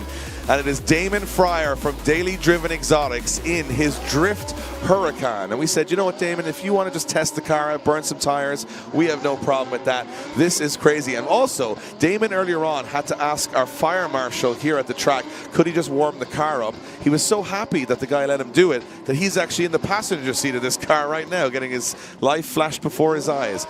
So this is a Drift Huracan. What does that mean? It's got a kind of rewired sequential shifter. So instead of the paddles, it's got a shifter. It's got a handbrake, but you can only use the handbrake in first gear because this is a modern car.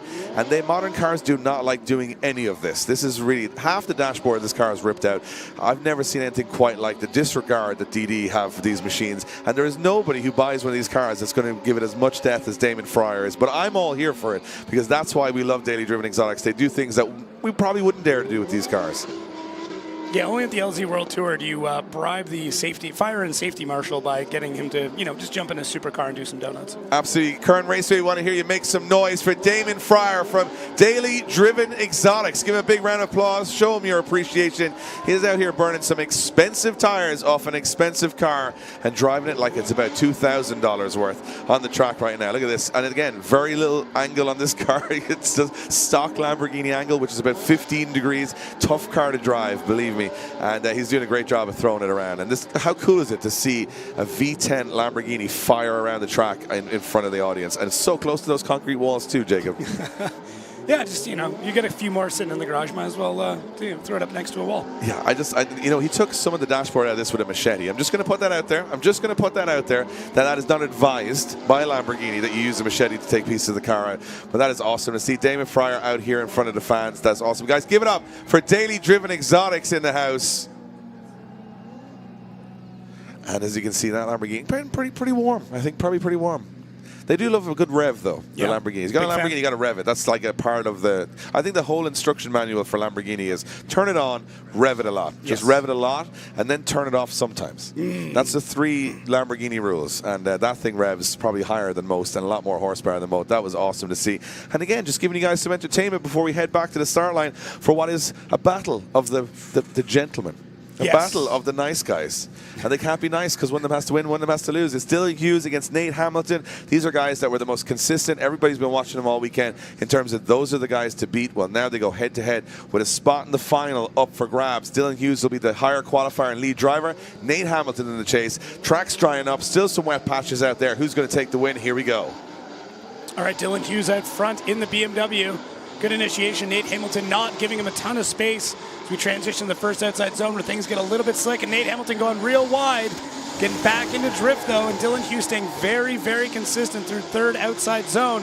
Seeing a lot more smoke now as they transition through it. Nate Hamilton starting to hunt down Dylan Hughes, timing that dive, and there it is as we get to outside zone 5. And Dylan Hughes gripping that car up just a bit as he gets into the wet, and it all falls apart. I thought Dylan was going to take off on him, gets a little bit wet, and that's it. Yeah, I'm just going to give my first thoughts on this. It's a really good battle, again, from 2 phenomenal drivers.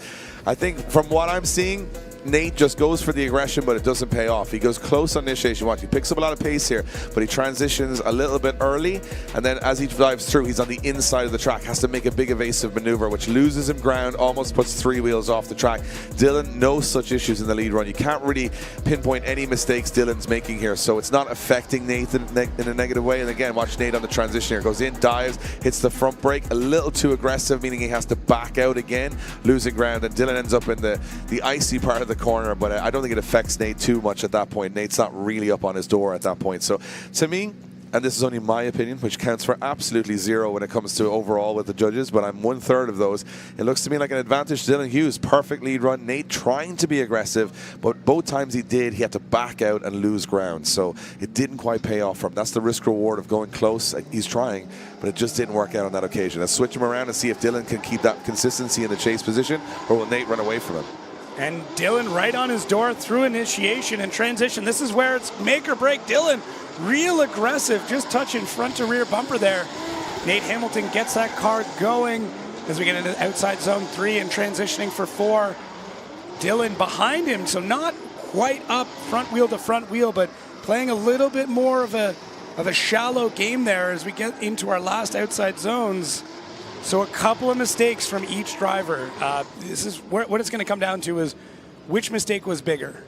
Which mistake is the one that's going to win or lose in this battle or take somebody to the final. So let's see here again.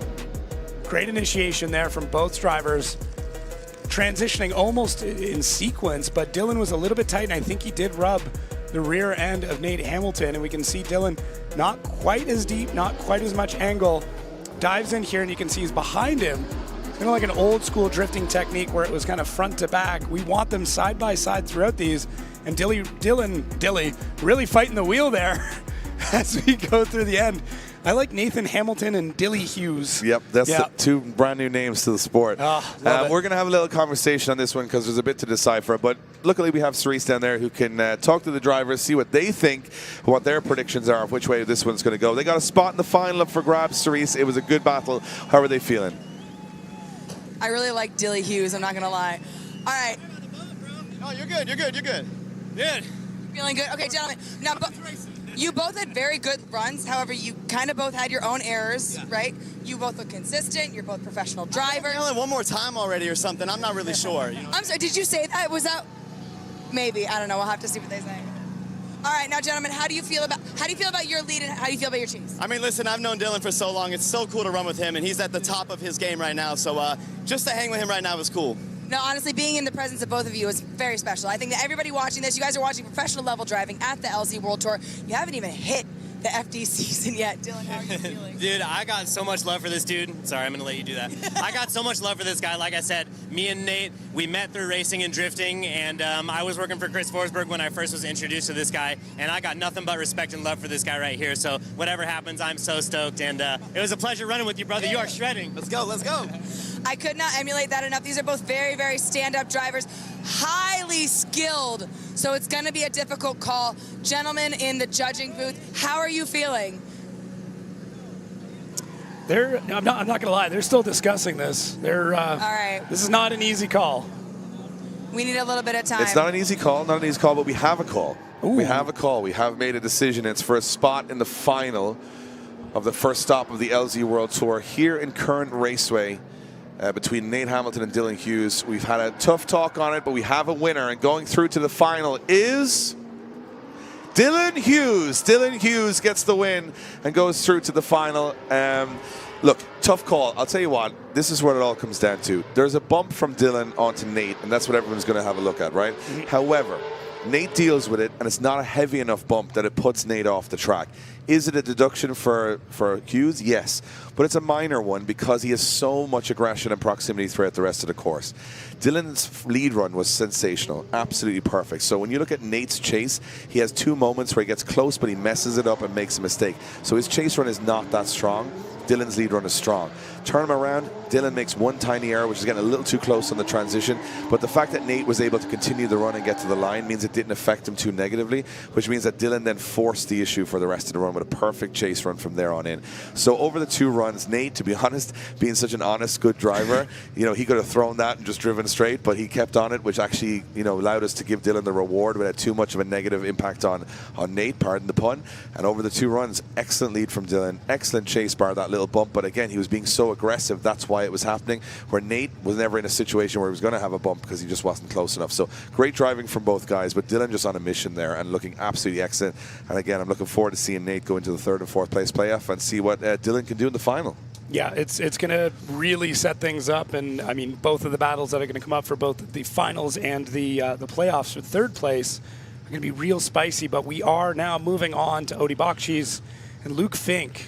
2 very different characters in the sport of drifting. Could not be any more different. Could not be more opposite. This is yin and yang about to take to the track now, as Luke will be the higher qualifier in the lead position, Odie in the chase position. I am really looking forward to seeing what happens here. This is one for the fans. All right, Mr. Wild, Luke Fink out front, and Odie behind him, Mr. Controlled Chaos. And let's see there, what a great set of transitions. Luke Fink keeping that car on the track. The track is almost completely dry now as we see the Accelerate tire smoke coming out from both cars. Luke Fink doing a phenomenal job through outside zone 4, and Odie Bakshi's mirroring him through the entire course. And now we see just how phenomenal both these drivers are. That was That's great. Unbelievable. I mean, if you're a fan of drifting, that's what you want to see. You would never see Luke Fink and Odie Bakshi's ever battle, but I'm so glad that today we did, because it goes to show the talents. Watch the transition from Fink here. It's so snappy that it'll catch out anybody, but not Odie. He knows exactly what Fink is doing, and he goes right back up onto the door again. Fink could be a little wider in some areas, but again, I think with the machinery he has, he's moving as much pace as he can through the course. He doesn't miss many zones. Odie does a great job here. This is where he really gets into it, up onto the door. Fink is, this is perfect. This is what we want to see from both of these guys. It's very tight and very hard to call at that point. I mean, I'm probably going to go out on a limb and say that, Odie taking a slight advantage just from how much aggression he had in the chase, but there's no way Luke Fink's not going to go for this in the chase position. He's the type of driver that has something special to go and, one-up this. Yeah. But it's one of those things where you can make contact and mess up too. So I'm excited to see what happens here. We swap them up. Odie Bakshi's, Luke Fink chasing as they come out of the Tire Streets arch. Huge initiation there, but Luke Fink doing just as good of a job in the chase as Odie Bakshi in the lead. This is gonna be super tight as they come through outside zone 3, up on the bank. Luke Fink not giving him much room to breathe. Great transition from both drivers.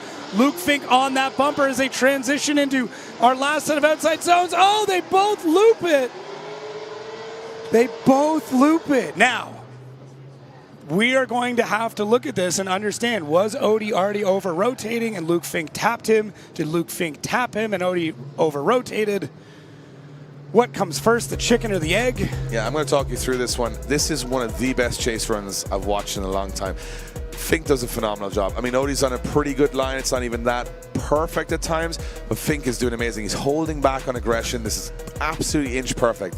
And then this is where it all goes wrong. He dives way too aggressive in on Odie, and then he hits the front wheel of Odie's car, which again shakes the steering wheel out of Odie's hand. And I mean, that's only my opinion. It's not the opinion of all the judges. We're going to have a good conversation on this.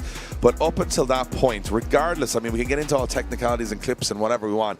That is why we watch drifting, for moments and battles like that, because that was two guys giving it 110% on a knife edge. Cerise, I gotta say, big round of applause to both of these guys, because that was sensational. I could not agree more. That was a really, really impressive chase run. Odie, you had us on the edge of our seats in your chase run initially. That was incredible. The judges were saying up in the booth, I was like, dude, that's gonna be really hard to tell. You had him in the first run. The second run looked really, really good. You both lost it just at the end there. You also had an impressive run. I'm going to go with you first. What happened at the very end there? We were jamming, and then the wheel got yanked out of my wrist. Thanks, Luke. But, you know, we're jamming. He's pushing hard. I don't blame him. I would have pushed as hard as I could, just the same way. And I think instead of getting in the soft, he probably got me in the wheel. So I just stayed in it. It obviously rotated me like crazy, but just stayed in it. And yeah, in it to win it. You got a great fan section right there. Right there. Hey, guys, how are you? All right, you guys both were giving the judges a run for their money for that first and the second half. You lost it there at the end. I mean, how are you feeling right now? What happened?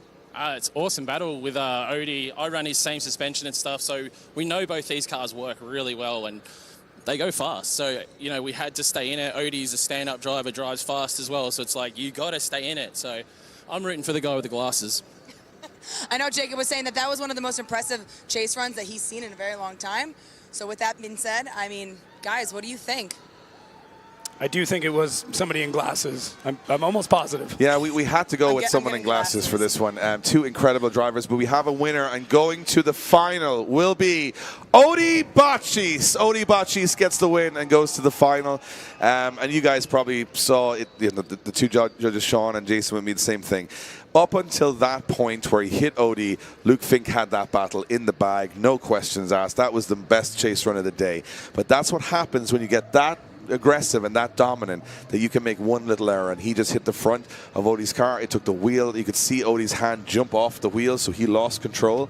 And again, that's handed the win to Odie Bakshi. He's putting him into the final against Dylan Hughes, and us getting to see Nate Hamilton and Luke Fink for the 3rd and 4th place playoffs. So 2 more battles left to go here in Kern Raceway before we're done at stop 1 of the LZ World Tour.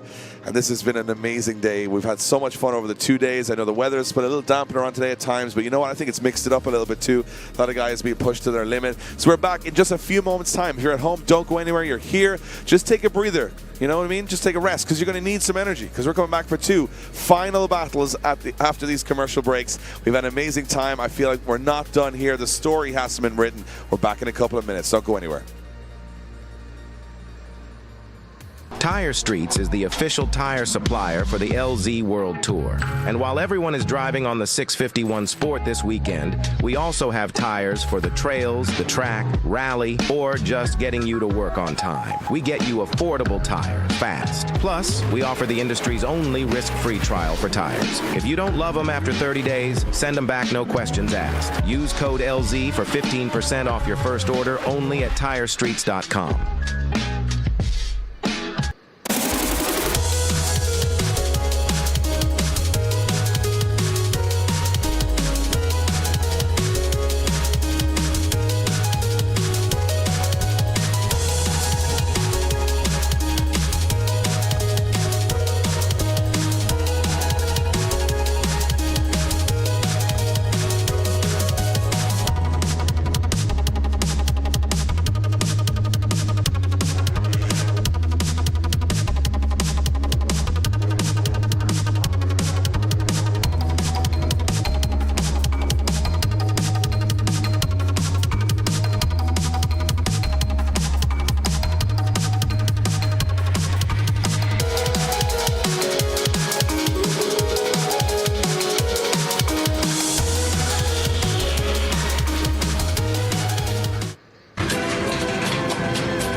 Let's go! Top line ECU, internal wideband, throttle control, all the motorsport functions. You can't beat it. So the Link PDM saved the day. So the next step was to get this thing on a proper ECU, especially with all the technology that Link has to offer. Which should give us full communication and full control over all the sensors. All those features I have thanks to the Link ECU. That's all he needs. Simple, cheap, easy, works, good ECU, weatherproof. It's got enough IOs too, like we're doing tons of stuff. Oil, fuel pressure, boost control. I like it. Definitely big shout out to Link ECU.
We are back. 2 final battles left to go here in Kern Raceway. It's been an amazing day. Sun starting to set here in California. Luke Fink had a big hit with Odi Botchis, and he bent the tie rod on the car. Yep. And he straightened it with a jack. So he just threw a jack at the tie rod until it was straight. Great aim. And then he looked at it with his eye, and he did that thing where you put one eye closed and went, yeah, looks all right. I think he only has one good eye. Yeah, but you know Luke Fink, he's the type of guy that could bend a lead bar in a swamp, right? He's just he's a manly man. He goes out there, and bare hands straighten the tie rod. That's I'm gonna have to blame you on that. Yeah. So a lot of you guys wondering why these battles are so close this weekend. Well, that's because of Tire Streets. They have donated all the tires to the drivers this weekend, so they're all the same tires, which meant we've got such close battles. And while we see amateurs give it up to the pros, right? Because everybody, I mean, obviously you can dial way more grip into your car when you've got 1 million horsepower. Put them all on the same tire, and those tires are really good. They last really well. Everyone got so much practice because they weren't in and out of the pit so much. They were just getting more and more laps, and that's why we see so much consistency on the track. So big shout out to Tire Streets. Dude, it's a history-making move. Yep. I don't think it's ever happened before where they've ever been donating tires to. I mean, there's a lot of people around the world now ringing up Tire Streets on Monday going, hey, that thing you did, can we get free tires? Not everyone gets free tires, but they're pretty reasonably priced, and they've got an amazing online shop. So hit them up if you're in need of some drift tires. Accelerator Tire especially, really good performer this weekend. 651 Sports, that's what you're looking for. So if you're calling up, you know, and you want to know what to get, 651 Sports, that's the tire you're looking for. That's what everybody is running today. 200 tread wear. These guys are loving it. Absolutely. You know, it's it's been awesome. Well, this is the next battle we got to talk about. It is going to be Nate Hamilton in that beautiful GR86, running a full Link ECU system in that car. And that car, in its first weekend, has been incredibly reliable. Not one issue.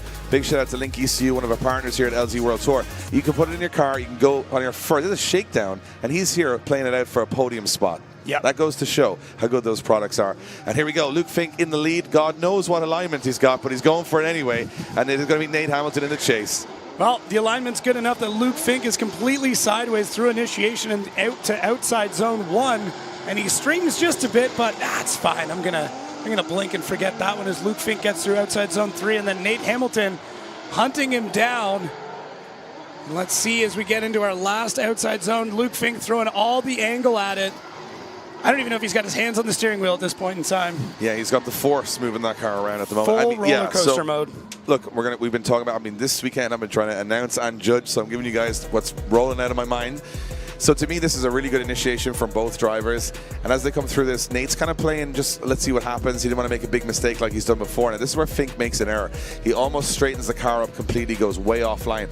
And to me, this pushes Nate back on the track, so he's not able to keep. So this lack of proximity you're seeing here from Nate Hamilton was kind of caused by that mistake from Luke Fink earlier in the track. This is great, though, from Luke gets back on it, Nate gets back on it, and they're both pushing towards that finish line.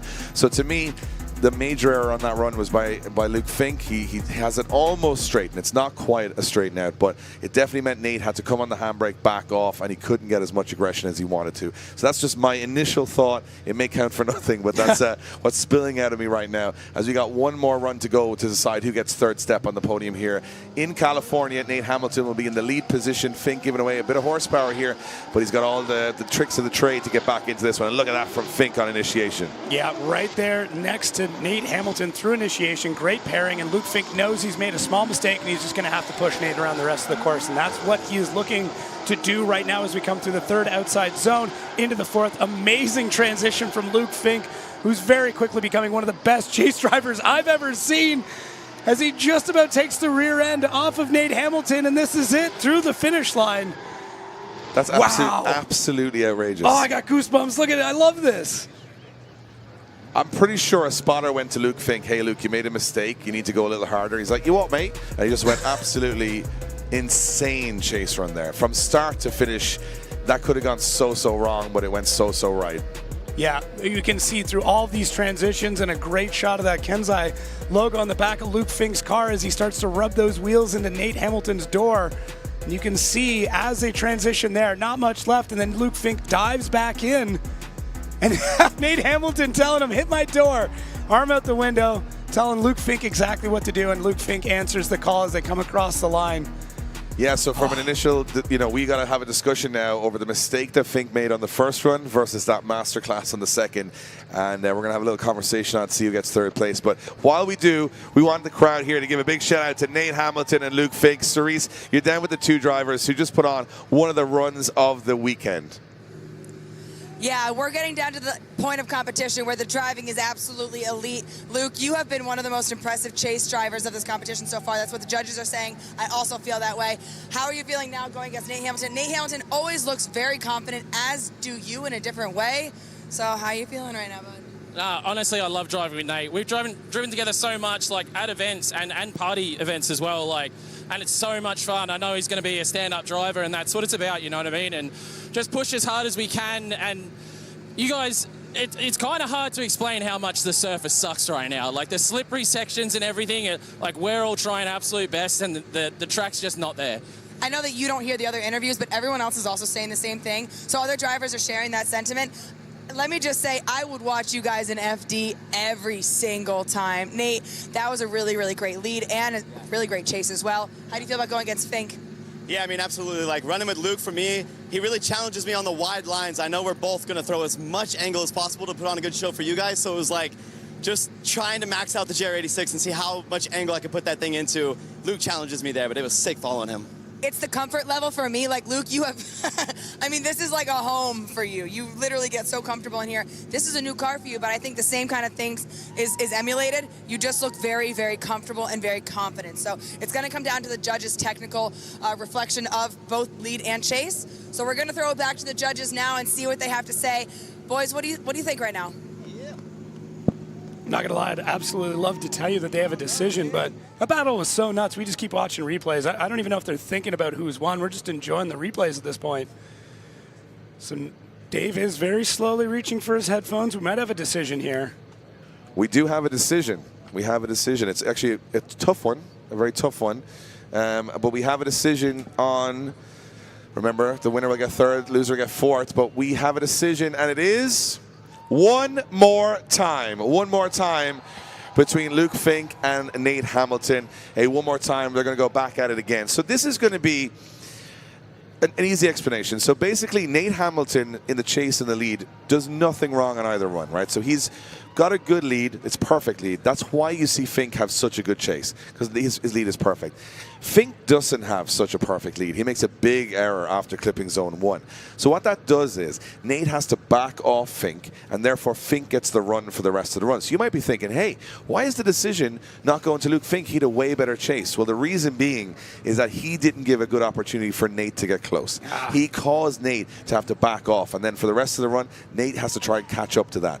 So I think we got to reward Nate for having a beautiful lead to give Fink all that opportunity, and we also have to punish Fink for not having a good lead to give Nate the opportunity. So when those two things balance off, it means that one more time.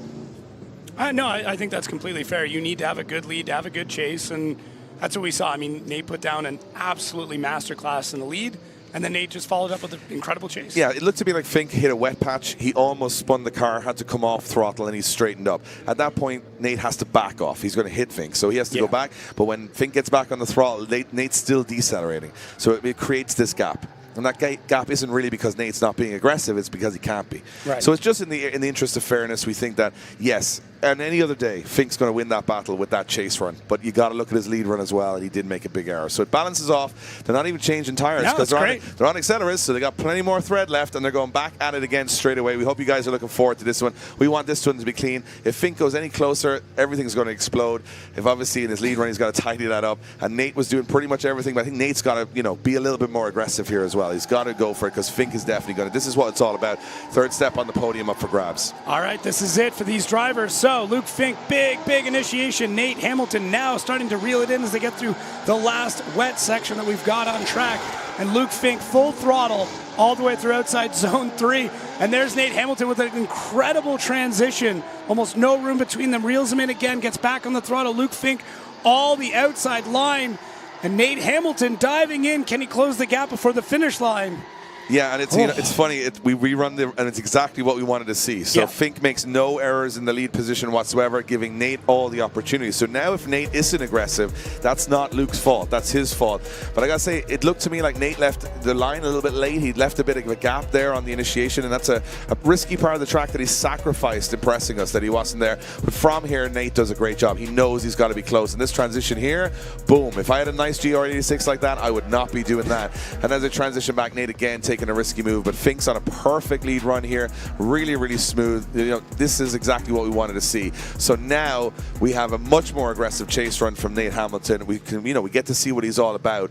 But still, Fink has in the locker what he did the first time. If he can pull that off again, that'll be the win for him. But can he do it twice? That's not easy. You can make contact very easily doing that. You saw that against Odi Bautista. Fink pushed too hard and knocked himself out of that battle. So I think this one's going to come down to Nate Hamilton trying to put that beautiful lead run together again. And Fink, well, he knows that Nate's consistent. He has no option now but to be on the door. This is the one you take your phones out. This is for the highlight reel. One way or another, Fink is going for this one. There is a little bit of room. There is an opening, especially through that initiation and transition point. Nate was a little bit further back, so if there's anywhere Luke can make up that ground, it's going to be there. It's going to be at initiation to our first outside zone, and the best part is that is where Luke has been crushing. Yeah, see, Luke is very close on initiation. He's not letting the lead car get away. Nate sort of waits for that first corner to almost be done with, and then he starts to make his move. So that's somewhere Fink can get an advantage if he does that.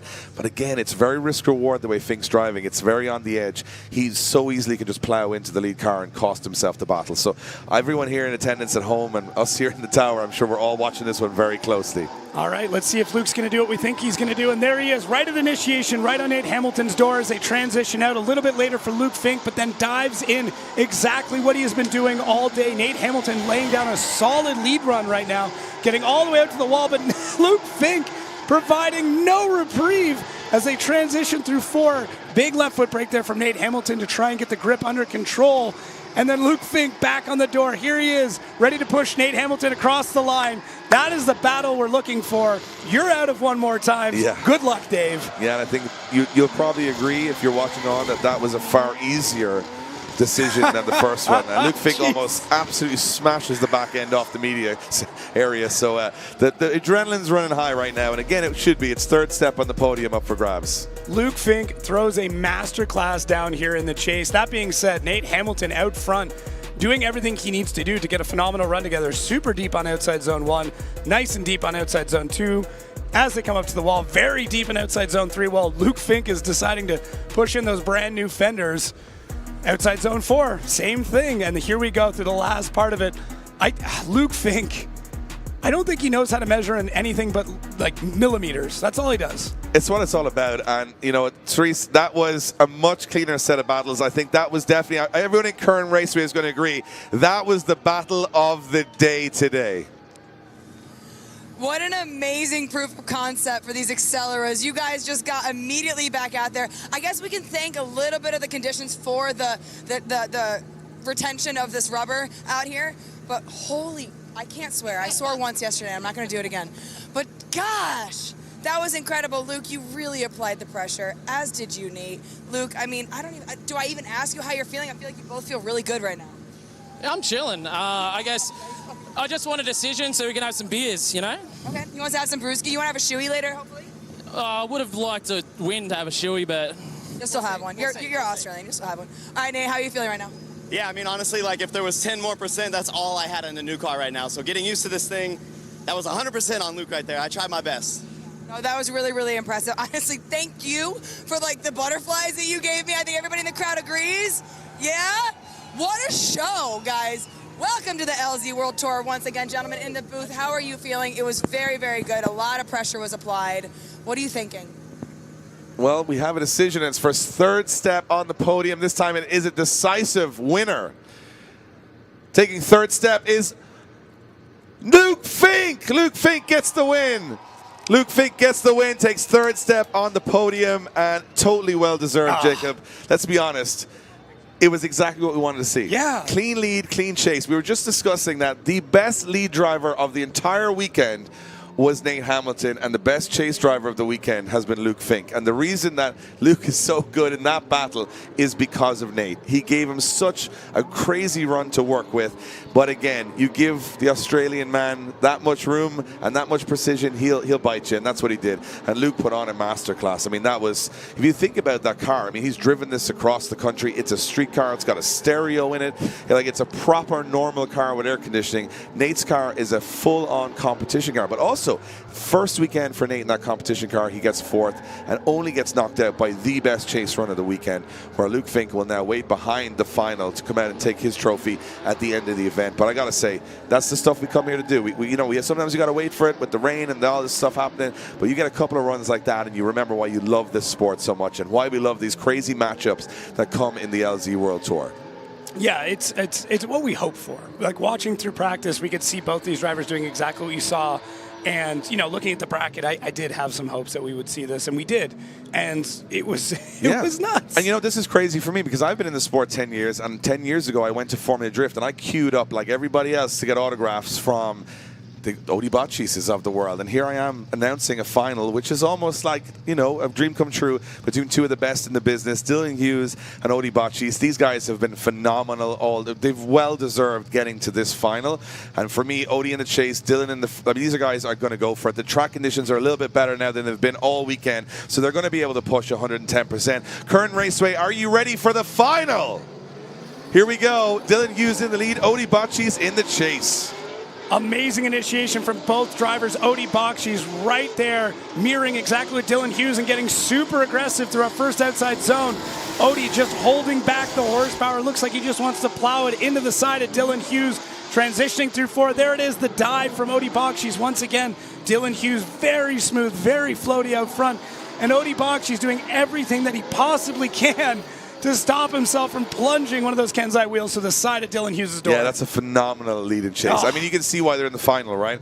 I mean, if we were to go back to driver's briefing a Friday morning, I would have shown that run as what you should do in the lead and the chase. Phenomenal work from both of these guys. You can see Dylan, early initiation, stays wide above. Odi takes advantage of that. The transition, again, from Odi is a big dive, but this is where a lot of guys make mistakes. Odi balanced it beautifully. But look at Dylan. He's right on the edge of the track doing exactly what we want him to do, staying wide, collecting all these zones. Odie's got amazing proximity in the transition. This is, you know, he's holding back. Look at this, boom, and straight back in he goes. This is a tricky part of the track. Look at that. Both drivers absolutely inch perfect at that point. So, and a little bump. Even Dylan says, are we finished yet? Odie says, not finished just yet. Pushes him across the line. And this is going to be tough for us because that was as good as it gets. Very little separating them. You're going to give a little bit of advantage to Odie just for that aggression in the chase. But now Dylan's got to do the same. This is where we expect Dylan to bring the heat now.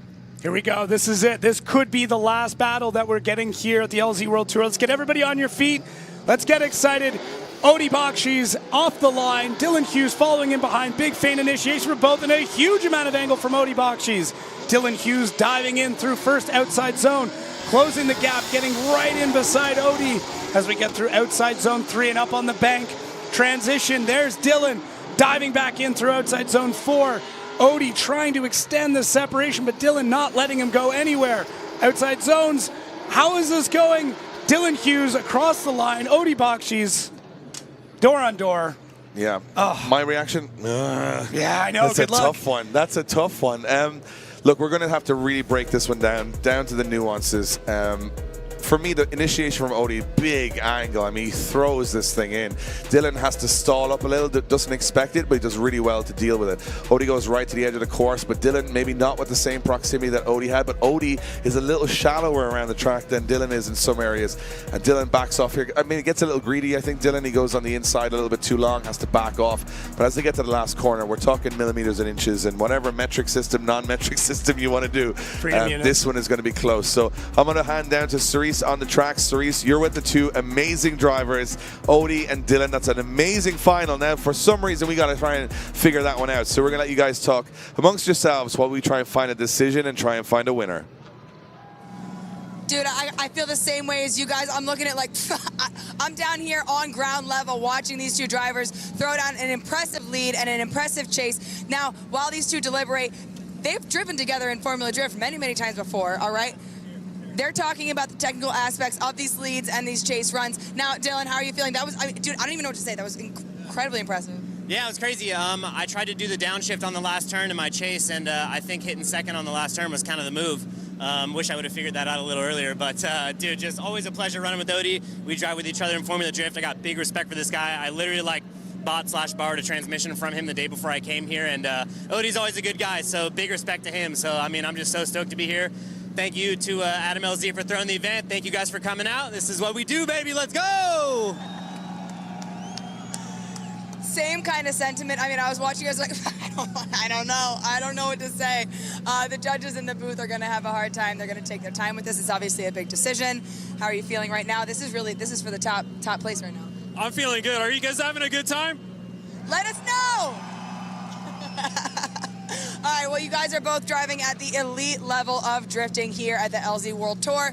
We are coming down to it. These are the final decisions that we've been waiting for all weekend. Judges, do you need more time? What I can tell you is that the moment that Dave turned his headphone off, he just groaned. Yeah, that was a tough one. So we have a decision between Odie Bakshi's and Dylan Hughes, and it was a tough one. And we're going to lock it in. We're going to let you guys know what it is. The graphic comes up on your screen.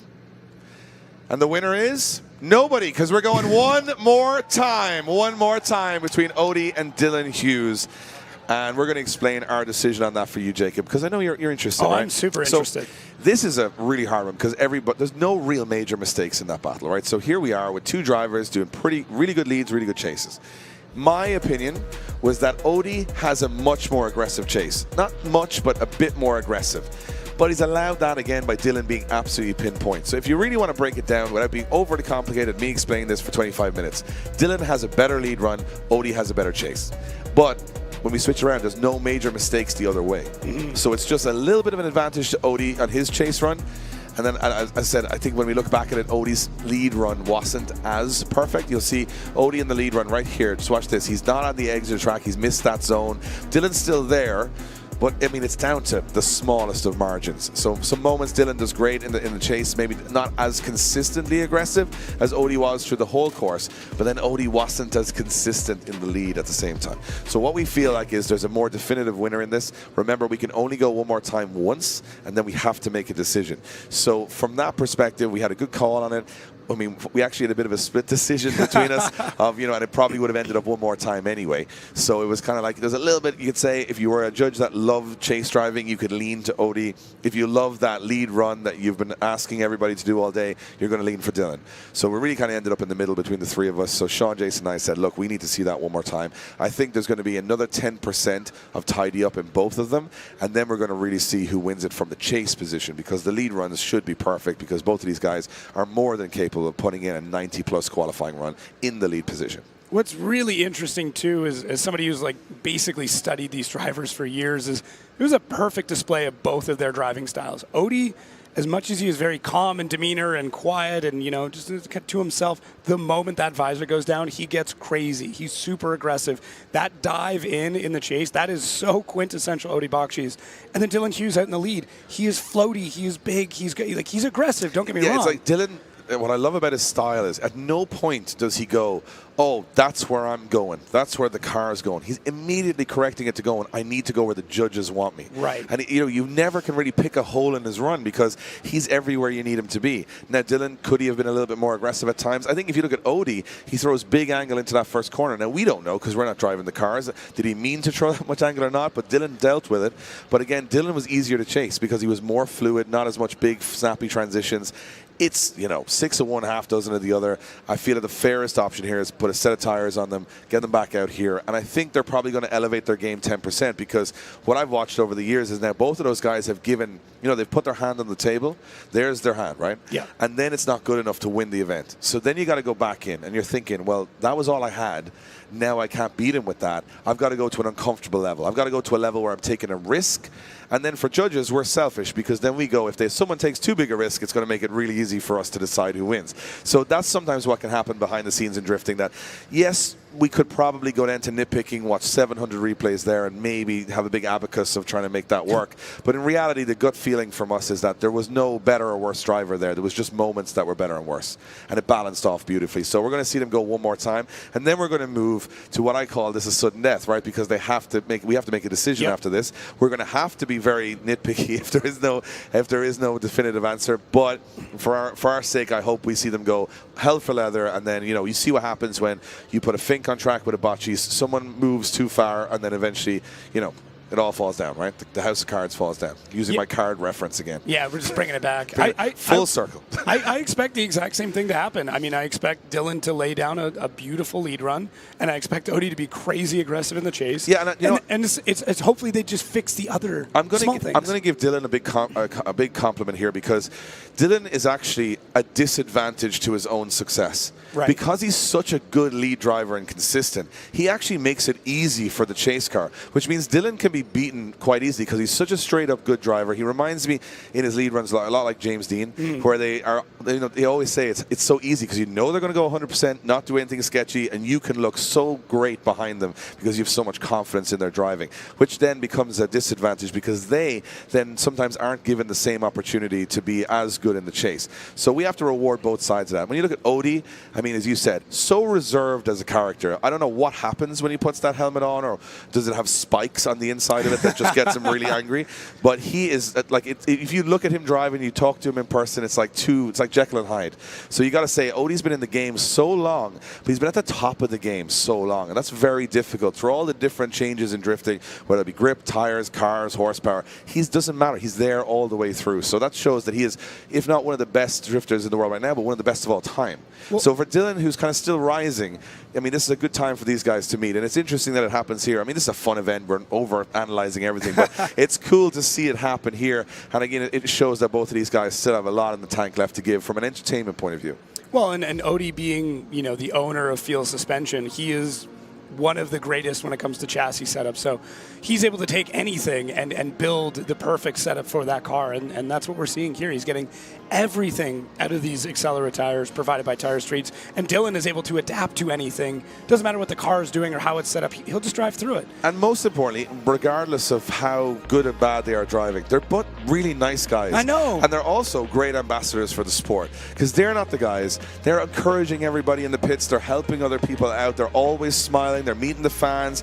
They want everybody to come into drifting. They make it welcoming for everybody. So if the LZ World Tour, which is the whole point of why Adam and I put this together, was to showcase the personalities in drifting and to showcase how positive the sport can be. And of course, at times, you'll argue over judging decisions. You'll argue over this and that, and everybody, it's a sport, everybody has an opinion. But in the end of the day, this is a bunch of very nice people trying to pull everybody into a sport that they've made their entire life's career. So, for example, with Dylan and with Odie, they're just two great ambassadors for the sport. So whoever wins or loses, there's no losers for me, because they're both going to win another day. So I'm looking forward to seeing them stack up again. And as far as I'm concerned, we're going to have another tough decision probably at the end of this. I'm just happy all I'm doing is announcing. You're the one who decided to do double duty here. Yeah, I didn't know how it would work. I'm still nervous that it's hard to know, because when you're announcing, you don't have any responsibility for the decision. When you're judging, you're not responsible for entertainment. So it's kind of, my mind is jumping two places. But I mean, we tried it this weekend. I hope you guys enjoyed it. Let us know in the comments. Jacob, has been amazing commentating with you this weekend. It's been a great time. Sean and Jason here in the tower. We're actually having a good time. We're having fun. We're not all frowns all weekend. We're having smiles. We're having a good time. We're kind of remembering that's what drifting is. It's all about a good buzz, good vibes, good times. And I hope you guys here in Kern Raceway have had an amazing weekend. We want to appreciate every single one of you who've come out here today, stuck it out in the weather as true fans of the sport. It's you guys that make all of this possible. And all you guys watching in at home, thanks for joining us from all over the world. I know you're up late, up early, whatever you are around the world watching this. I want to thank you guys for tuning in, because you're making it all possible as well. And to all of our partners here at this amazing event, from Kansai to Tire Streets to Link ECU to Griots, to all the companies that have helped us put this together, it wouldn't be possible without them. So support the companies that support the sport that you love and that we love, and are actually putting something in, not just taking stuff out. So that's amazing. And of course, thank you to the main man, Adam LZ, for putting this all together and inviting all these absolute lunatics to come to some random track in California and put on a hell of a show. It's been I'm humbled to be a part of it, and now we got 1 or 2 more runs to go before we crown a winner. And I can't wait to just sit back and watch these two absolute pros lay it down.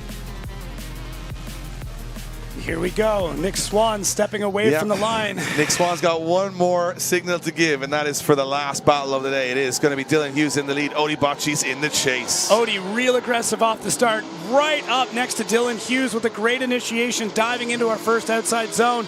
And this is where we see Odie Bocci's being super aggressive.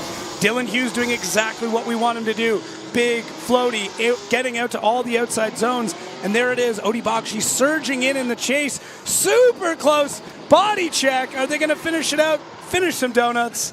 I hate to say I told you so, but this is exactly what I meant, is that Odie, up to that point, has this one in the bag. It's no problem. And then how do you restrain yourself from doing that? We'll have a look at it on the replay to see did Dylan do anything funky to cause that issue, but it definitely looked like front wheel to me initially, which meant that there was no way of finishing that run.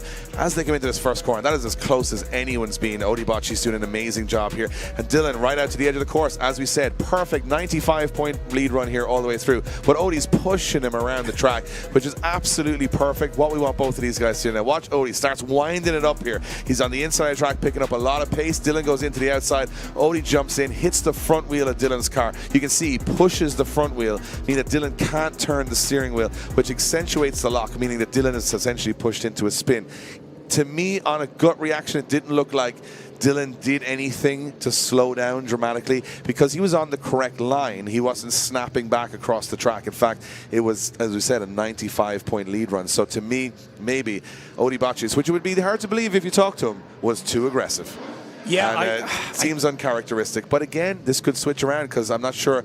Maybe Dylan thinks he could be at fault for this. They don't know. So this is still going to be a very, very interesting last run of the night. And Dylan Hughes in the chase. Odie Bocci's in the lead. Nick Swan, who's been standing there for 3 days straight on that start line. It's probably good to see the backlights of these cars and give himself a little rest, a well-deserved rest. It's the last run, Kern Raceway, LZ World Tour, stop 1 in California. This is for all the marbles. Bocci's versus Hughes. Odie Bocci's big initiation once again, losing his livery off to the side, as Dylan Hughes doing much better there in the chase, getting way more aggressive, taking those notes, playing the game. Let's see how they fit through transition. Dylan able to back the car out just in time and then dive back in through outside zone 4. Odie super aggressive as we get through the rest of these zones, trying to make his way past Dylan Hughes. So Dylan a lot more aggressive, but gets a little too aggressive again. I think Dylan's going into that. He doesn't know what the result will be from the first run. Odie Bocci loses the front fender on the initiation, which is if nothing else, pretty cool to watch. Yeah. And of course, it just flew over Dylan's car. Look at the distraction Dylan has here. It just goes hello, and then the fender just comes back, hits Dylan's car, and then fires and goes, I'm getting out of here. Really, really cool stuff to watch. I mean, this is throwing down of the highest level. Look at the proximity from Dylan here as he transitions through. Oh, they get away with it every time, and I don't know how they do. And Odie on a perfect lead run here all the way to the finish. Dylan backing off a little bit, not with the aggression. I mean, probably just not wanting to make a similar mistake that Odie did. This is wild stuff from start to finish. Cerise is down on track, though, and again out of their car. Cerise, it has been a pleasure to watch these two absolute legends put it on tonight. What a phenomenal performance. Kern Raceway, I want to give it the biggest cheer of the night for our finalists, Odie Botchis and Dylan Hughes. You said two of the best drivers. We have three incredible drivers.